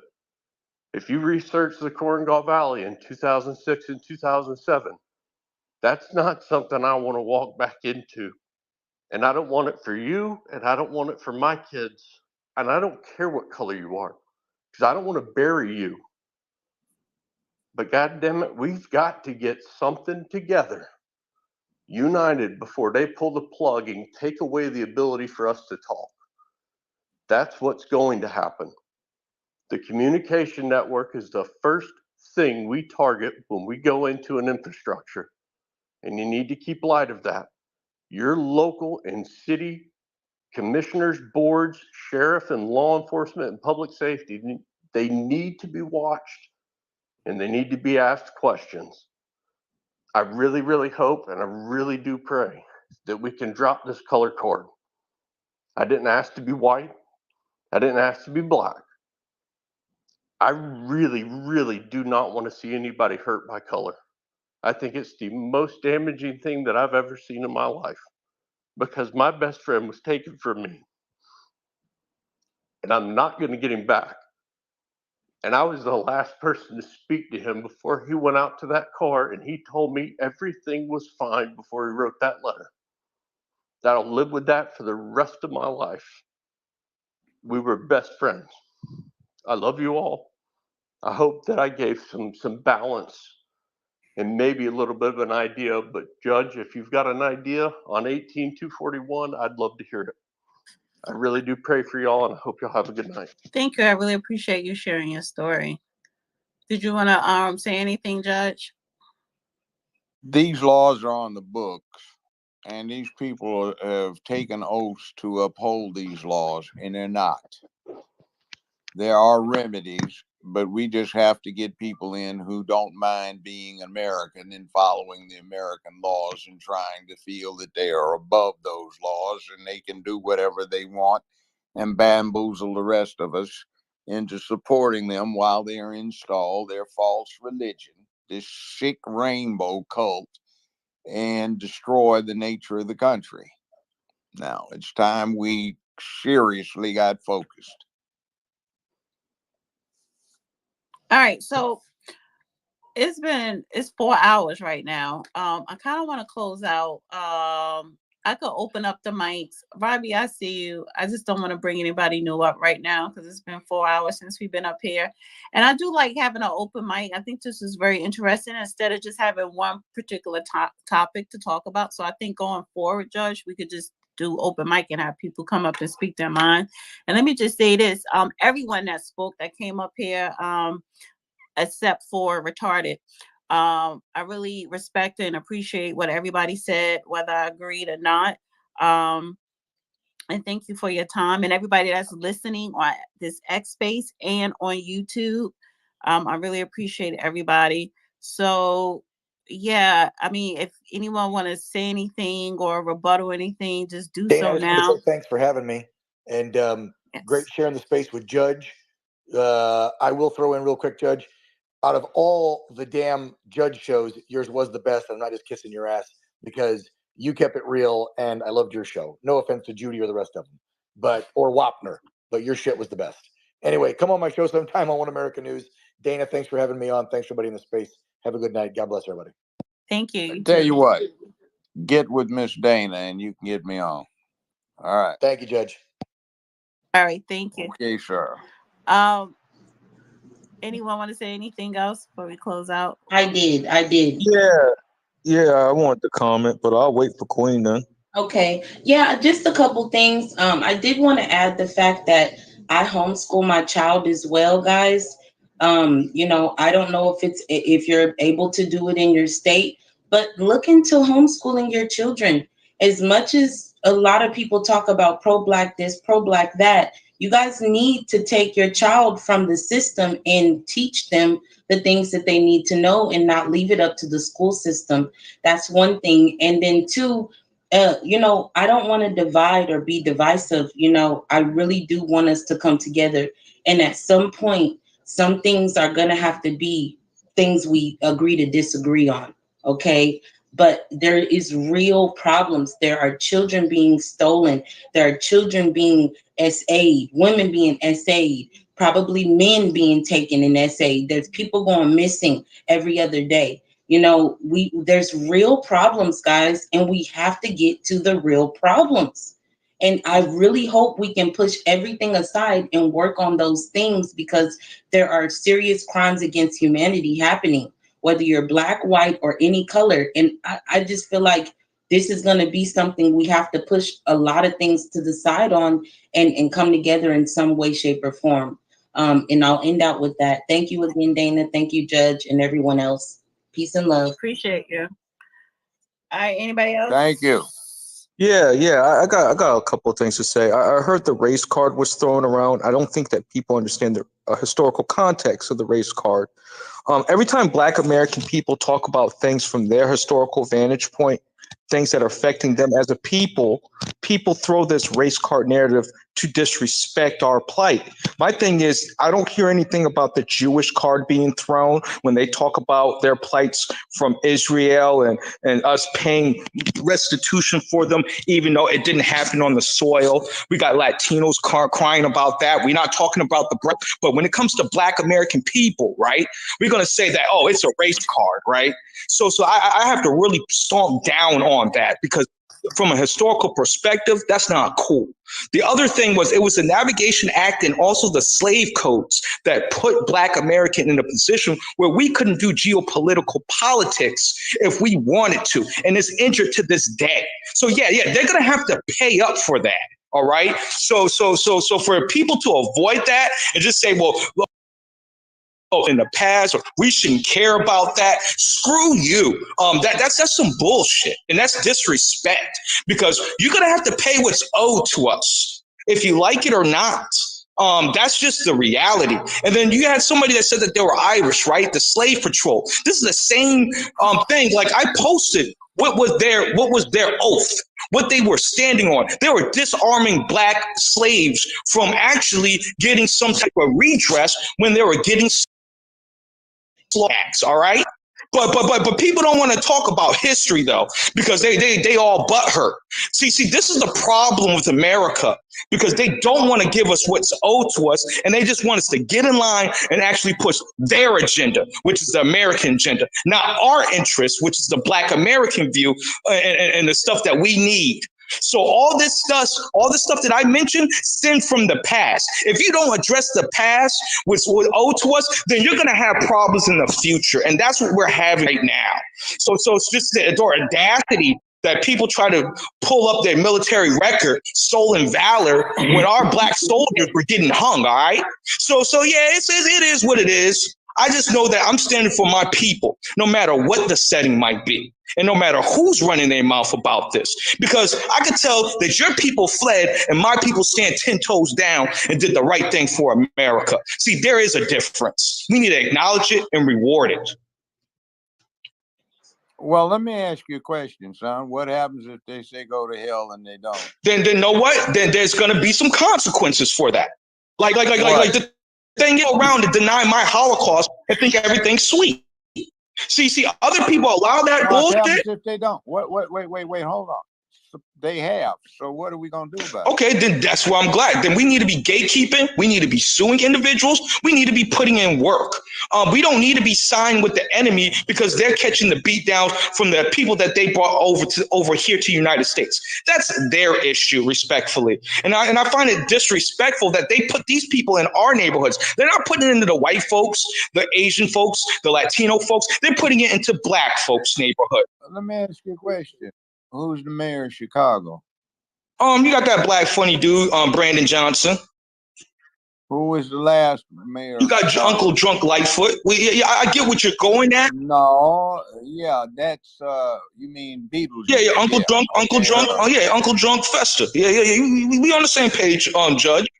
Okay, now, Mayor of Memphis is Black, and he's trying to turn it into a sanctuary city. Who's the mayor of New York? A Jamaican immigrant. See. Some of them. Yeah. And Mayor Adams is not from our lineage. See, we have to delineate over here. Just because this person look like us. Okay. See, this is how we got Obama eyes, man. Come on. Who's the #1 spokesman for Black folk in America? Public enemy #1 for chickens in America. I get what you're alluding to. I get what. Chicken boy. I get what you're alluding to, Judge. But the reality is that we need to have our redress, and that's what we need to be focusing on. And then the people saying that we have a right to choose if we don't want to vote or not if somebody is not exercising our interests. Dr. Claude Anderson has already wait. Dr. Claude Anderson has already spoken. No tangible, no votes. But yet still, every day they want to disrespect. No. Please don't quote Dr. Claude Anderson one sentence, because he said a whole lot in his context. He did not just say that. And when he said that, he backed it up with context. And that's not what he meant. That let me just mute everyone for a minute. That is, stop taking sound bites.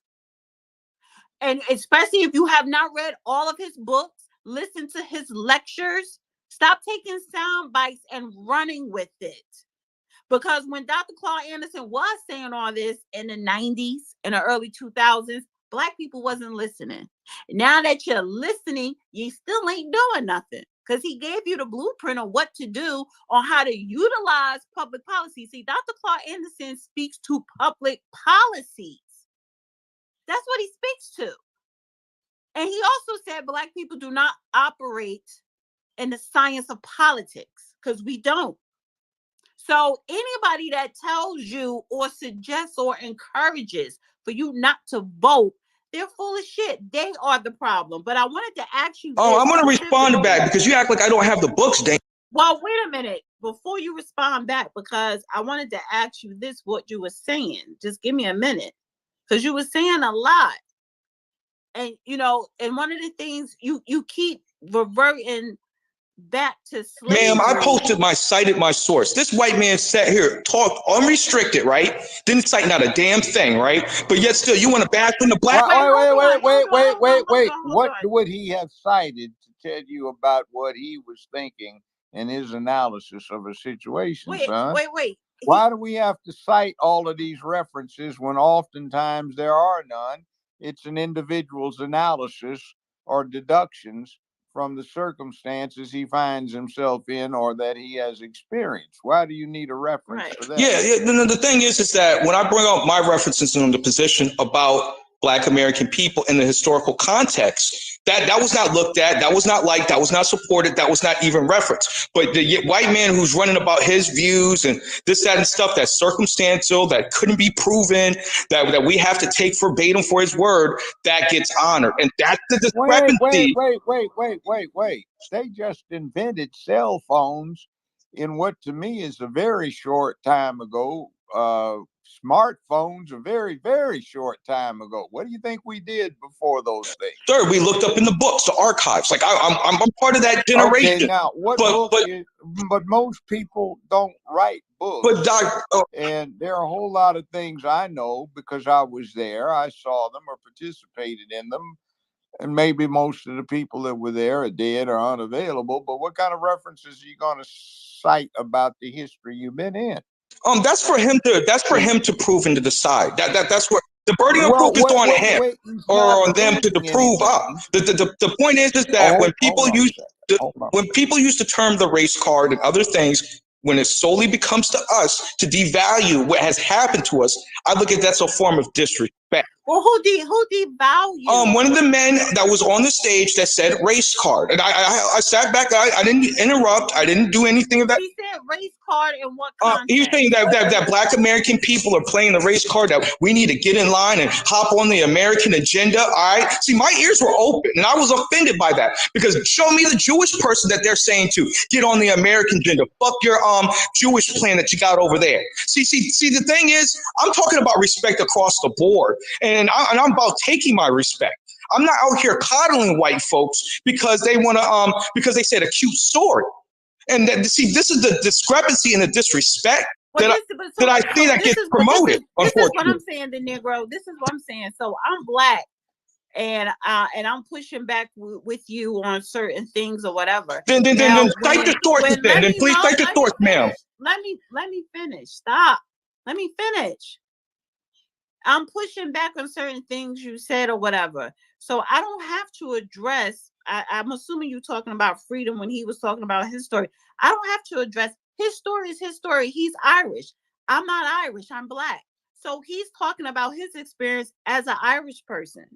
And he's entitled to that. You could talk about your experience as a Negro. You're entitled to that. I don't know. And me as a Black American,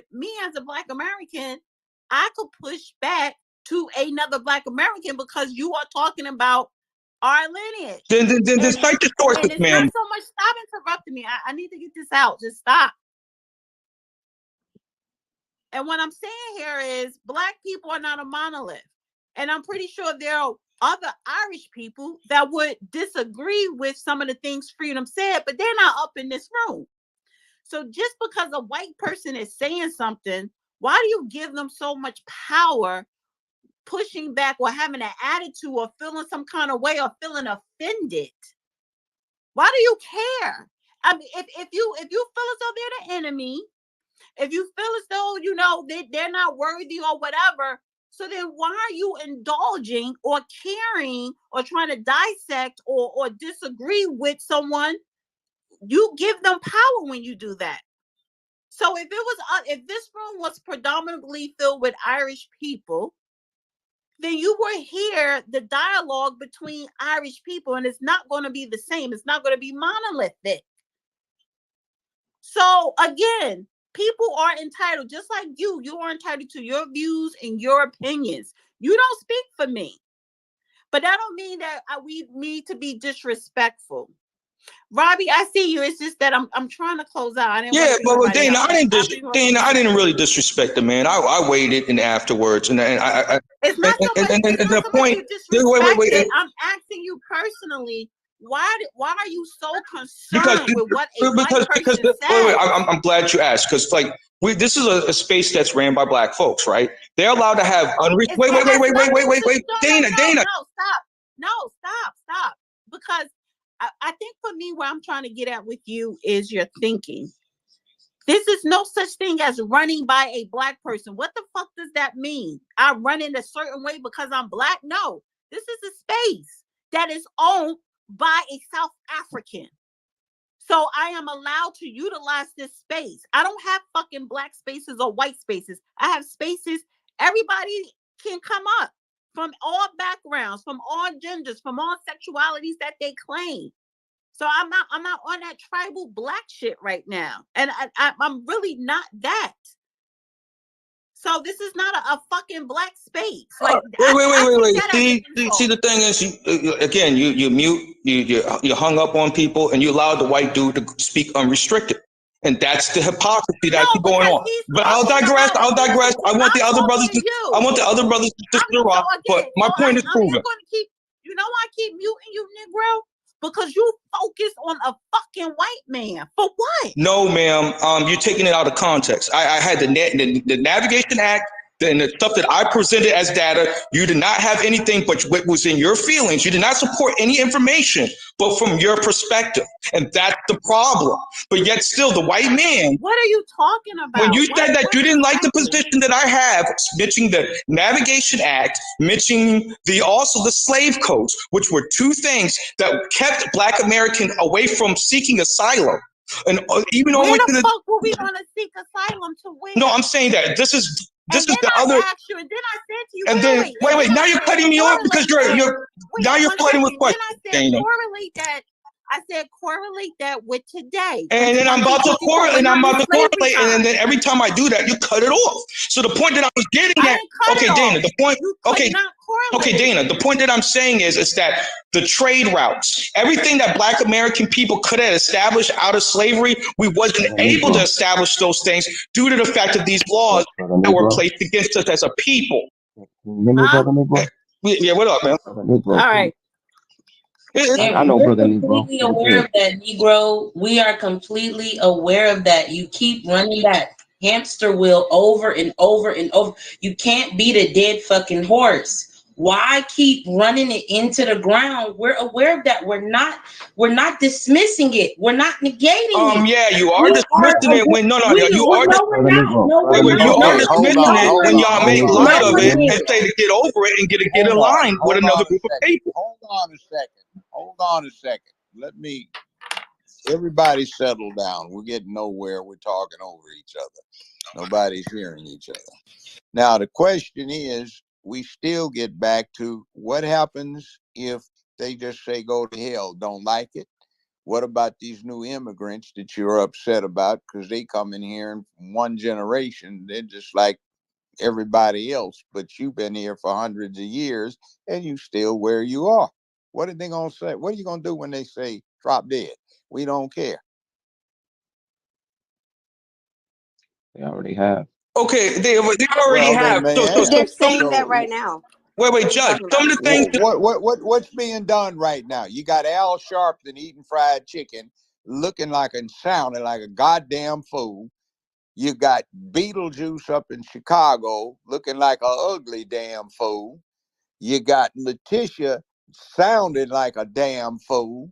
You got Bragg acting like he got a dick stuck up so far up his ass he doesn't know what to do. He's on remote control.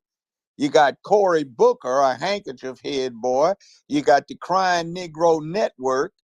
You got Jackass up in here in Georgia running around representing a congressional district, and he's got a goddamn third world refugee camp right across the street from his church. You got Fani Willis that is a goddamn criminal from what you're getting, violating all sorts of ethical things before we even get to that. And I'm not talking about innocent until proven guilty. I'm talking about out of our own goddamn mouth. So what the hell are we supposed to do? This is our leadership. We haven't had a damn leader or a hero in the Black community that anybody's been told about in decades. So what are we supposed to do? Focus on 160 years ago? Hell no, we don't have time for that. See, you're going to do something. It's adversity that you're talking about, son. Adversity can be named Simba. But you are expected to go deal with that as a 13-year-old boy with a wooden spear and prove that you have the balls and you learn the primary lessons enough to deal with it, or get your ass eaten up and play breakfast, lunch, dinner, or midnight snack to Simba. Otherwise, you're not worth wasting the time on. We ideate on bullshit rap, total dysfunction, a creature of the damn so-called white supremacist network you're talking about. This rap bullshit is straight up and down white supremacy that we are getting fed down our ignorant throats, and we embrace it. It's sold by, a lot of money is made off of it, and you got damn fools going around acting in an unmanly fashion that seem to be the stars that have been made into heroes behind it. Not all of them, but too many of them. So what the hell is anybody supposed to respect us about? We're not talking about get the fuck out my way, I'll do it. We're sitting up there whining about when you gonna give it to us. Well, no, I don't hold you any goddamn obligation to you because you ain't my child. And I'd beat your ass if you were my child if you put a tantrum on like that. That's what somebody's likely to tell us. So where in the hell do we get off grown men waiting for somebody to give us some shit instead of taking it? And then we aren't prepared to take it. Oh my God. Oh, he said the words. See, I was trying to get that, Judge, how you take it, but nobody want to hear it. well, tell me how you take it.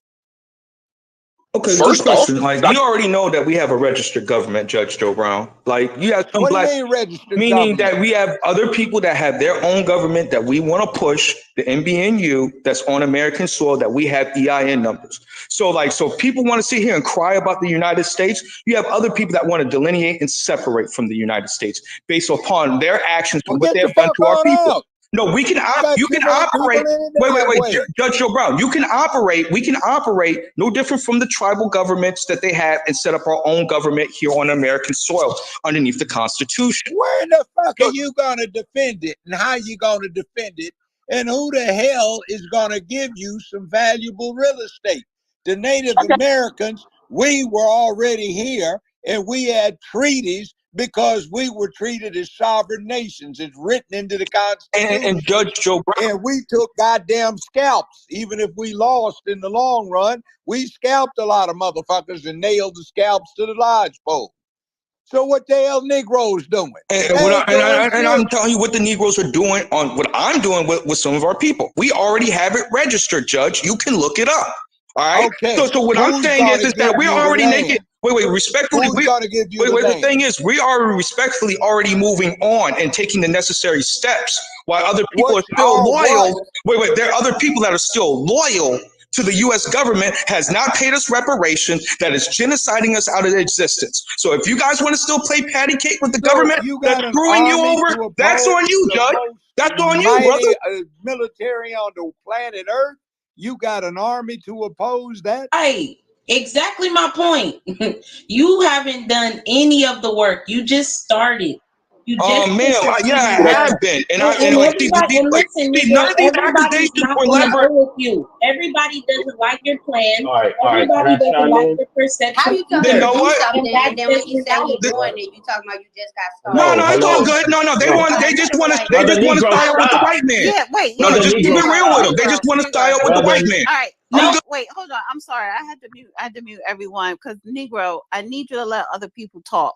Just let other people talk. And turn down your mic a little bit. All right. So I understand what you're saying, and you doing that is great. What I wish you would have done, Negro, which would have been great, is coming into the space and sharing that information as to what you have set up, the groundwork you've laid, and people. I mean, we would have been more welcoming to that information rather than you dragging. Hold on a minute. Hold on a minute. Hold on a minute. Hold on a minute. Hypocrite. Hold on. Instead of you dragging the talking point of slavery and then bringing in an innocent person that came in just to share their story and their own perspective, which is their right to share, instead of dragging him and making a talking point on that, which really did nothing for you whatsoever, I would have loved to hear the groundwork you laid and what you're doing so that other people who are listening, if they want to join, they can. How is anybody gonna be willing to join what you have going on? And all you keep doing is one, attacking somebody who didn't attack you, and then two, driving in a point that's not even a point. We already got it.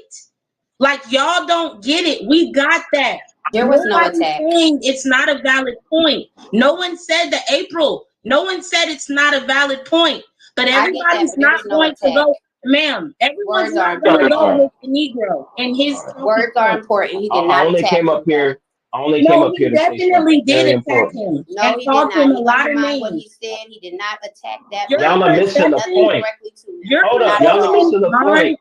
and others are going to be I got different. I felt offended because that gentleman came And I up felt and offended by what that Freedom Squirrel said. that man So we that gonna man keep it a came buck. up and I shared felt a offended. heartfelt story And about he felt There are offended. So three how of you you upset talking because I over said each he was other. exactly. offended? Calm That, down. no, that's not an One at attack. a time. April, if you want to One at talk, a wait time. your turn, April. You It's not your quiet when turn. it's quiet. When it's It's quiet, not your you're turn. mute. My You're hand is mute up. when Yours it's was quiet, not. ma'am. One So at what a are you Hey, talking y'all time. about? There's You're defending. three out of of you turn. talking. I Y'all mean, defending this when it's You're motherfucker. out of quiet, you turn. can talk. And I would much rather respond than my brother Negro. So that's what we're doing right now. That's He did not a not attack problem. When him. I'm And you're done, not going to that's say not that a he did problem. attack him. There was No, no and attack. that's your Well, own perception. I'm talking Okay, Okay, about well, let mine. me I'm ask correcting it everybody All a right, because so question. it's No, Stop, proven you wrong. can stop. right, correct so my wait, Damn no, it. all perception. right, all right, all Everybody right, yeah, I hold just up. had to mute everyone. I Everybody mute hold up. everybody. Everybody just hold up. Now, we will start over again. I think somebody had the floor before she was interrupted. Now, please So if it's Queen, then expeditiously after Queen, make then your point. April. Okay, now, go ahead, Miss Queen. Yeah, Queen, then April. Okay. Yes. So I started by saying this is not a go at each other type of thing. This is never going to be that. I'm never going to give anyone that honor and joy. I'm not going against any of anybody, period. It doesn't serve me. So basically what was pointed out was great.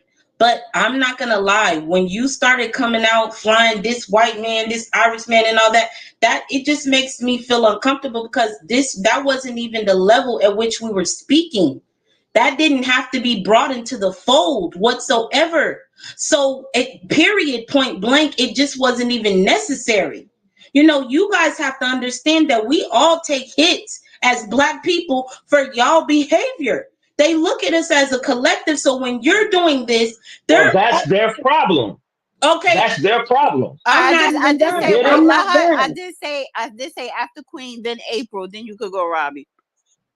As a collective, we're all being looked at. We are. So when you say something like that, there could easily be people listening and or watching that are thinking, okay, wow, so and so, whatever, whatever. So please, it's not even necessary. I could understand if it was necessary and insults were hurled at you, or he actually singled you out as the Black man. He brought light to the fact that he had an experience with a Black person that really touched his heart.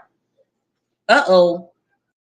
All right, so go Oh, so ahead, he had a April. Black friend, right, ma'am? All right, That's what you want to support, the a Black Negro, friend rhetoric. it's April turn. Let April go, then Robbie. Hey family, peace to the room, peace, power. I'm sorry, Go it's a ahead. double mute. Sorry, go ahead. My bad. Yeah, it was a double mute. Peace, power, and reparations to the room. So I'll be as brief. So Queen, he brought up that he was Irish. He brought that to the table, right? He brought in race. He brought in a race card, and then he gave us a racial story. So please spare me, right? Spare the room. Don't belabor us and try like literally talk down. You sat on this stage and said several times that we should not bring up slavery. We should not bring up the harms, right? We should just ignore it and not talk about it, because now everybody else is feeling what we have felt for hundreds of years of being replaced and moved, and people moving into our neighborhoods and undermining us. And now you feel it, and now we're supposed to fight with you. And you don't think that we should talk about the debt that you owe us first? Are y'all insane? I don't think you're okay or well. I'm definitely with the Negro. I was very uncomfortable with the, the whole, you don't like race, and then gave us a racial sad story with children included, playing with my emotional ability to have a real good conversation, right? You included that. That was weird. And then undermine my ancestors. And the Irish aren't innocent. They're not innocent by a long shot, right? That's how you know people don't really know American history, and then they want to talk about the future of America. No, we're not going to do that, right? We're not going to do that. We're not going to act like the acts against humanity did not happen to my people. And we're not going to talk about it while we sit at this table, while yet again, Black American Negroes are being commissioned to save America. This isn't the first time we've had to save fucking America.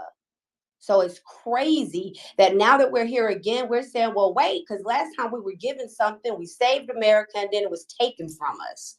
Y'all gonna stop playing with us. This ain't that generation. Y'all need to write that down in your journal. I'm glad this is recorded, because I want it to always be remembered. We are not going to shut up, okay? No, we're going to run it until they pay it. What are you talking about? We're going to run it into the ground. You goddamn right. Or we're going to allow the immigrants to run this bitch in the ground, because they have always tried to bury us and kill us and genocide us. And yet we're still here. We will survive. We're going to survive. And we don't need a hero or a singular leader. We've been there. We've done that. That doesn't work. So we're not doing that again. We are, in fact, planning for the next 100 years. We're not just planning for this damn election. We are planning. We are those people. We are those people that built over 1,000 towns in this country that people fled to because they couldn't build nothing in their own homes. And then you have the audacity to ask me to help you save my country once again, that you've been literally eating off of the bones and the sweat and blood that's in this soil. You benefit from it. And you don't think that you should talk about the debt that's owed while I save you? No, don't disrespect my ancestors. We're going to run it until they pay it, or we're going to allow America to burn, and it will be okay. That's a fact. That's a fact. Because we outnumber. We are the second largest ethnic group, and the second to German, and most of us do, because I got some German mad scientists in me, baby. So we here too. We on both sides of that. So we big out here. So people gonna stop playing like we are some minority in this country, like we are not the original Americans. We're not gonna do that. If you're a patriot, then you will be figuring out how you are going to facilitate that so that we can help you save America. Because why would I help you save it and I'm not yet prepared? This is insanity. And I'm about to land.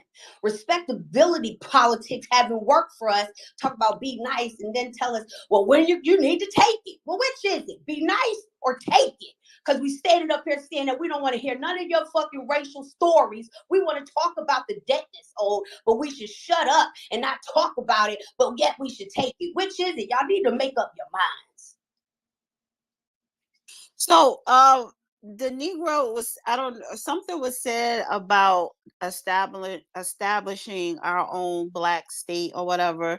Just a FYI. It's not whatever. It's we have our own government that is registered. Don't make light of what we got. First of all, you're not going to keep fucking interrupting me.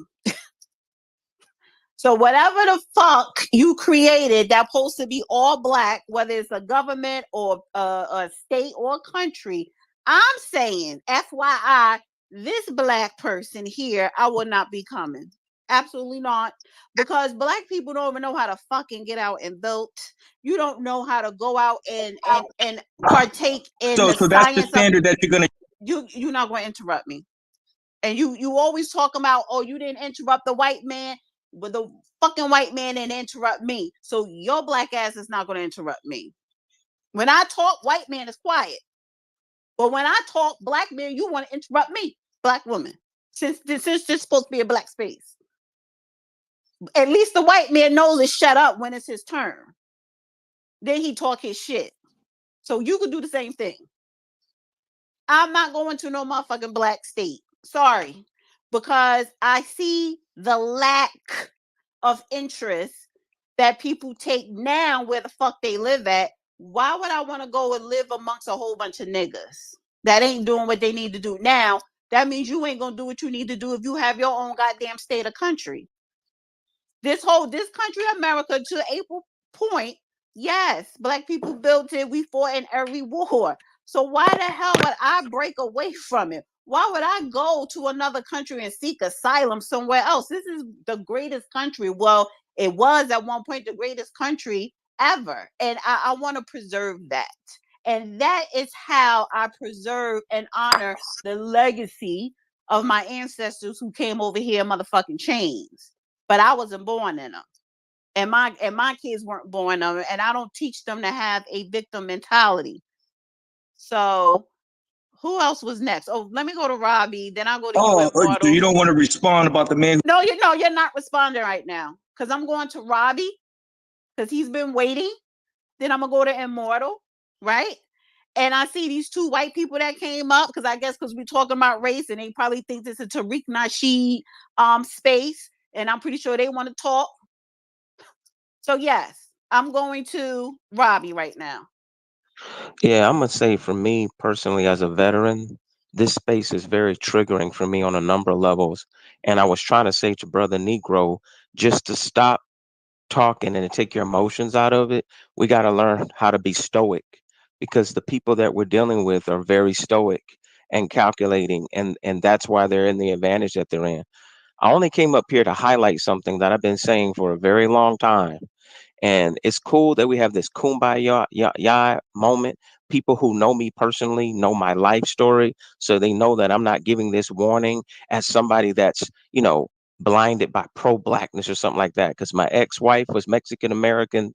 I have a Mexican American granddaughter that I graduated from kindergarten. There's people in this space right now that are white that I talk to off the app. I'm saying all that to say that I'm not closed minded. So when I say this, the most dangerous thing that we can have happen right now in a time where we all want to move forward. When my dad was working hard in the 90s, guess what I saw? I saw Judge Joe Brown on TV holding black people accountable. We've created blues music. We wore our Sunday's best when we were lynched from trees. Black people have not been keeping racism alive, and we for sure are ready to move past it. With that being said, the reason why I partially have PTSD to this day, it's not so much about a foreign adversary. It's people that were in my unit that were straight up neo-Nazis that the government covered up. And then come by around 2016 when I was talking to my VA psychologist, it's funny when all this energy came with Trump and MAGA. See, this is the thing. It's not about MAGA. It's the people who are masking themselves as patriots that have covert alternative uh, objectives. We have a neo-Nazi Christian fascist problem in this country that people are greatly overlooking. The brother getting killed in Florida concerns me. This is bigger than reparations. This is bigger than anything else anybody's talking. Our government has been infiltrated. Everybody here wants to just be a good American. People want to pay taxes. Every now and then we argue. Anybody who's white, I'm telling the truth because you hit me in the back channel all the time. You know the racist uncle you have. You know the person who just tell N-word jokes and drinks, and you know the people who are straight up Nazis that want an ethno state. So it pains me when I hear our people mandingo fighting with each other about an imaginary paycheck when you don't understand these people are playing for keeps. They've already infiltrated FBI. They've already infiltrated law enforcement. And for me as a veteran, I know it makes me a target because I know there's only so much I'm going to tolerate. So therefore, I'm trying to like separate my emotions from it and not fall for the sleight of hand because they are trying to like push some kind of civil conflict. which is why I know that's why Trump is going to win for national defense reasons. You have Democrats that are too soft and jellyback. They ain't going to do nothing. They're not going to do the equivalent of a January 6th. You don't got elected officials afraid of getting assassinated by somebody with a limp wrist or some sassy, lesbian feminist. That's not what they're scared of. They're scared of somebody that's not making a pipe bomb, but people who are in the Secret Service, people who've been radicalized. And I served with some of these people, and they try to act like it didn't exist. And then the FBI did a report on it. I'm saying all this to say that there's some disturbing things that are going on. And when it comes to uh, the fabric of our country, the operating system that we're operating in, even though we got people who are pillars in our community, like Judge Joe Brown, telling us to man up, telling us to take responsibility. People like my father, who was a Vietnam veteran, people like myself, who's a veteran, people like my brother, who's a college graduate. None of us are felons. So you got people on this app day in and day out that put out anti-black racism, like Diana Yap. And if we were Jews and that's was Joseph Goebbels, he would blush. The kind of propaganda that's put out here to set us up, because let's be honest, the middle class is about to shrink. And every time the middle class shrinks, it's like what happened in Reconstruction, the Klan goes up. And I'm going to tell you this time, I'm not willing to be the scapegoat. So if y'all want to yap about reparations from devils who wanted to work us for free in the first place, they are the biggest deadbeats in history. Their credit score shouldn't be a 300. I'm not going to hold my breath waiting on them to pay me nothing. I'm not going to hold my breath waiting on Donald Trump or Biden. But I'm going to tell you what I'm going to do. I'm going to continue to have my pants up. I'm going to continue to have my nose clean. And I'm going to try to have sanity. When we have people like Judge Joe Brown, right, who proved, right, that Martin Luther King was killed by our own government, and we've never been enemies to this government. So how dare you sit here and treat us like we're beggars? I got the blood of Native Americans in my family. My mother's maiden name was Little John. Don't you tell me about Cherokee. I got the blood of slaves in my veins. Don't you tell me about slaves. And I got the blood of a Mexican in me. So don't you tell me about people who are indigenous to this land. I'm a black man in America trying not to lose my mind, trying to be supportive of my brothers and sisters and be supportive of my country. And you know what? You all deserve the stupidity tax. So regardless of who you vote for, the plutocrats run this country. Thank God for people like Judge Joe Brown who are trying to like instill values. Thank God for people like Dana. Think about it. We're arguing amongst ourselves to try to be civil to white people who have a master's degree in deception and lies. We know they lie. Then of course they're not going to pay us. But you know what? You're going to have cannibalism because you're greedy. That's the one little hiccup with capitalism, when you don't have restraint, when you don't have any restraint, and you can't be as smart as the bee to give back. They just want to take and take and take. You're going to stop using the American Negro as a scapegoat. My dad told me what he saw in Vietnam when there was white boys killing some of those civilians, not Viet Cong, and that's what gave him post-traumatic stress. And that's what caused my mother to not have my father for almost 40 years. We had a shell of who he was, and he worked hard, and he didn't get VA benefits, and he didn't get reparations. But we've been working with 0.5%. So we're going to continue to work hard. We're not lazy people. We're not drug addicts. We got people in our community. We got elders in our community like Judge Joe Brown that'll get us straight. But you're going to stop making us the scapegoat because you've been so coddled as a white generation that's spoiled. I don't want to hear anything a white feminist has to say. They got their fists so far up Joe Biden's ass, and you have the nerve to think he's a strong candidate. You're a joke. But at the same token, if you think Trump is going to close the border, I'm sorry. There's too much illegal. Dude, they want to grab those pussies. Pardon my French. They applaud sex traffic. They applaud drug trafficking. What you gonna tell the CIA to investigate itself? Fool. That's white people and their bullshit. So don't have a white supremacist temper tantrum. I'm voting for Trump. I want you to get everything you deserve, because if you act like a white nigger, I'm gonna treat you like one. Because I'm sick of you motherfuckers. They put feces and vomit in my bed when I was serving with fellow soldiers. It wasn't trolling. It wasn't joking. And nobody did nothing. You know why? Because white people cover for other white folks. That's why I don't want to hear nothing the Democrats have to say. Oh, I'm a good white ally. If you're good and you do nothing to change this system, then you're good for nothing. So all we got is ourselves. All we got is our hard work. That's what I'm telling you, brother Negro. Save your breath. Save your breath. Your baby needs your heart to be working well. Eat good, work good. We're not going to crash out because, right, they have the military might of Rome. But just like Hitler, if you guys want to be foolish enough to let real fascists get in, I ain't talking about homegrown white nationalists. We know how to deal with them. I'm talking about these people who wear three-piece suits and they're like Elon Musk, talking about white replacement theory. That bothers me. People start talking about eugenics. What they gonna say? Judge Joe Brown isn't qualified. Dana's not qualified. I'm not qualified. You're not the only person with an experience.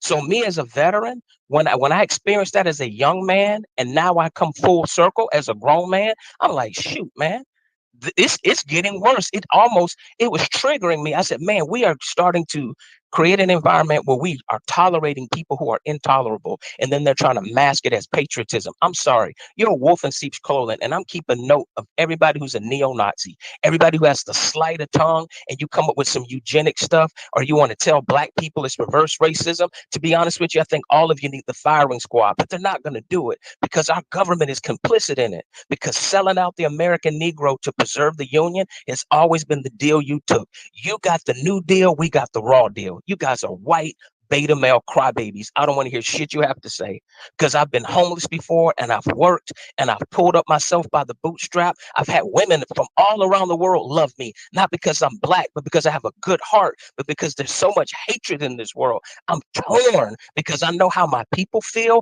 but I also know that nobody has to look like me to love them. But what good is it if they love me if their family's racist? If their family's anti-black, if their family has to go to the lowest common denominator because they're insecure, because it's about class for them and they feel like the American dream don't work. You want to talk about DEI and all this bullcrap? Most of the black children at these colleges barely make up 5-6% of the population at the college. You don't want Negroes to have nothing. You're the devil that the Bible speaks of. But you know what? We serve a true God, and God bless America. And I have sweat equity, and I'm not a felon, and I don't want to be violent. You're just going to stop lying on us. You're going to stop lying that all black women are a ghetto caricature when we got brilliant women like Dana. We got brilliant women like April. My brother Negro, he's just passionate. We get passionate because it's a total mind screw for me when you can have an Air Force veteran get killed by somebody who is a straight up devil, race soldier. He's not even fit to be dog catcher or Walmart greeter. But you want to talk about DEI. There was no DEI when we were working on the plantations. There was no DEI when we worked for Henry Ford's racist ass. There was no DEI when we were the Tuskegee Airmen. So you can eat a whole bag of baby dicks and I'm going to stay locked and loaded. I want you to act like a white nigger because you've taken everything from me. And the money the VA gives me ain't good enough for me to wipe my ass if I know my brothers are going to get their blood spilled and we're sitting here acting like Little Nas X and limp, jellyback, buck broken men. I can't act like it. So I'm the wrong one to have the kumbaya talk with. I'm going to let all y'all talk reparations. I don't trust these doubles. I'm warning y'all. They're in the military. Our government knows it. And every time I see Kamala Harris smile and say, vote for me, I'm like, damn, bitch, you know you're full of shit. You can't even trust the Secret Service around you. They don't like you, goofy. They don't put black faces as the face of all these indictments when we're sitting on a racial powder keg. That's what I hate the Democrats about. They'll act like they don't understand racism, but they know the racism still exists. It's just everybody's comfortable. They were comfortable during Jim Crow. We had to get uncomfortable. They were comfortable during slavery. They're comfortable right now with the dynamic the way it is. And you know what? You got young people challenging the integrity of somebody like Judge Joe Brown because he's just saying, look, man, we can't go against the greatest military in the world, but we've helped make that military great. We've helped make this country great. So I have a problem when a race soldier can go kill a young man who served his country, just like there's a brother in Chicago got shot 75 times. That could be me having an anxiety attack, reaching for my wallet. I could be Philando Castillo. And what did my VA therapist tell me? Oh, Robbie, that's just your perception. It's not about race. I'm so sick of y'all. You know what? Y'all take 500 milligrams of denial twice a day. But eventually your bullshit is going to catch up with you. And when it does, and when the middle class shrinks, don't you blame the American Negro. We're pulling up our bootstraps.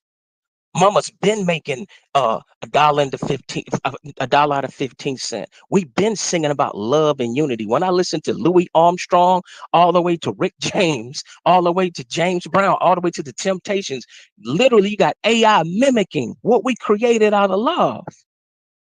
So I don't know don't tell us to stop talking about racism. You stop practicing racism, and you stop importing people over here that are buck broken, that you went all around the globe telling them negative things about black people to make yourself feel better.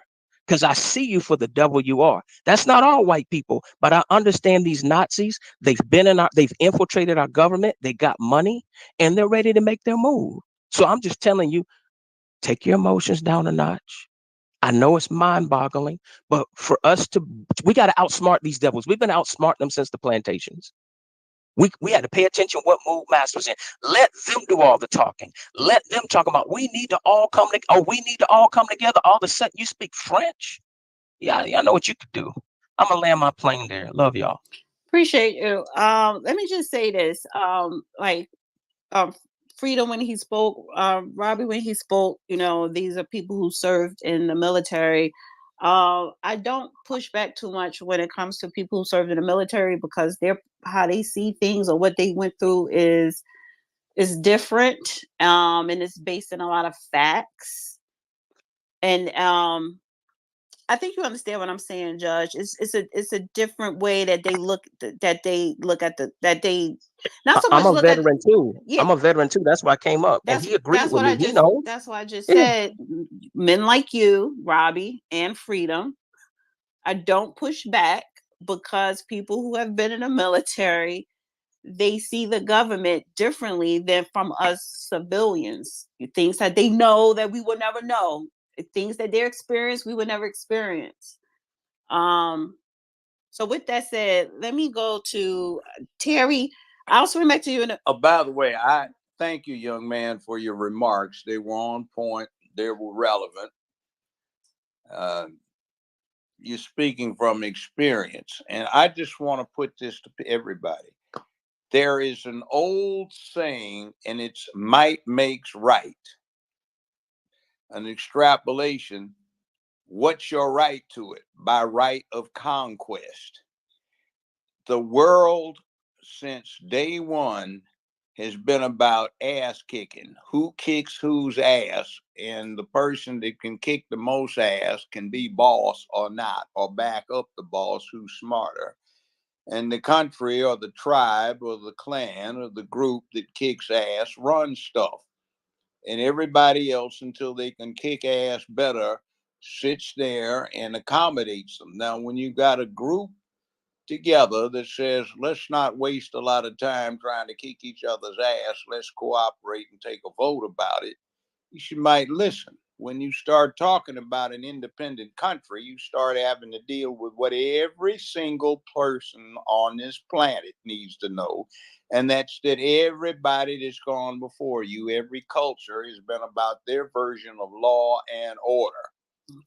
And it takes something to enforce that. And if you don't have that and you're depending on somebody's good graces, you ain't shit because you're just a pet.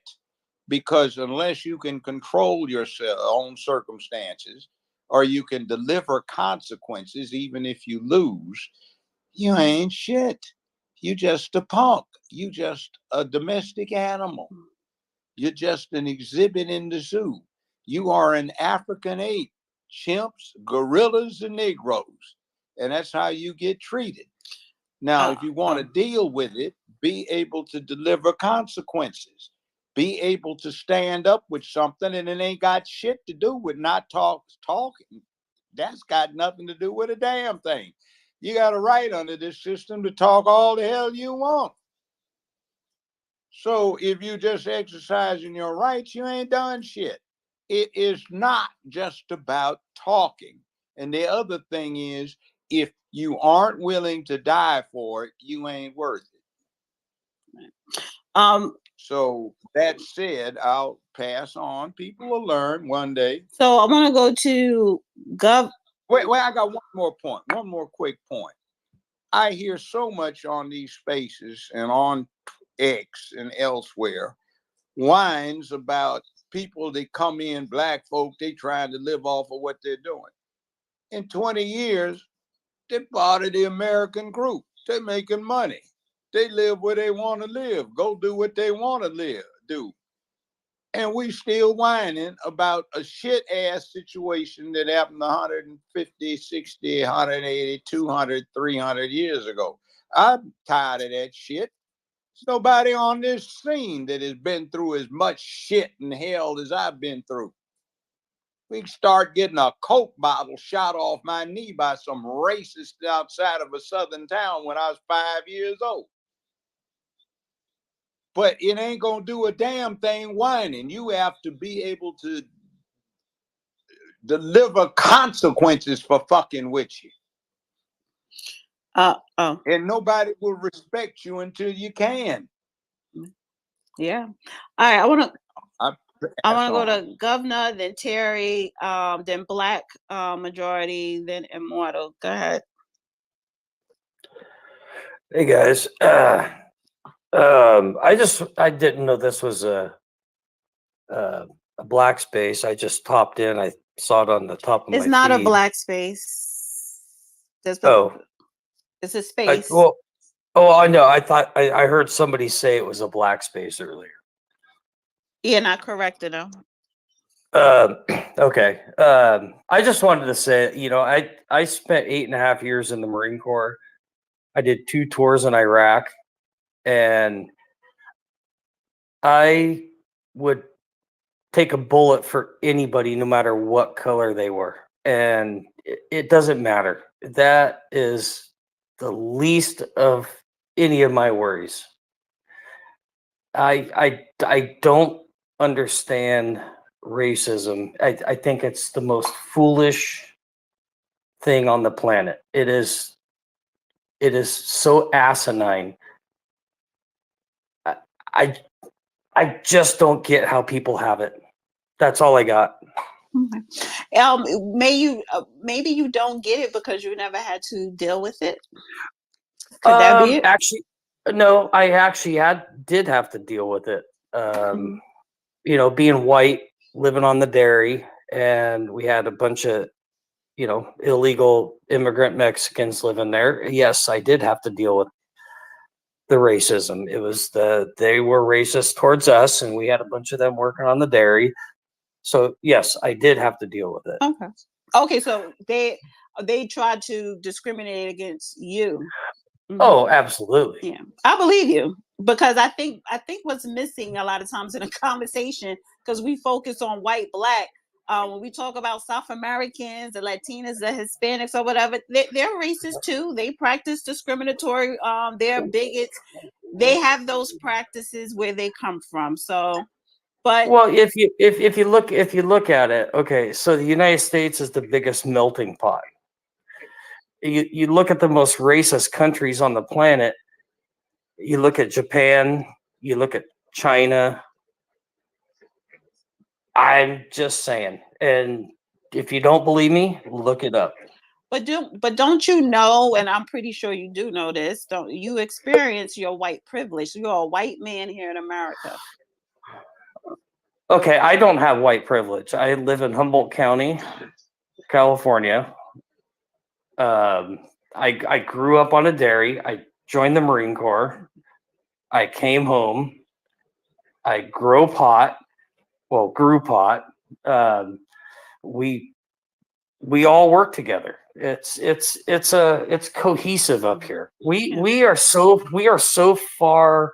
We are like, honestly, like the last of the Wild West. We are so segregated from the rest of the country. We don't see like all the city shit and all the other crap that happens around this country, and we love it. We love where we're at. And everything you just said, you just laid out, that is called white privilege. That's white privilege. Well, no, we have black people that live up here. We have Mexicans. We have Asians. Everybody lives up here, and we all get along. Everything is good up here. But white privilege is not. When I say white privilege, that doesn't mean that white people acting superior or treating another group bad. White privilege, to my point, it's more so you said you grow pot. You don't gotta worry about getting pulled over or arrested for Oh a non-vax. bullshit! Oh So bullshit! have you been pulled? How many times you been pulled over by the police? Not saying white people Oh do get pulled over and y'all do get arrested, but how yeah. many? But have you been racially profiled? Maybe not where you Yes. lived at. Yeah. Okay. So I driving through Contra Costa. I got racially profiled As a white man, who was the as cop a white? no. The cop was Mexican. Oh, I can break that down. Why? You know why, Dana? Because my ex-wife, who was a migrant, she let me know that when they would go up north to all these farms, guess who the biggest drug buyer was? It was these white farmers. So then they double dip and not only get government subsidies, but they're the main ones breaking down No. all the cocaine. Don't tell me, don't tell me, sir, something that was an experience that my wife had and her brother, both of her brothers went to prison for it. As a matter Okay. of fact, they got busted for it. So what I'm just saying is not all white people are Ha, racist, right? ha, But there's a ha, difference between prejudice and racism. There's a big difference. Anybody slow can be down, prejudiced. slow down. Oh, I'm going slow. You got to Easy. keep up, buddy. Slow down. You got cool. You got to keep up. Okay, well, I'll tell you how to keep up. Have you ever been to Alder Point? Where is that located in California? Yeah. You ever seen that? There's a show, and it's only about 20% correct on Netflix. Murder Mountain. Take a look. Mm-hmm. What about it? Just watch it. It's actually a good watch, but it's only about 20% true. Okay. All right. So I'm gonna swing over to Terry. Hey, how's it going? Hi. Hey, well, I just wanted to say, as far as, well, first of all, it's nice to be here, nice to be heard. And as far as the thumbs down for, the dislikes for Freedom Squirrel, just telling a story about how he, was basically friends with everybody. It didn't matter what your color was. I mean, I understand that. And I don't understand anyone who can give a dislike on anything like that, especially the story you told.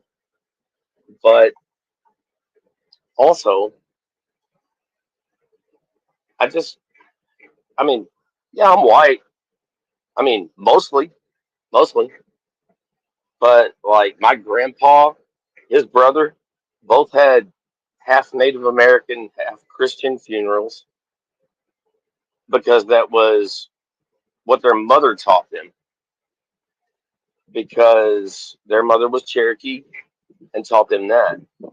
So, I have that. I actually have black in me, which was not a shock, but it was How much black? What percentage black you have in I you? don't, very little, hon.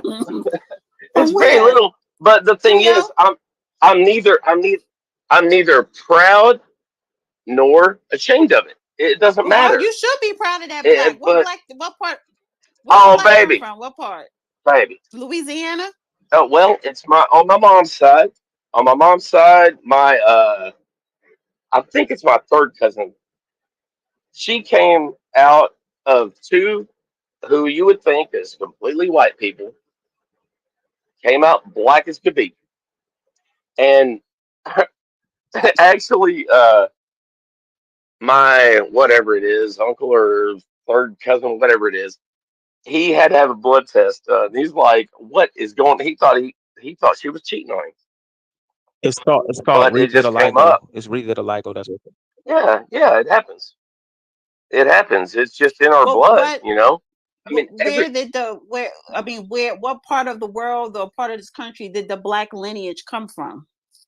You said just no, it's just from God, I don't know, okay. honestly, because it would have to be my mom's side. I don't know a lot about it because my grandpa, her dad was not. Where they're from? He didn't know his dad forever. But where they're from? Uh, they would be mostly Irish. It was Like on I'm your trying to mom's remember. side, like are they Can't from the remember for South, sure. like But Texas, regardless, Louisiana, Florida? Arkansas. We're from Okay. Arkansas. But anyway, as far as my dad's side goes, you know, I am basically fourth generation here. So we never owned slaves ever, none of us, and I am very proud of that Hmm. actually.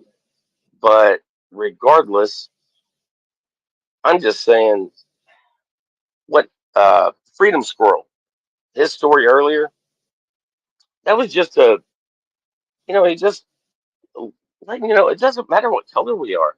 It really doesn't. We're Americans. We are Americans, and the quicker we learn that, the better off we'll be. And that's the group that we need to get with and fix this country. We need to fix it. True. And I understand that there's problems, but at the same time, it doesn't do any good to fight. And a few of the guys on here that honestly I agreed with a lot of what they said, especially Robbie. I mean, I agreed with a lot of what he said, but at the same time, he's like white people did. And it's not white people, it's Terry, those let me break people. it down to you. I'm not Yes, talking sir. about the Yes, Jews or sir. nothing. Listen, it was black people. Hold up, Oh true or no, not. no. Listen, this is facts. It was black people, true or not, that wanted a kumbaya moment and we pushed civil rights. We have been all about unity. We've been from Michael Jackson to Michael Jordan to me, myself, being born in a system, right, that was post racial. If I'm being honest, it's white boys that got mad about all the white girls that I dicked down in the military. It's racist Mexicans that got mad. You know what I mean? Calling me a mayate when I broke up with my ex-wife. You know what I mean? And all of that. We're not being racist. That's the whole point. Somebody being prejudiced and being No, I'm with racist you, are two sir. different I'm with things. you. I'm with you. I'm with you. Just this what I'm saying. What Yes, I'm sir. asking you to do is all these imaginary racists that everybody say don't seem to exist. You had white boys call the officers there on the Capitol nigger. Fani Willis, even if you don't agree with her politics, they put nigger on the side of her house.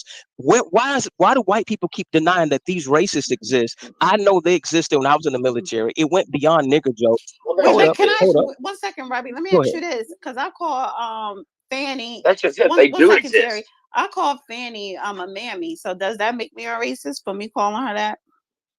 No, that's an actual depiction of who she is, but No. that doesn't give a white supremacist a right to put nigger on the side of her because that same person, if they're a police officer, will sit here and kill me or a 14-year-old child, and they're gonna sit here and think that us with our military training are gonna sit back and allow that to keep happening because they're trying to bait us into a race war. Because y'all need to understand the Turner Diaries. The Turner Diaries, when you understand the Turner Diaries, you understand what they're trying to do. They want government overreach so they can Absolutely. have a white ethno state. That's what I'm saying. It's white people shit. Don't try to suck us into it. You know those neo-Nazi scumbags No. that maybe they're the fringe of your society, but some of those people, you know what? They done took a bath. They done got clean shaven. Some of them done gone to college, and now they know how to talk articulate, and they use all these dog So I whistles. let know it. me let So me they let right here me where let I'm No, me I at. ask know. this. They're called Let me throw Democrats. this in here Get the because fuck I out of here. I agree with you, Robbie, right? But so there, because it's always this data come out saying that white people will be the minority by 2050, blah blah blah blah blah, and white people hear that. And one thing that we know about historically with white people in America, oh, they're going to fight and go and do by any means necessary to stay relevant. Whether it's those who want to be in control or just to make sure they are preserving their lineage, they're willing to do any and everything.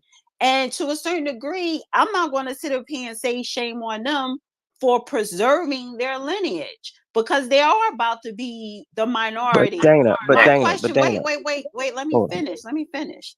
They are about to be the minority. It ain't black people that's going to overtake them. It is the illegals coming in here. Yep. And honestly, I don't want to be under a Latina or Hispanic government. So, with that said, how does that apply to black people? We are about to be not a minority, but damn near extinct. So, my question is to black people, because I don't give a goddamn what the white man is doing. I want to know what the fuck we want to do to make sure that we are not wiped out. See, the focus when me and Negro was going back and forth, my thing with him was You was focused on freedom's story. Why are you focusing on what a white person saying about their experience and their stories? You give people power that way, because since you may have a difference with them, or what dislike, or whatever the case may be, focus on you, your family, your community, where you live at, your people. Black people are not doing that. So if white people know, which is a fact, that they're about to be the minority, they do have a problem with that, like the Elon Musk. Their purpose is to preserve their lineage and to stay in power. So I'm not going to sit up here and fault them for doing what we need to be doing. We need to be doing the same thing, making sure we are preserving. Now, how they go by doing it may be, you know what I'm saying, off the rails, but the whole point is they are trying to preserve their lineage. We need to preserve ours. But I'm going to ask Terry a question real quick, because you said that your family Yes. never owned slaves, right? And majority of white people No. did not own slaves during Well, slavery. However, they were employed under the industry of slavery. So has anybody in your family, going back to the slavery times, been slave catchers? You know, as poor as we were, well, I what, doubt but it. any, No, I'm actually like, I don't know about my mom's side. My dad's side though, my great grandpa came from Ireland, so no, okay. All right. no, and no, I really don't know that much about it as far as my mom's side, because there was a thing like my grandpa on my mom's side was adopted, Mhm. and it's just it's Mhm. gone. But all I know is, I love white people, black people, Asian people. I have friends all over the spectrum, and it really doesn't matter to me what Mhm. color anybody is. And that, I think the more we get focused on what's wrong with this country, the better it will be. And I mean, hey, love to all of you. It shouldn't Seriously. matter what color someone is, right? But the thing with that is, it's not that it matters so much with black people. It's just that the history here in this country with black people, we have been discriminated against and all this other negative Oh, I stuff understand that. because we are black. So when I say white privilege, you have the privilege of living your life not focusing on whiteness, saying that, it's not about race. That is white privilege, whether you understand that or not. Because when you have a group of people that has been constantly discriminated against because of their race, yes, we do look at things throughout the lens of race, which is a social construct. And your race puts you in society as being 21, white, and free. You ever heard of that slogan? 21 white and free, something to that effect. Well, I wish I were 21, No, but but it's the you know, it's the ideology of that. So this country was built to preserve and protect the white woman. This country was built so that white men could have power and access and freedoms to break away from the British government. So you cannot sit up here well, and say that how some how no, I yeah, so understand how that, something is built, a lot of those morals don't but don't don't just disappear over time. Like, you preserve that. they couldn't help what color Yeah, they they were. could help, because they knew, being white, that they were at the top of the food chain when it comes to society. Because I said race is a social construct, It, and that is how you keep white supremacy, or any type of supremacy, on top. Because you divide and conquer. When you break people up by their race, or by their religion, or by their gender, it's for the purpose of control and power. Could I could I yes, add one thing, Democrats are Dana? doing that Could I for add sure. one thing to your point? Also, it means that you don't get targeted. That's why you'll have other groups that will use these other hyphenated terms like white Hispanic, white Asian, white Persian. It's like Like, in other words, people can play this minority card game. That's why it was a finesse with white women to get affirmative action, because in 1 minute they could claim their minority, but at the same token, like you just finished saying, they could own slaves, they could own land. They were not necessarily a full-time, everybody's a part-time minority, and they have finessed civil rights and all of that to push their own agendas. You could be a polka dot elephant, you could be a white midget, you could be a white woman, but at the same point in time, when it comes to them having a heavy hand with us, part of that privilege is a police officer saying, "Can I see your driver's license and your registration?" Not coming with their gun already drawn and being hostile. And then the minute I say or do anything, right, where they could justify, right, harming me. It's the problem with that is I have no problem with law enforcement. I have a problem with people who are masquerading as police, right? That have no business Yeah, being police officers. And it's not mental illness. They know for they don't want sure. to be targeted. That's all it is. Nobody wants to be treated like the Negro in America, but we're not going to hold our heads down or act insecure. Like Good Judge story. Joe Brown says, I love America. I love my country. My whole point is, if you say the Jews are the problem, deal with them. If you say corporate America is the problem, deal with them. We're not going to have another Rosewood. I don't need another per capita debate. If you care so much about kids in Chicago, help fix it. Just don't tell nigger jokes and criticize it if we're all Americans. But if we want to play this game where you want to attack minorities, but at the same point in time, you're the majority, if you say sometime in the future white people are going to be replaced, that might be true. That's about as equivalent as somebody saying in 3,000 years, the planet of the apes is going to become real. Right now, white people are a majority, and they're making it is a cottage industry to scare white folks. Every time they scare y'all, y'all go buy guns. If you have military training, I salute you. But half these other cowards, when there's a reject from the geek squad come in there and start popping, they leave their wife on the chip aisle. It'd be some fat dude running, pew, running to the pickup truck with his gun on his holster like Barney Fife, because you cannot train testicular fortitude. Basically, what Judge Joe Brown is saying. And you know what? If nobody else is going to have elephantitis, then I might need to become a good conservative commentator. Fox, if you're hiring, I'm going to go full Clarence Thomas. I'm going to take me 1,000 milligrams of it. All right, I want to go to Black Let me Authority No, real add, you're let me quick. add I'm something. absolutely sorry. Let correct. me add something in. Okay. Historical, No, but you're his, saying, go ahead. historical reference. Sorry, Judge. Think of World War II. 25 million Russian civilians killed by the Nazis. 9 million Nazis killed by the rest of Europe. Stalin kills off 25 million of his own civilians and 8 million military personnel who didn't toe the line.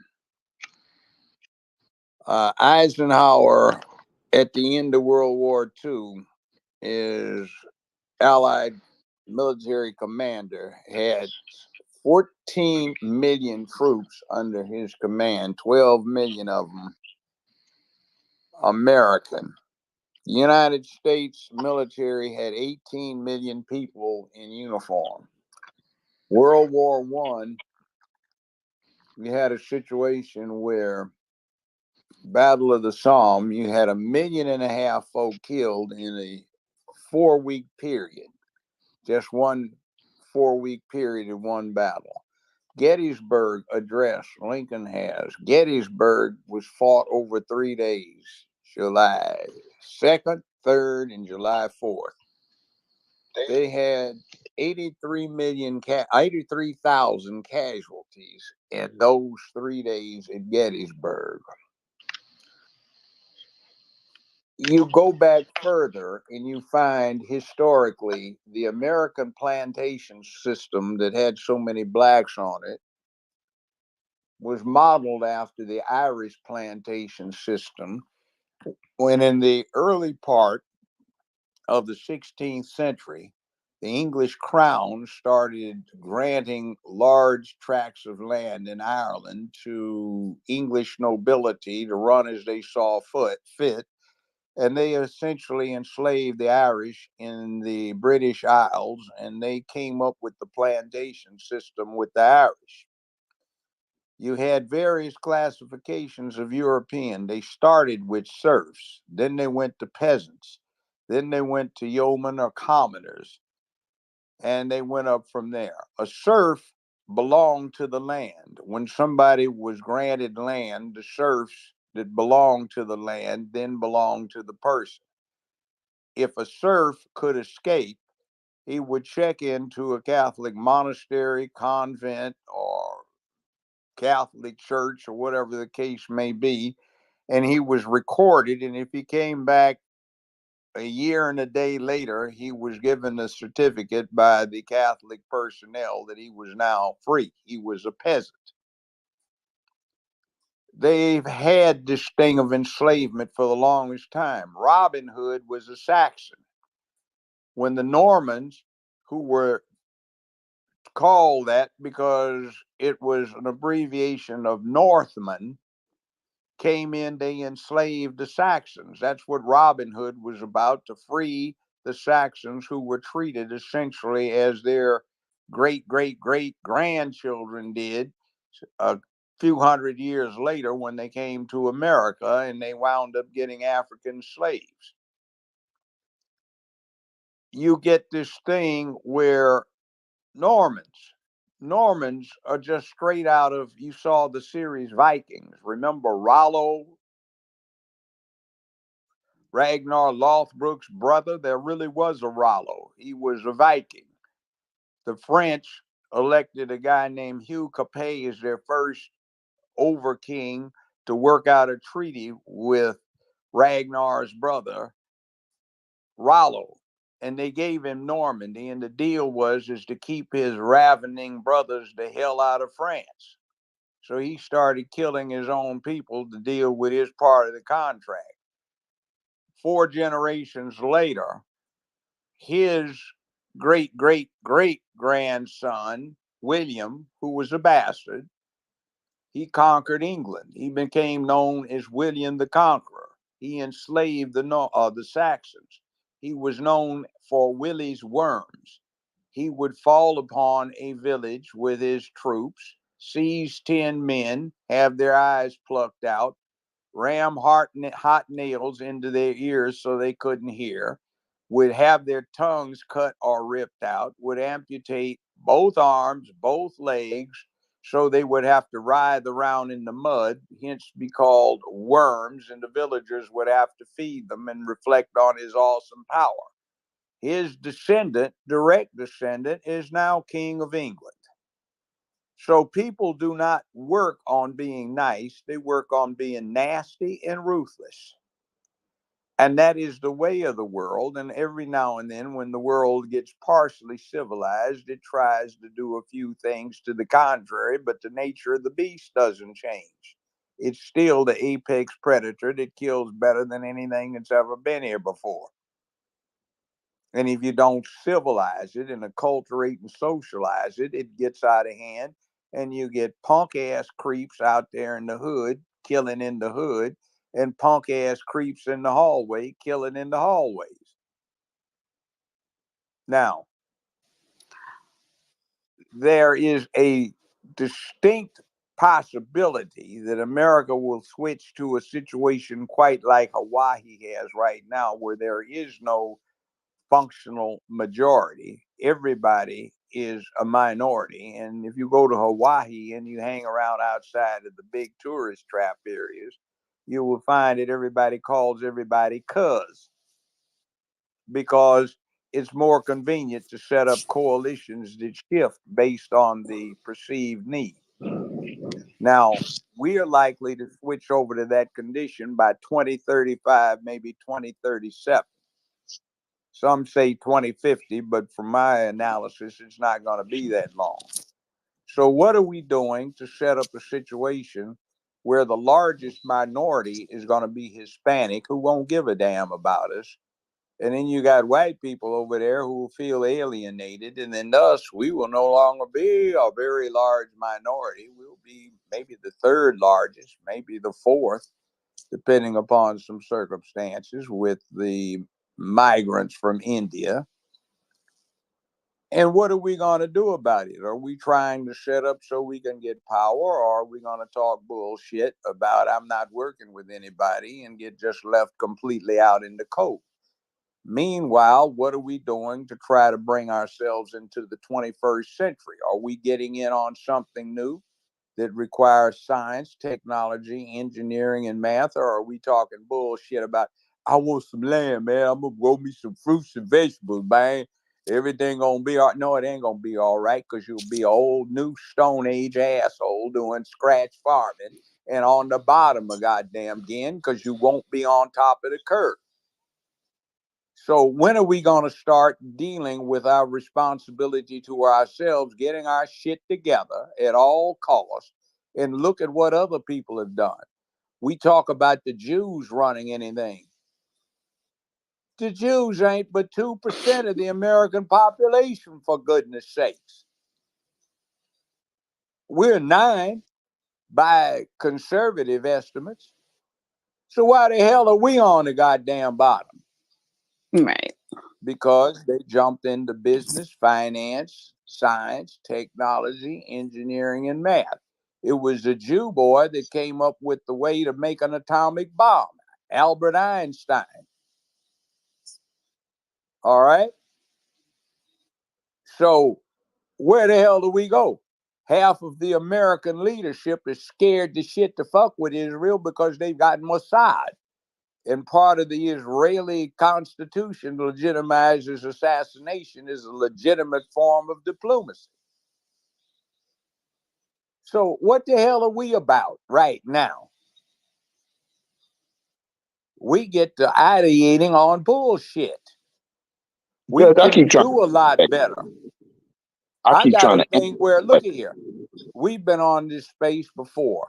I was working with somebody that was running the airmen's program that trained the Tuskegee Airmen 80 years ago almost. And it's been sponsored for the last 40 years by the Smithsonian Institution. Every 10 months, they come up with a class for 20 students. And those 20 students full time will come out with a commercial pilot's license, instrument flying qualified, multi engine. They'll be able to get a job as a second seat pilot, any airline in America, and the military will accept it in lieu of basic training. They have to be 18 to 21, have a C average, and have vision correctable to 20/40. We can't get anybody to get in. For the last 3 classes, we've only had 9 applicants in total. So that is 3 students per class of 20. And they've all been white kids. Because the black ones tell everybody, I don't play no damn pilot, man. I want to play me some ball. I got an ex-brother-in-law. He's getting ready to retire. He makes at least $3 to $4 million a year, and he is a senior goddamn pilot for Delta, flying a 777 on an international route. And he started off similarly. So you're going to be starting off at high 6 figures a year within the first 4 years of your employment, and you aren't interested in this shit. I don't be no pilot, man. The fuck is wrong with us? See, we kill ourselves with this bullshit. We ideate on being punk ass, unmanly, little sissified dyke chicks with dicks. Because there's not much difference between a bulldagger dyke and a typical hood rat outside of a goddamn dick. If the fairy godfag waved a magic wand tonight over a dyke and she woke up tomorrow morning with a dick, there'd be no goddamn difference. And by the way, you see how you cringed when I said that The shit? fairy god fag? Yeah. Everybody cringed, I bet. But you see, we call each other nigga and gotta be a real nigga, man. If you want to be a nigga, hey, see that? We bullshit ourselves. And everybody talks about us because we've got no respect for ourselves. Now, who the hell's supposed to respect that? Well, I think people get I'm about to come to black majority, but I think people get offended if what you're saying is accurate, but because there are white people in the room, some black people may take that as an offense. Because some of the white people putting thumbs up, and then I think some black people get upset because of that. And I think where I'm coming from is stop worrying about what white people are saying or doing and just focus on what you need to do. But let me go to Black Authority. It's almost 3 o'clock in the morning. I think we're not gonna have no more open mics. No, it ain't 3 o'clock, is it? What time? I I got said almost. 1:26. It's 2:26 where I'm at. Yes, 2:30. You got I'm 34 yeah. minutes. So black majority, and then I'll go back to the hands. I'm gonna go down to Freedom Immortal. I see the Negro. All right, go ahead, Black majority. Okay, thank you, Ms. Dana, Judge Joe Brown, great space. To touch on your air pilot situation in Delaware State University, which is a HBCU, they have a pilot program and an airline mechanic program. I'm not sure if you've reached out to them. They may have a pipeline set up for that. It's something that I just found out about recently, so it may be something to look into. You mentioned Hawaii. The interesting thing about Hawaii is that the natives are a minority, and they're likely a permanent minority on that island chain. It was their land, it was their country. They're the indigenous people there, and the Asians, some amalgamation of Asians together, or basically the majority population there. And it does suck for the natives, to be quite honest. They are trying their best to fight the good fight, but again, unfortunately, they probably are like the last Mohicans on their own land, unfortunately. So I came up because I wanted to talk about, because I'm an advocate, of course, and a defender of black majority states, which are not 100% black. But we do have to have the majority in order to be in political control of the state. Dana said 21 white and free. That wasn't just a slogan, believe it or not. That actually was written into state constitutions, and that's where it actually comes from, because it was the law of the land. 21 white, free, and male is essentially how it was written. Um, so I've been a victim of a hate crime. I hear a lot of military talk in this space. Um, and I was an adult. This probably happened about a decade ago. And these were bikers, and they were all ex-military, to be quite honest. And so I have a reverence for Black American military ex-servicemen and servicewomen. My father was in the military. My stepfather was in the military. I've looked in my genealogy. There's others who have served, but I don't really have a reverence for white military, based on my experience with ex and or current white military officers. Many white military officers go into the police force. It's a direct pipeline, and those tend to be some of the most racist within the police ranks, to be quite honest, and they are aggressively anti-Black American police officers in those situations. But to address the whole thing about the Black majority state, so I wanted to make this point. It's not a situation where the entire population is going to make decisions. And so I respect anybody who says they don't want to be a part of that. They don't want to live there. They don't want anything to do with it. I get it. I respect it. I appreciate that. But for those that do, we certainly have enough intellectual capacity within our population of 40 to 50 million people to find enough people to run a state, to govern a state. Most states, elected officials with the state house, state senate, the governorship, you're probably somewhere around 100 or less, depending on the size of the state. And then if you expand that out to the counties and the cities, you're probably somewhere around 10,000 or so elected officials. Bigger states are going to have much more. And then if you expand out even further to state employees, you're looking at 35 to maybe 50,000 state employees, and that's across all counties and towns. So you're talking about a small percentage of the total population that are going to be indeed responsible for governing the state and doing the state's business.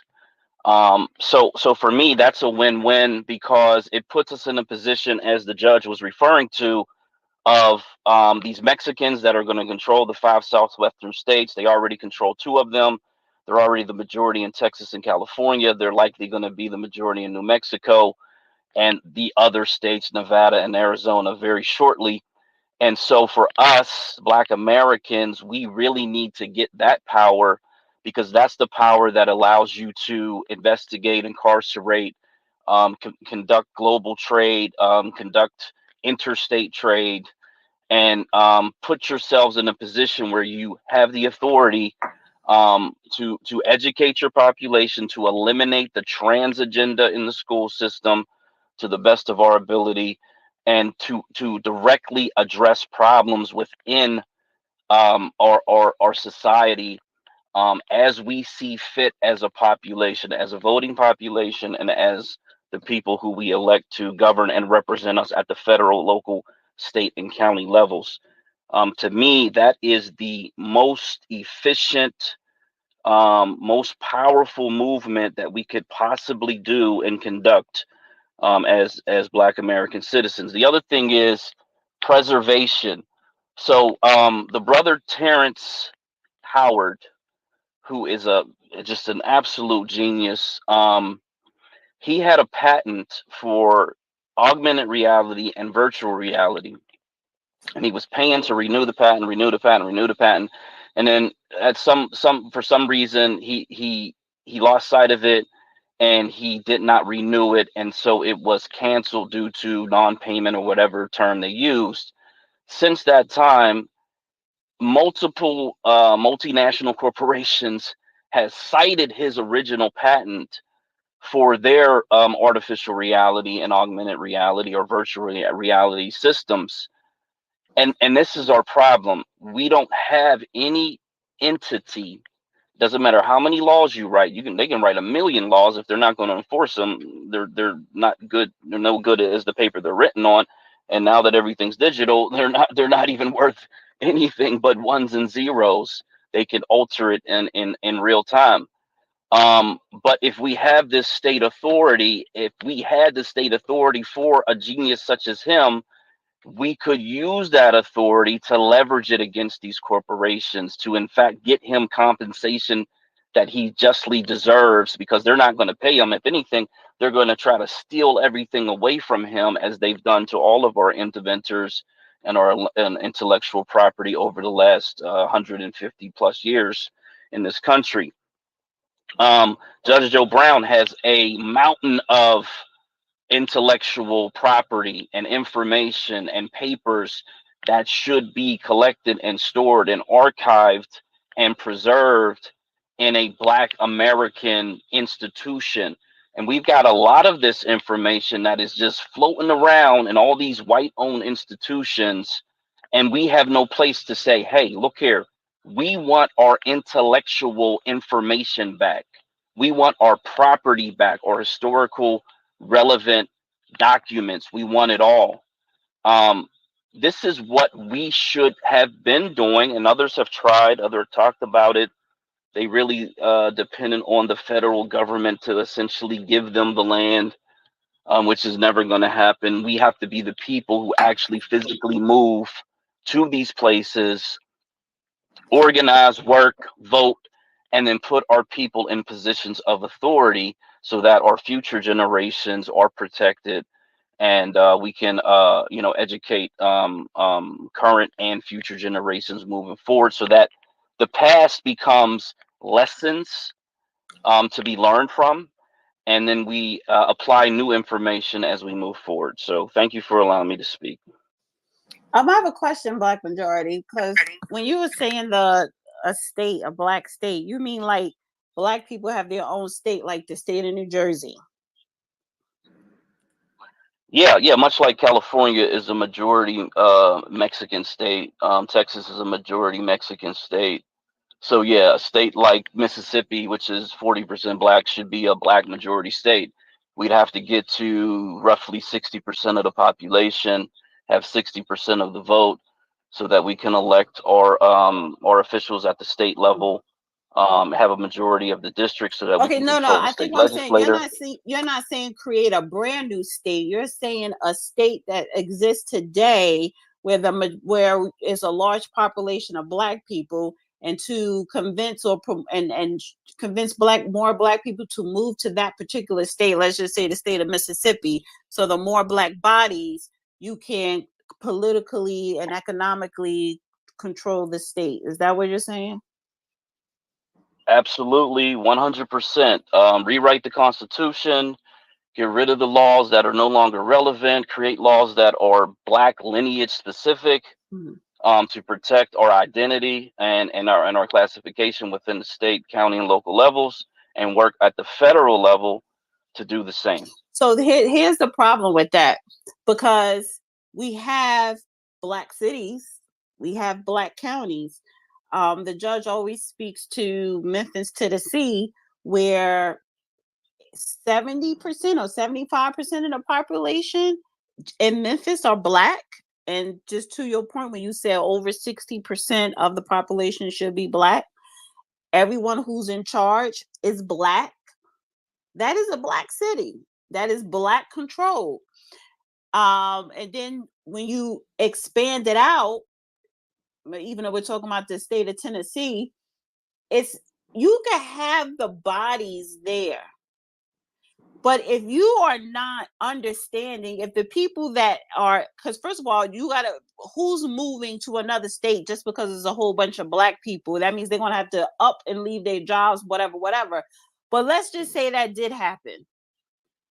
How are you going to have a majority of a state when you can't even control, properly operate, or take part in a political process of the city that is completely majority black populated and black controlled? But I'm supposed to trust black people to control a state when you can't even control the city where you live at? Oh, but you trust the Latinos No. though, right? You I trust don't. You gonna stay on your motherfucking mic, or I will drop your ass down. It's about to be at 3:00. This is straight up demon time right now. Don't play with me. I'm talking, me and black majority is having a conversation. I'm gonna move around the room and then we gonna close out. Go ahead, black majority.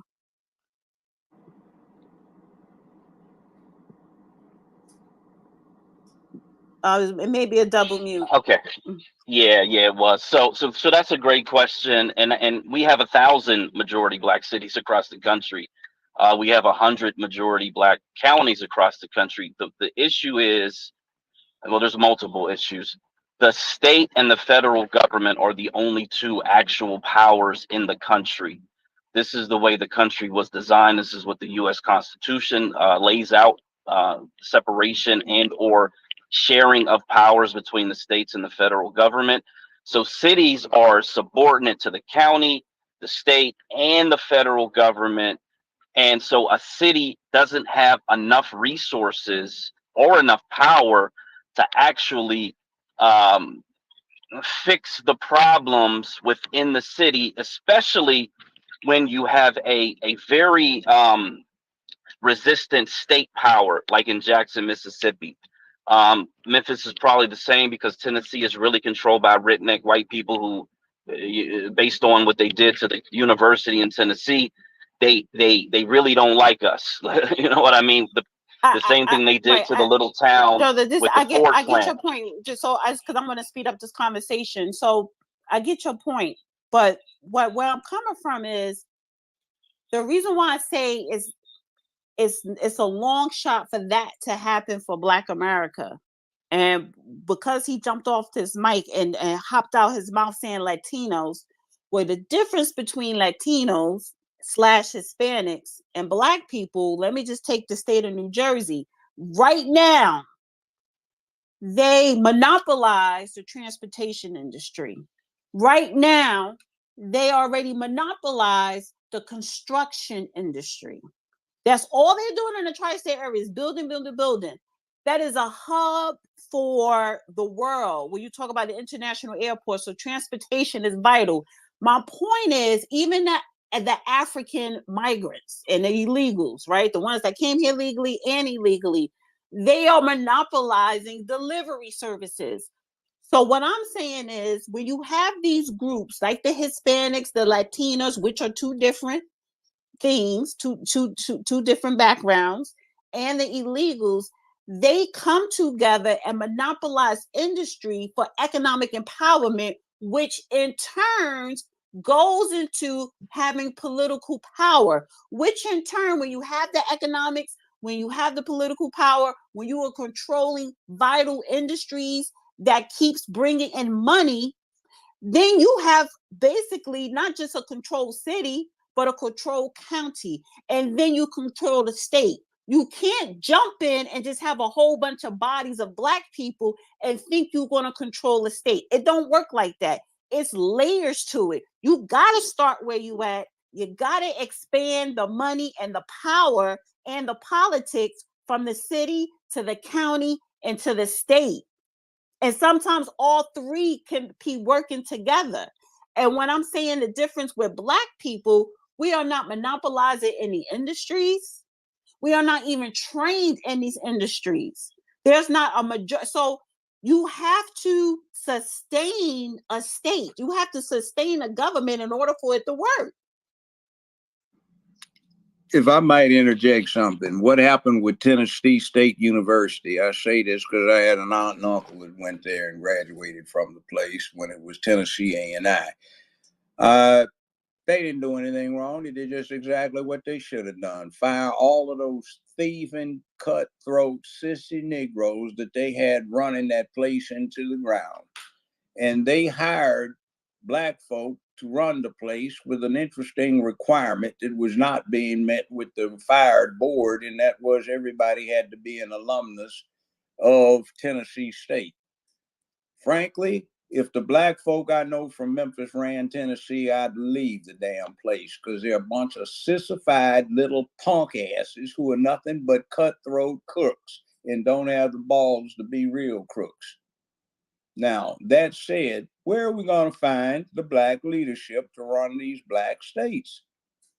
We aren't getting them. We aren't making them. We have made it a glamorized tradition to be able to live off of your people, to be a pimp, like the pulpit pimps we have that can't even deliver a decent sermon from a pulpit that deals with correcting the stray behavior of a lot of their congregation.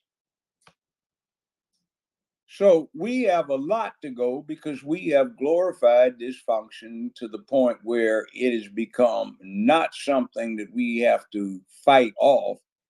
It's something we have to escape because it has become a reality. Right. And that said, I'll pass the mic. I'm going to say one thing, and I'm going to throw it back to Black majority. Then I'm going to go to April, then New Negro, and then Governor. And I see you down there, Michael, and then we'll close out. But the reason why I brought up the Hispanics and the Latino, somebody in the YouTube chat was like, Hispanics were alongside us on this American continent all along. Let me tell you something. It don't matter, because they break away from everybody so that they can link up with their own first. You have the Bodega Association, and you got bodegas all around the tri-state area. The Bodega Association headquarters is in the Dominican Republic. And they control, we talk about food, supermarkets, stuff like that, agriculture, right? Ownership. So they break away from Black people, from white people, so that they could gain power politically, economically, socially, all that within their group first. And so what I'm saying is, if we don't understand and them monopolizing these industries, the transportation industries in North New Jersey and in the surrounding areas in tri-state, that didn't just happen overnight. That actually started happening 25 years ago. So before this illegal migrant wave that we see today, there was always illegals standing around for day work, looking for day work. And then you say, hey, I need someone to work, and they hop in your truck. But what they decided to do in Newark, New Jersey, the people that was already making money in the construction industry, they told those illegals that didn't have their papers, stop going on these day trips, doing these random jobs. We are going to employ you for all of the construction jobs. So when you start employing people, then their paperwork can easily get processed because they already got connections at City Hall, and Newark City Hall got connections with Essex County Director, and then he got connections with the governor. See, everything is a chain effect, but they started, you got to have money. You got to have an industry that is sustainable, i.e. construction, transportation, food industry, all that. And you have to be willing to have a group of people work together. So when we look at Black America, we don't have that. So before we go off into Never Never Land or we need a Black state, you need to understand how to run that state. But go ahead, Black majority, then April, then the Negro, then Governor Michael, and then I'll swing to you, Robbie, and then we're going to close out.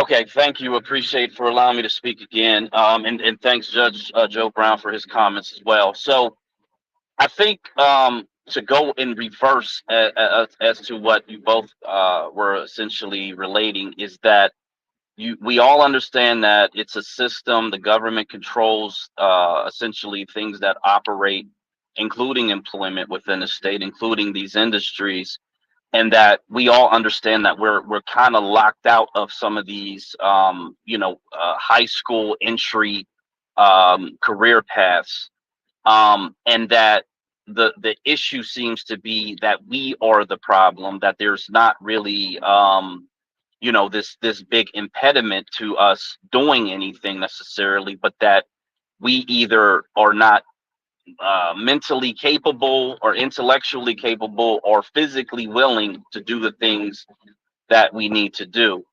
It's a question that I struggle with. I've wrestled with. I've been at this for about 6 years now. I believe that we need one state. The map that we put out has 8 states on it. I believe we need one prototypical state. We need an example. We need to show our people that this is possible. And it's not a Wakanda or fantasy thing.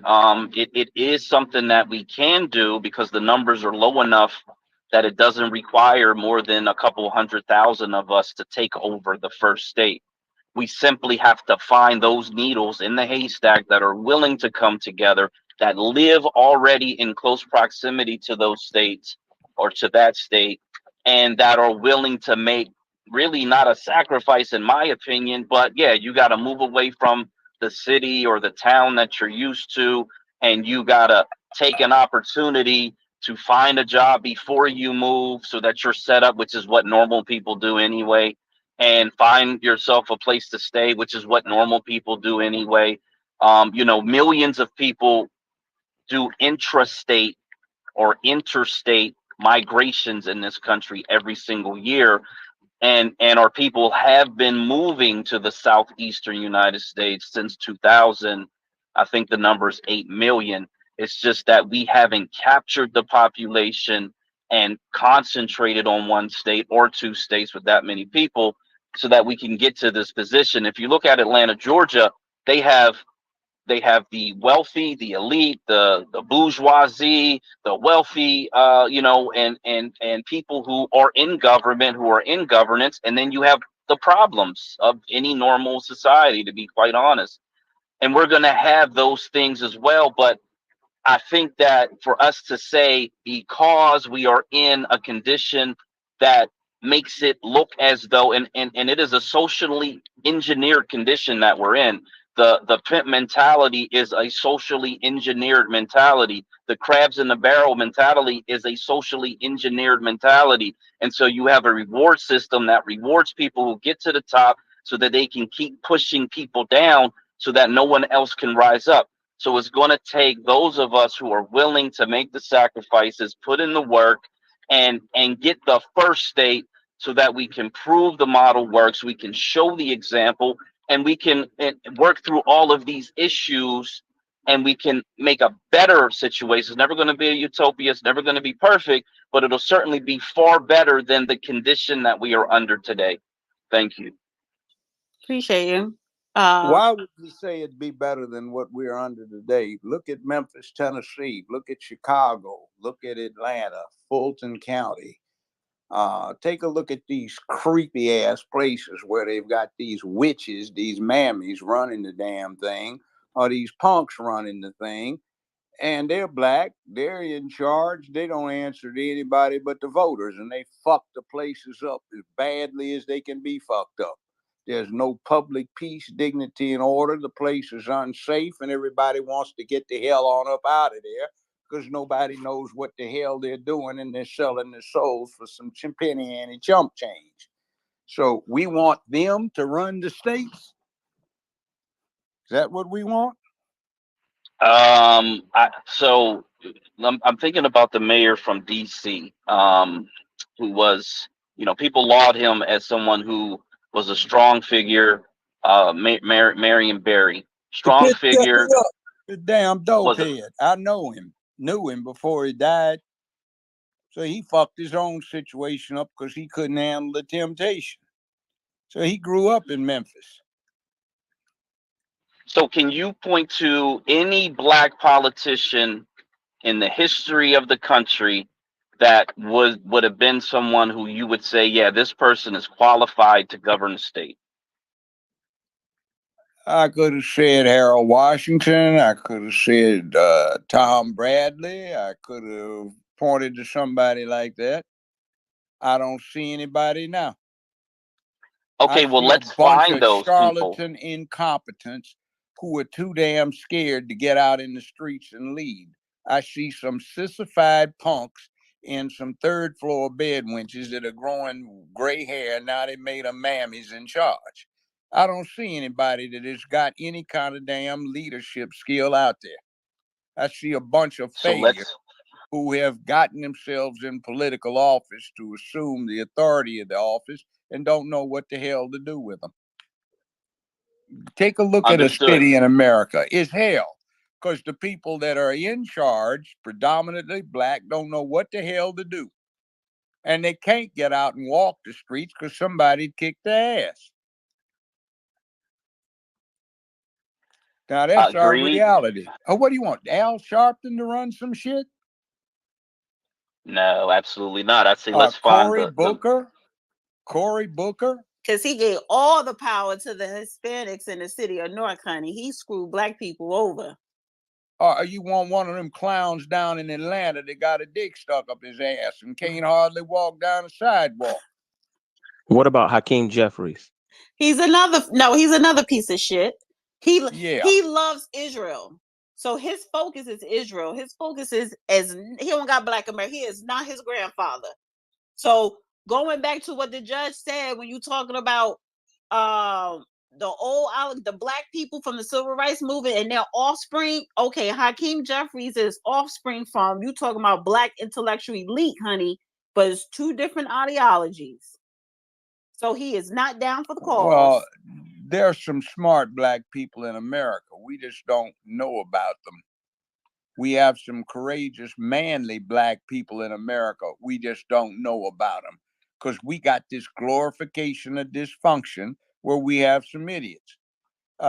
Even when we have in Hollywood, we have somebody that's trying to make a stand. They suppress them. By the way, did you know that I had more people watching my television show than any other damn syndicated show in America? Do you know I was the highest paid man in all of Hollywood, white or black? You're talking to them, but you'd never know that because that was suppressed. Now, that is not necessarily racism. That's got to do with spreading this new rainbow religion. And you can't have somebody straight, black or white, trying to be number one. We've got somebody on here that has made every effort to make Hollywood real, to deal with relevant stuff. And they give him hell all the damn time. If he wants to come up, raise your hands up. We know who you're talking about. You know who I know I'm talking about. But He ain't gonna come up. He's not gonna come up. But anyway, we see they're unsung people. And why is everybody worrying about Diddy's ass? Why is everybody worrying about rappers having a conflict so they can ramp up fans and get them riled up? That doesn't do shit for your tomorrow.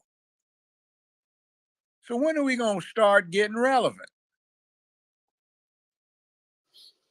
I agree, and I agree. We need to cultivate and find those who are not a part of the system currently, and obviously we got to get rid of all those people and start fresh, and that's what it's all about. Really starting fresh from the grassroots. And I totally agree with you. And part of that, because that black Do state, we allow voting? By the way, I didn't mean to interject. Do we allow voting in this process? Well, the black folks absolutely, take out any absolutely. sense to be independent and vote their own interests these days. Do you think we're going to do it under those circumstances? But are we bringing up the children, right? No, you're not. Let You me got them in a say what I want school to where say. they got Let me rainbows. say what I want to say. Okay. When we're talking about, I'm talking to black majority. When we're talking about creating a black state, you know what I'm saying? We have to look to the future. It's not going to happen in the next 10 years. What you're talking about? Maybe the next 50, maybe the next 25. But who's going to be in charge? Our kids who are 5 years old. So how are we educating them? We are looking at ourselves, and that's the problem. We are not investing in the children, because those are the ones that are going to be ruling, controlling, and governing this black state or any state or city. So do we want to create another Al Sharpton, another Cory Booker, another Mammy Fani? No, but we have to instill these values and ideologies that you're talking about, black majority, in the youth right now. Forget about us. I'm talking about the youth. And that is what other groups of people are doing. Hell, even my grandkids, they don't go to a regular school. They go to a Muslim school. They're being indoctrinated with their religion first. And then they'll learn about history, math, whatever.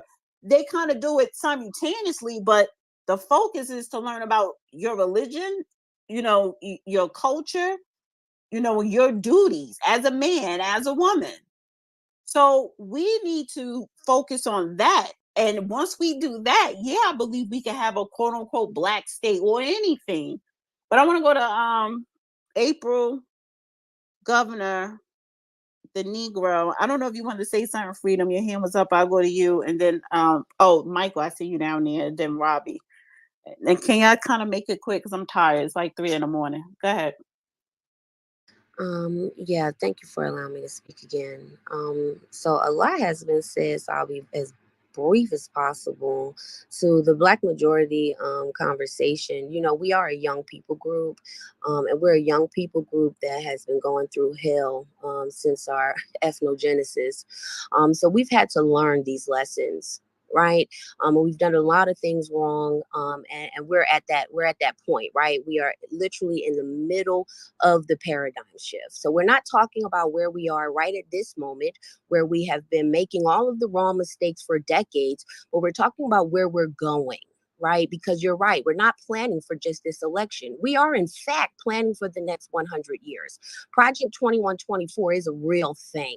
Right. And we are concerned about the children. We are investing in vertical farming. We're not just talking about chickens. No, that's not what we're doing. We're in robotics. We're in STEAM. We're in those things. We're in all of the things that are happening for the future. So please, let's not act like we're not. We have enough. We have a critical mass enough that are involved in that. It's not majority of us, no, but it is a critical mass of us.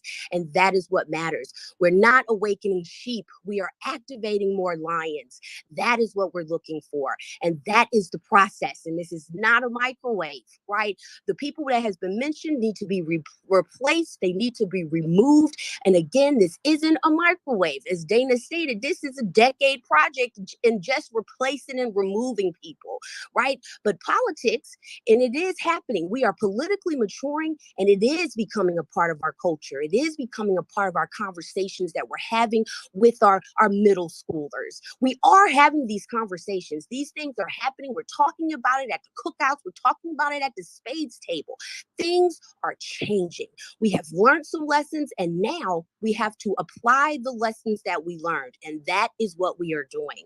And that's, again, like you said, it's not going to happen because we said we wanted to happen. Robbie said it best that, it's cannibalism. Listen, that's what I said earlier, right? And they're going to eat each other.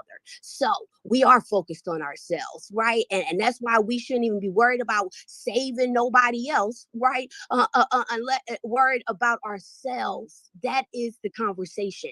And we have to get out of this race construct. And you have to get over the fact that white Americans and Black Americans is an ethnic group here in America. So don't just say that we're Americans, right? And you are an immigrant. Someone said they're fourth generation. You are an Irish American. You're not white, right? But your ability to come here, melt here, and call yourself white is the privilege that you want to consistently deny. And we're no longer going to allow you to deny it, right? Now, when you move here, right, you actually take on the debt. You take on the debt that made it possible for you to move here. So you didn't have to own nobody, but you came and benefited from that ownership. So maybe your ancestors should have went somewhere else, right? So they didn't come here and pick up the debt.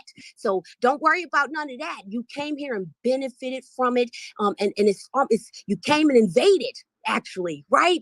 This sounds like you were here even after Ellis Island, right? So it's like what's happening right now, an invasion, a whole bunch of people that are going to come in here and classify as white and use that melting pot and that privilege to call themselves white and forget that they came from Ireland. Never even probably went back there and found anything about your ancestors because you don't care, because you have the privilege of calling yourself white and you're not a WASP.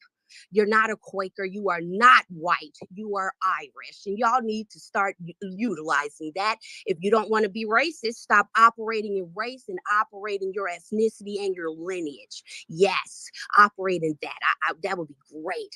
And I'm going to close here. What's wrong with this country is too many immigrants not knowing accurate American history. You can't get here in the early 1900s and tell me nothing about America. But we are planning for the future. We are planning for the next 100 years. We are activating lions. We're not trying to wake up no sheep and trying to convince nobody of nothing. It's enough. We got enough, and we have the abilities and the capabilities and the determination, and we are our ancestors, and hindsight is 2020, and we know now, and it ain't no turning back. And that's just what it is. And hey, it's just a majority state. So you still go live over there with some other folks. Just make sure you vote. And we're going to get folks out. And we are going to replace with our children. That is going to happen. I'll end there. Thank you for allowing me to speak, Dana. This has been a good space. I've learned a lot, taken a lot of notes. Shout out to you too, Judge O'Brien. If I can make a personal observation, when you get on an airplane, before you take off and the flight attendant gives you safety instructions, they say put your personal oxygen mask on first before helping others. And that's a big thing. We have a problem, but we are not putting our mask on first before helping others. So there are a lot of people in this country that we should be focusing on, but we're bringing in strangers who've crashed the border and we're trying to put their mask on before ours, but that usually means you pass out and don't get to help anybody. The other thing is an observation is this. Essentially, humanity has been trying to maximize trade and intercourse with as many others as possible since the middle of, let's say, the last ice age, 25,000 years ago. And here we are now trying to isolate ourselves from interaction with other folk. That seems a retrograde step that does not look like it's going to go anywhere. So, what is it that makes us perceive that we cannot do what is necessary to get it together to get in here? We've got black billionaires, black millionaires, lots of them actually. We've got black doctors. We've even got somebody, Lucy. You see him on the Science Channel. He's a pretty good basketball player. He's in charge of orbital trajectories for NASA, rocket scientist. Neil deGrasse Tyson. He knows how to work physics. Some other people I know how to do it. We've got lawyers and dentists. We've got brain surgeons. We've got anesthesiologists. We've got lawyers and judges. We've got 9 people on the We get U.S. it. We got a Supreme lot of Court. people in every profession. Yeah, and we can't expand that, and we think so negatively because our ideation is you're not normal unless you're playing thug. You're not normal unless you don't know how to behave. You're not normal unless you have no manners. You're not normal unless you don't find anything, unless you find nothing wrong with criminality. You're not normal if you can't control your emotions. You're not normal if you don't know how to speak to people. You're not normal if you don't feel, unless you feel uncomfortable being around other people and try to make up for it by acting a fool. So when are we going to start getting this together? We can do it. All right. And by the way, speaking of some stuff, one last point. Muhammad Ali, Cassius Clay. There's nobody blacker than him. That was one of my personal heroes. I'll name him. But Muhammad Ali got a rousing reception to the town his grandfather left in Ireland, which also, interestingly enough, was the home place before he left for another Irish world boxing, heavyweight boxing champion. So are we going to down Muhammad Ali because he had Irish in him? I don't think nobody's saying that, but I wanna go to governor. I need to go to governor because it's getting late and I'm tired. Yeah, okay. I'll back off. Yeah, because I don't want to talk fading into about the no shadows. goddamn Irish, because they gonna separate if it's is going to empower their people. But go ahead, governor. Hey, don't cut the judge off. He's my favorite. I don't give a goddamn if he's your favorite or not. I'm the only one that can cut him off because it's late. But you can Okay, go ahead and say what you gotta say. I was just gonna say, I heard about somebody splitting states. Like I said, I live in Northern California and not San Francisco. We're way north California, and we've had a petition to split the state and call our state the state of Jefferson. And our flag is green, and it's got 2 X's in the middle. And the X's stand for us being double crossed by the federal government. And I've been pushing this for the past couple years because the hillbilly rednecks that have been in charge haven't done shit. And I'm going to push them out. We are accepting to everybody. We want everybody.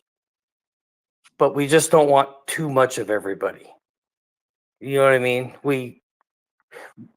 That's some Toonie racist. Hills. That was racist as shit. What you just said. No, it's not. It's practical. He dear. just said that you pushing out the hillbillies, right? Because No, I think I was pushing. No, I want to push out those racist hillbillies. I'm a white guy, okay, and these guys are white guys, and they're a bunch of racist hillbillies, and I'm gonna push them the hell out.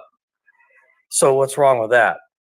it's not wrong with that. I think people need to understand that. I think people associate white people as being just one monolith, and they don't understand that it's different subgroups within the white race here in America. Because a lot of them they don't deal with the Ozarks or the, like you said, the redneck hillbillies or You know, and you got the So wasps. They don't deal. So they y'all got y'all divide. But the fact is that when it's time to preserve that damn whiteness, y'all come together and unite. no, negative.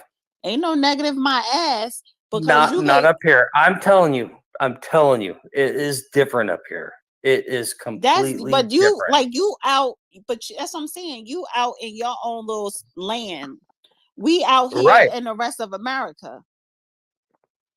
Right. And that's why we love where we're at. Right. So you staying over there. So if God forbid a civil war break out here in America, y'all not Oh, going. trust me. Y'all gonna Oh, put up you your goddamn. barbed wire. Oh no, we'll fight, Oh, okay. and we'll fight for the North. Don't worry about that. The North. I may be fighting for the South this time The around, North honey. remembers. I was making a reference. Okay. Okay. Is No, we are very accepting. We I don't know. We like this. We like the way our life is. It's nice and smooth. It's nice and easy. What do you think about the other people in the north, that northeast quadrant, that want to have a white ethno state? I know you say you want a separate state. It almost sounds like that same dog whistle. You could understand how that kind of just plays a similar tune. Nah, Maybe it's not exactly what you're look saying. up the state of Jefferson, and you'll see the section of California. It's because we have been double crossed by the rest of the states. They take all our resources. I mean, I live in the redwoods, bro. And this is where all the water comes from. They steal all our shit, and they don't fix our roads. They don't do shit for us. Fuck Gavin Newsom. That guy can eat my ass. Fuck him.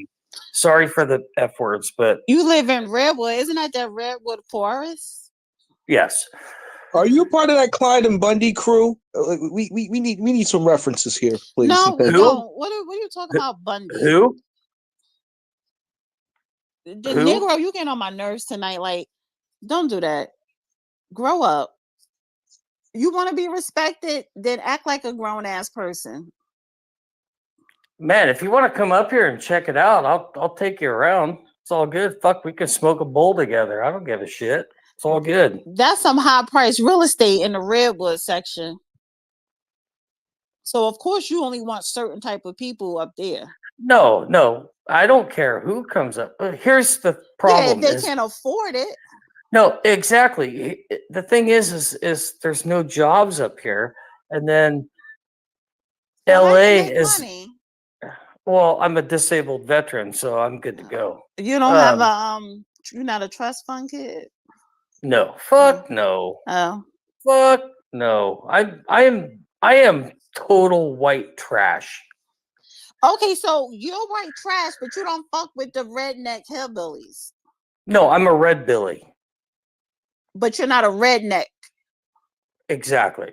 Do you know where the term redneck come from?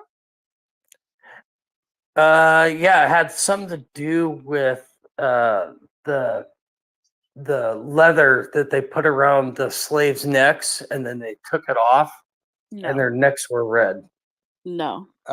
If I give you a historical lesson on that, what the redneck thing is about is this. At one point, there was the Protestant Reformation that swept England, Presbyterians and Episcopalians. The Episcopalians ran stuff, the Presbyterians were the ordinary people. A lot of people in Scotland were Presbyterians, and they proudly wore red scarves around their necks to advertise that they were not a part of the Episcopalian thing. So they became known as rednecks. When they immigrated to the Americas in substantial numbers back in the mid and late 17th century, they became known as rednecks, and they kept that. So that's where you get the origin, wearing the red scarf to indicate your Presbyterian status. So I'm wondering where these guys that sag their pants, where did the gay butts come from? Well, what that comes from, I know where that comes from, the prisons. My dad I'll was. tell you, I saw this first time July 1980.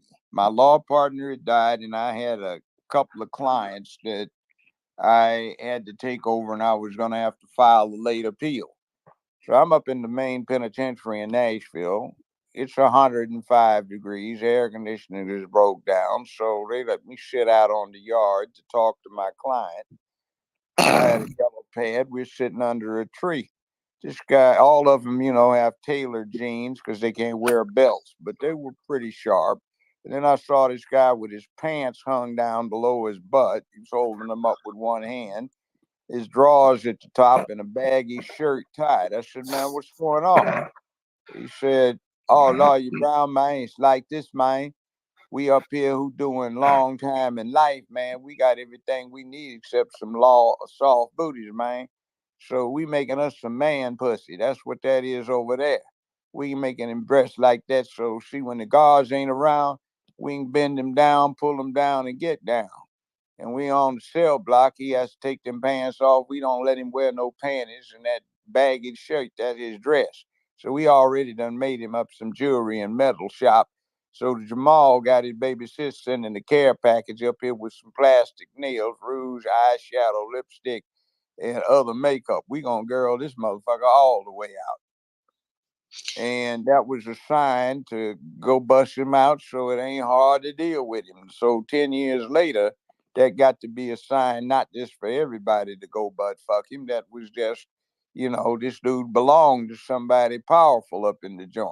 And then by 1984 or 5, I remember I was visiting a lady friend's home. She had one of these old time projector screen TVs, real big ones.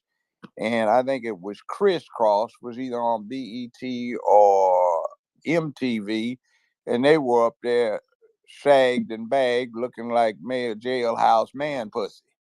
So that's where that came from.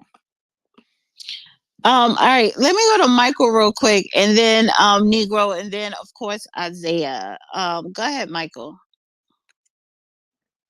Dana. You said open mic. I went to music. But anyway. But let's see. What I was gonna say. Yeah. After listening to the past few hours of the stream, I'm glad I started teaching my nephew the Constitution, and I remember him say why we have to learn it, and I asked, what do you learn in school? And he mentioned and say, yeah, black people were slaves, and then we're not anymore, and blah blah blah blah blah. And I mentioned to him, well, this is what we like. If you're, as long as you're in this country, learn your rights in this country, because if you don't know what your rights in whatever your state that you're in, or even at your work, what your rights are, you'll be a slave forever. And even so, in which I decided to, from like years ago on now, to actually act as if I'm a citizen of this country. I mean, learn the laws, know what my rights are. Speaking of which, I am with child. It's a shotgun. I hope my due date is hopefully next week. But it's something that you don't have to be a conglomerate for it. You could just sit there and just have conversations with people. I don't have a YouTube. Actually, I kind of do, but it's inactive. But my voice is music. After I perform, I sit there and have conversations. I have conversations with people. I don't care who you are. So if you're going to get yourself out of situations, learn how to get yourself out of situations. And who knows, the next conversation you have with somebody, they might help you. And if you see that if you learn that they're your enemy, you they actually help you because you know who to stay who to stay away from, or two, you learn about them, so you know so you know how to beat them, and that's that's pretty much it. I actually have to wake up in a couple hours, so Thank you. Appreciate you. All right, I want to go to the Negro.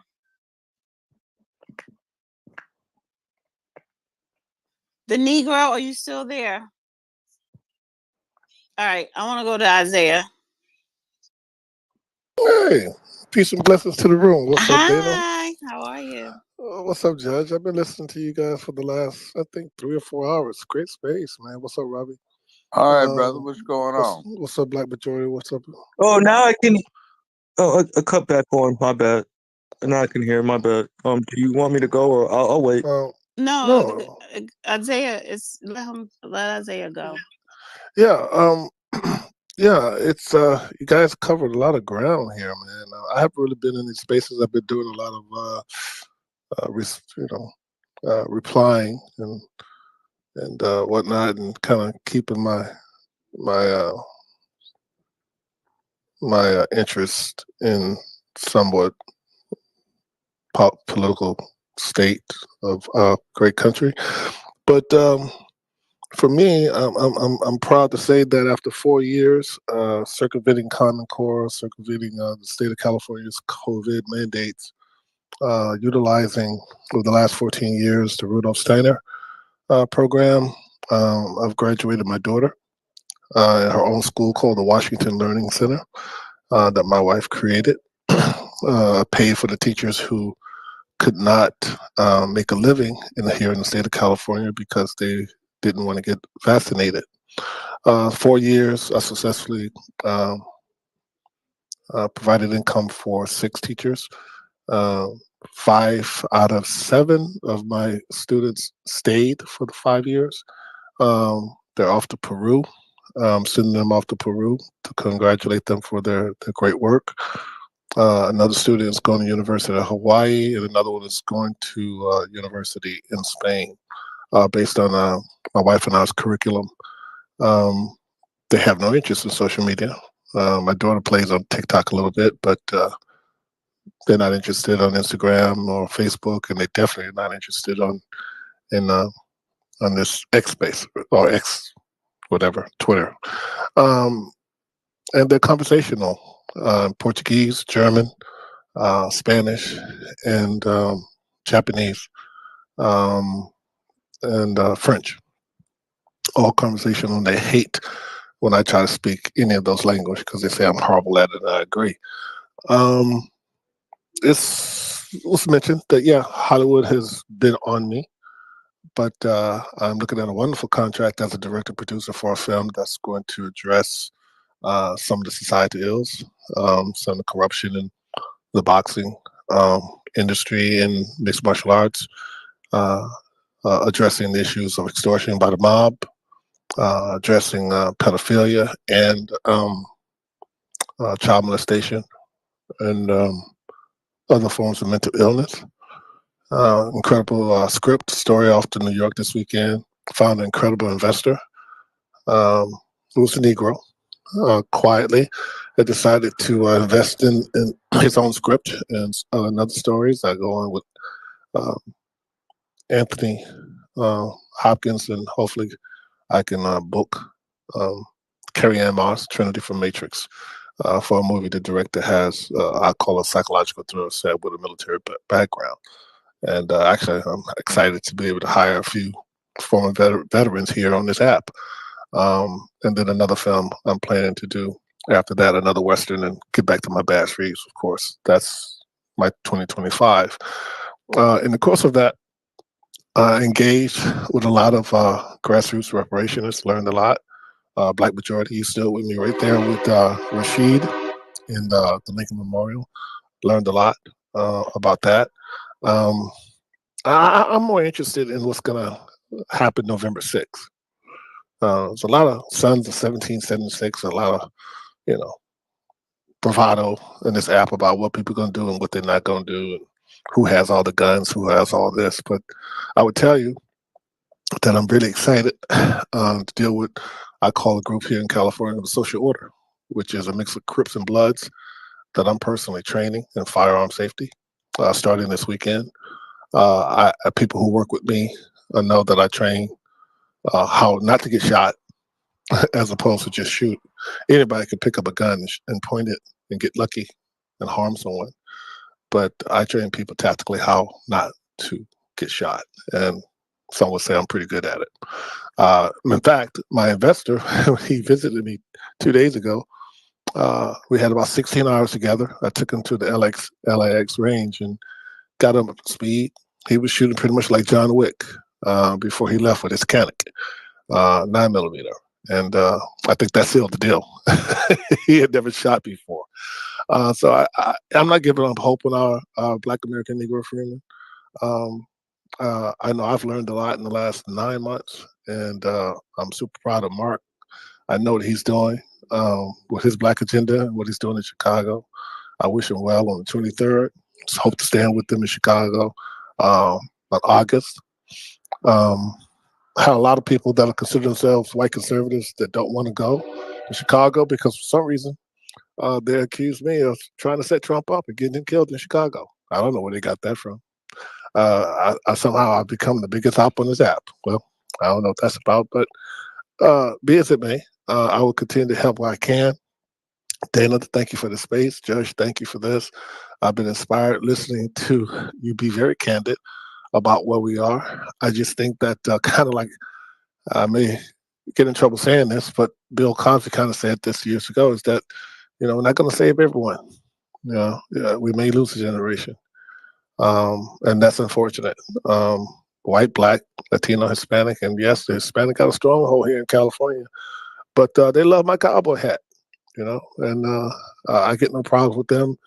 And the movie I start shooting in Georgia, hopefully in September, provide jobs for about 60 people, and that's always good in any city, any state when you're coming to their state and providing jobs and making a movie to show people what justice looks like. I think the problem we have in America is that we just have to be forced to deal with so much injustice.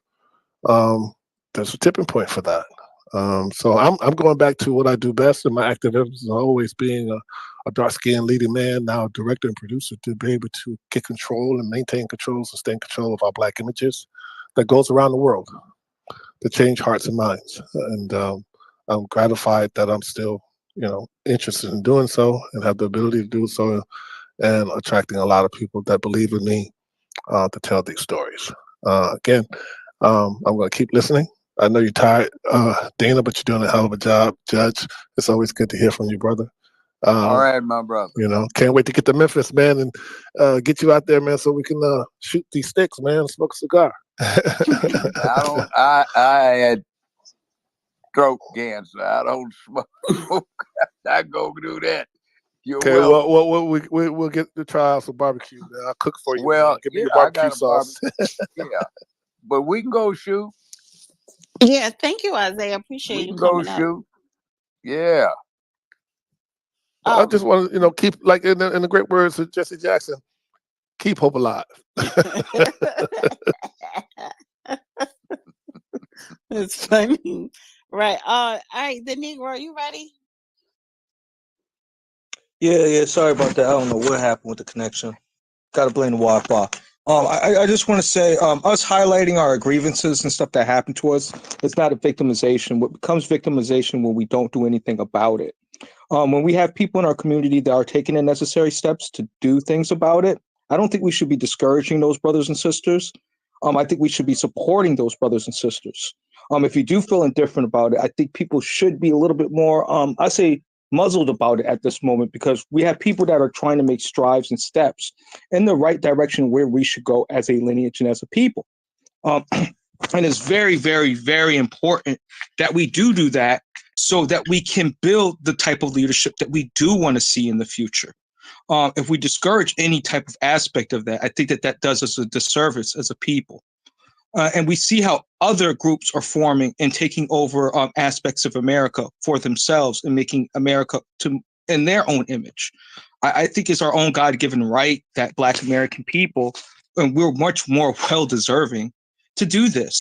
We owe it to our ancestors. We owe it to our people. This is not talking about voting. This is about moving. This is about actually creating the state majority. This is talking about creating our own governments if need be. Because we need to preserve our lineage, our heritage, and everything that we have, because we see everybody taking advantage of that. And yeah, I'm one of the few that is moving to Delaware because I do see the importance of what's going on. And I'd rather be the game changer instead of the person talking on the sidelines, not supporting the vision and the dream. We need more people that are doers of the dream, because we do need to make this a reality. If we like it or not, we do need to make this a reality. I appreciate you as always. Damn, how many hours? It's been like 6 hours. Let me get up. I started to lay down. Um, I like the open About mic. 6.5 hours. Yeah. I like the open mic, and I just want to say before I have the judge close it out, I appreciate everybody that came up and stated their opinions, their thoughts. Everybody that's listening, everybody on YouTube that's still listening. So I appreciate everybody. And yeah, 6 hours and 32 minutes, honey. I think we just broke a record. But we'll be back next Tuesday with open mic, but it won't be another damn 6 hours. But it was a lot said. And listen, people who are doing the work and creating organizations, I respect that. No matter what background, no matter what race you are, it doesn't matter. As long as you're doing something to help better society. And when we talk about Black people, if you're doing something to make the Black race better, that's great too. So, but FYI, this is not a Black space. And just because a Black person is quote unquote hosting it doesn't make it a Black space. This is a space for everybody. It's just that we end up talking about Black stuff, but people who are non-Black could chime in, because I hop in white people's spaces with my 2 cents. So vice versa. But anyway, I'm sleepy. So Judge, close us out. Okay. Let's say this. We have a lot of things we can do, but in order to do them, you have to convince yourself you can do them. When you start molding your course, sitting down and mapping out where you're going to go based on a concept of not being able to take yourself there unless somebody allows you to go there, you're pretty much doomed to failure. That means you have succumbed to the propaganda efforts that target you, and you think in terms of the propaganda that it is designed to hold you back. Nobody gives a damn about being fair in the world. It's what authority, what power, what ability, what cunning you have that'll get you someplace in the real world. You learn that, act on that, be willing to die for your cause, you might get it. But it's not going to come easy. And I would love to have reparations, but I doubt seriously anybody's going to cut us a check. So the question gets back to, what are you going to do about your current circumstances? What you can do is in your hands. It just depends upon how serious you are about it, how brave you are, and how much courage you possess. We can do it. It's not necessarily really even a black-white thing, brown, red, or yellow. It's a perception thing. They said long ago that everybody came up out of Mother Africa. Some went to Europe and got mighty pale. Some went to Asia, got yellow. Some crossed over, got red. Some came back around, and people got brown. So we all came up out of Mother Africa, and it's time people started remembering that, because we can all breed with each other. And truth be known, if you had the courage to get a DNA test, you might discover what's in you. It might shock you. But it's a political, social thing, so you have to adjust to it. But nobody will give you anything if they perceive you as spineless, if they perceive you as being unable to control yourself, if they perceive you as not offering yourself the dignity of decent, dignified behavior. So if you want something, act like it and be prepared to deliver consequence if you don't get it, if it's important enough. With that, prepare yourself for what life may bring you. You never can tell, but be prepared. Now, I'm out of here with that. All right. Listen, and thank you guys for even rocking with us for the 6 hours, because it's late on the East Coast. It is late on Central Time, and what is it? 30 minutes past midnight on the West Coast. So y'all about to go to sleep in a minute. Everybody have a great week. You could come on YouTube, the real Dana. Me and the Judge do a show every Thursday and Monday. And we'll be back here with open mic on Tuesday. And that's why I'm gonna start calling it open mic, because it's just easier. All right, guys. Have a good night. Stay blessed. Bye.